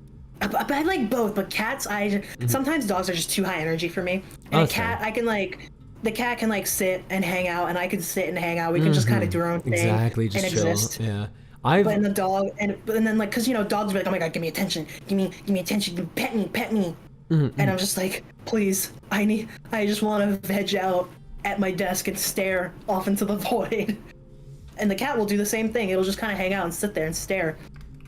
And I'm like, hey, yo, me too. But I like both. But cats, sometimes I'm just like, I vibe with cats more. Oh yeah, for shame. For shame. For shame. For shame.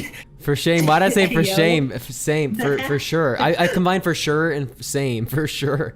For shame. Someone needs to go back to English. For sure and same. Yeah. I feel like I grew up with dogs mainly. I mean, I guess that could lead to like the, oh yeah, so you're golden retriever energy because I had a golden retriever. But like, oh yeah, you definitely give off golden retriever energy. Dude. I feel like I like dogs more, but like with my, I don't know, they're also harder to take care of though. And that, like, I think with my current situation too, like even like my depressive stuff, I feel like having a cat, just something to take care of might be nice. Like, having a kitty cat, something like I don't have to like take out. Yeah. Not more motivation, but it helps you take care of yourself because you're like, oh, I'm already taking care of this thing. I might as well take care of myself. Yes, exactly. As well. So it indirectly helps you. And sometimes dogs can just be a little too much. Cats are very low maintenance. You give them a place to shit, you give them food, you give them water, and sometimes attention, and they'll be fine.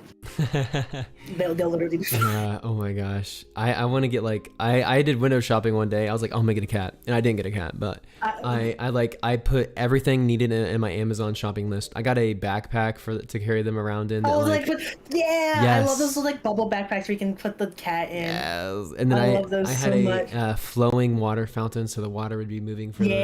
Wet food. I had everything, toys. I was like, oh my God, I am getting a cat, and I didn't. But I'll be ready to get one soon, probably. I need to. Yeah. You think you want to get one? I think I want to. I think I want a little kitty cat. I say go for it. Get a little kitty. Get a little kitten. Yeah, get a little baby. Get a little baby. What about coffee or tea? Tea. Coffee makes me sleepy. Coffee makes you sleepy? Okay. Every time I drink caffeine, I tell my chat like, hey, yeah, I'm tired. I want to take a nap. Go drink a cup of tea. I don't know. It's weird. It's every time without fail. Every time I have caffeine, it's like, nope, you're going to sleep. Yeah, man. My coffee just sends me to the bathroom. I'm kidding. TMI. It wakes you up. I like both. I'm definitely I'm a bit of both. It depends on the day. Like I can drink coffee. Like I will never say no to a pumpkin spice frappuccino. Oh my God. They're so good. I love this time of year, especially because pumpkin spice is in season. But it makes me want to take a nap, no matter what. I'm a weird one. I'm a weird nutcase. It's okay. But tea, I like tea. I like green tea, especially. Oh my God. You like matcha? Like, yes, I love matcha. Oh my God. I love a good matcha. Oh. Yeah, now I want matcha. What about, let's see, what's your favorite holiday? Halloween. Okay, that's fair. I love Halloween. I love it. Halloween is a lot of fun. That's hard for me. I need to do the Halloween and Christmas, which of course those are the big two, of course. But like, it's so hard. I feel like Halloween's definitely overshadowed. Like right after, I feel like everyone goes back to school. It's after Labor Day, and it's like you have a couple weeks, and then boom, Christmas. Like, can we at least have Halloween, please? Can we at least have Halloween? No, I already literally. see Christmas stuff out. I'm like, please, just let us have this. Yeah, I think I like Christmas just because, like, I think one of my, like, I guess you'd say, like, love languages for sure is, like, gift giving, for sure. Yeah. So, like, I love, definitely like, picking Christmas, out, man. like, the right gift for somebody, I'm like, oh, I know they're going to like this. And then they like it. And I'm like, oh, I know. It makes you feel so good. You're like, yes, I know them well. Yes. Yeah, literally. What's your favorite, like, genre of, like, movies to watch? I'm not really a movie person, to be honest, but if I had to pick genre, it would definitely be action. Like, okay. I guess action, I guess is cliche. I guess it's better to say like what I don't like. I cannot stand romance. I'm fine if an action movie has a very subtle romance subplot, but when romance is the biggest part of the movie, it just makes me want to gag. Like, that's totally fair. I'm a weirdo. Like, I can't do it. I don't watch IRL romance, but like if there's like a like romance anime. Sometimes I'd be watching this. That's yeah. Sometimes I can do romance animes. Definitely. Just not Like if I IRL. watch romance stuff, I can't do IRL. But if it's like an anime, I'm more likely to. It's still pretty unlikely that I will. But Oh no, yeah, same here. It's more likely to catch me watching an anime romance. It's like, man, I can't watch these flesh tubers act, man. Like I'm kidding. I can't watch these flesh tubers. It's crazy. I don't. It's like that though. Like I don't know. There's something about seeing like actual people act for romance. I'm just like it makes me cringe. But like if I see an anime, I'm like, oh my god, that's so cute. I wish this were me. Somebody please swoop me up, swoop me up off my legs, please. That yeah. Now that I think about it, yeah, because like a lot of my favorite animes, like you have. Like, I know it's cliche, but Demon Slayer, oh my god. I saw the new Infinity Castle movie, and I'm just like, I've read the manga, so I already know what happens, but I'm like, oh my god, this is literally like, this is worth the wait. This is worth, the years-long wait. I like Demon Slayer, I like Berserk, I like Madoka Magica. I like the, like, action-packed, like, type of stuff. I am forever in pain because a lot of these don't have the endings that I hope they would. But like yeah, and then like Soul Eater, which doesn't have the right ending either. JoJo's Bizarre Adventure, my favorite person was Jotaro. JJK, my favorite was Gojo. All right. I'm sensing a pattern here. Yeah, everybody just freaking. Oh my god, I can't do it, bro. Oh, but. Soul Eater mentioned, yes, I love Soul Eater. I definitely want to get a model done in like the Soul Eater art style. Or at least art done, because I think that would go so hard. I love Soul Eater. I love Soul Eater so much. That's been hard for me. I can't really watch like shows or like anime that have like sad endings. I know, like, of course, real life. There's not always a happy ending for real life. You know, there's tragedy. But like when I watch my media, I like it to be happy. I'm like, I want it to be joyful. And like I see if I read a book or like watch a movie and it has a twist that makes it sad, I'm like, you gotta be kidding me. You gotta. Like, I can't read this anymore. I can't. Oh my gosh. Even like there's one anime I never really got into. Like I saw clips of it on TikTok, but like even like Cyberpunk Edge Runners. Oh god, yeah, dude, you would not. I literally, do well I already got. Cyberpunk. I guess I was like, oh my god, this looks so good, and then the ending was on my For You page. I was like, you gotta be fucking kidding me, bro. It made me so depressed. I was like, because like that had romance, but that was like a subplot. Mm-hmm. But it definitely took more of like a main stage. But I was okay with that because I was like, damn, I'm too invested in this now. Yeah. Really. It messed me up. And season 2 is coming out soon. I'm excited for it. Oh wait, there's a season. I wonder how they're gonna do that. I'll have to look that up again. I don't know how they're gonna do it, but I'm excited for it. I won't have to look that up. I didn't even know that was. I knew that was happening. Yeah, interesting. Yeah, it's in production right now. Oh, that's. I don't know when it's coming out, but yeah, I don't know when it's coming out, but it's coming. I don't know what they're gonna do, but I know they'll cook. I'm also waiting on the Genshin anime, but we've only been waiting like 4 years for that. Literally. Oh. No, it's okay. I'm patient. No, it's fine. No, I'm not coping. I'm not on copium. We will wait. Just like we'll wait for our Gen 5 remake, please. Oh my god. Please. I need more Kave. You and me both. Oh my gosh. Well, I think we might be good there. We'll do one more just about like music too. Just because I can tell I'm getting a little sleepy, so I kind of want to like make sure I'm cleaning. Make sure you and doing some make self-care. Sure you take care of yourself, silly. Yeah, this is so much fun though. I'm so glad. Just yapping is great. What about so for music, like what's your favorite genres for music? I'd say rock, like specifically like J-rock. Rock. Mm-hmm. City pop, definitely. I love me some good city pop. Rap. Yeah. Yeah, so probably J-rock, city pop, and rap, which I know is like 3 completely different. And I guess you could say like video game soundtracks too, because there's some bangers. Mm-hmm. There's some banger, like video game soundtracks. If you haven't listened to the Clear Obscure soundtrack, give it a listen. It is so good. I shall. Oh my god. I shall.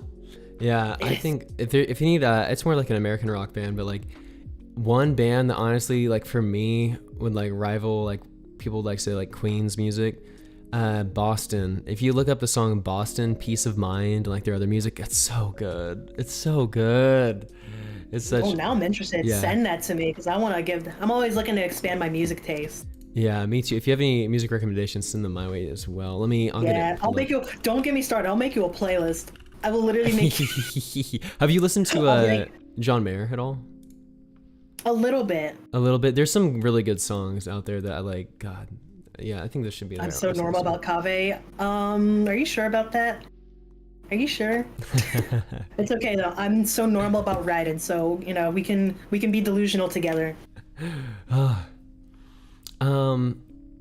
But yeah, I'm definitely I'm a bit of a variety music listener as well. I'm all over the place. Oh yeah, my playlists are over the place. Like literally, my shuffle playlist it could go from so many different like extremes, all in the span of a few songs. It's kind of insane. But you know that just makes me me. Me and my freaky little music taste. No, yeah, I'm definitely also over the place. Yeah, we'll have to. What we'll need to do, because I'll get ready to raid out in a second. But we need to. Yeah, I'll message you and we can chat. We need to get a little bit of a collab going. And I can also like do like a post stream too if you want to like stay in VC. We can just like chat about this a little bit, like how it went and stuff. But yeah, thank you so much for this. I'm so glad we get this organized, and I appreciate thank you for having Kiki me. chat has been an absolute blessing through all this. I know I keep some of it private, but like some stuff too. Like I've been the best in like my own like depressive like spots, and Kiki's been like very patient with me, you know, reaching out when needed, and it's very sweet. I know not everybody has that patience, and I greatly appreciate you. And Kiki deserves all the love for that as well. Thank you. Yeah. You're too kind. Thank you. But yeah, I'm gonna get this. Let's get this raid message ready. We're gonna raid out into one of my ex gen mates, actually, who I sent. I tagged you in his post, Kiki. Yami. Yeah, okay. Yami. We're gonna raid out into Yami. Yami is playing some. Let's see, where did he go? Blood on the Clock Tower. So a bit of a campaign. I think it's a campaign type game. He has some type of ears on. I don't know if he's a kitty boy right now or not. We'll find out. I'm gonna copy this one more time. Boy. Oh, I put raid. It's 7 a.m. Am I cooked? I want your opinion. I'd say take a nap if you can, but if you can't, just definitely stay up and reset your sleep schedule. You are only cooked if you let yourself be cooked. And then I'll put this here for the other peeps as well. Here's where we're going off into. If y'all want to check out on Twitch, King Yami VT. There we go. Copy that raid message. Let's get ready right now. Make sure you guys take care of yourselves. You guys are capable of amazing things. Grateful that I can have this platform to chat with y'all and meet such amazing people. Take care of yourselves. We'll see you guys in the next one. All right. Bye-bye. Bye. Reading and ending stream. I don't really just go to stream ending screen. I just say ending stream until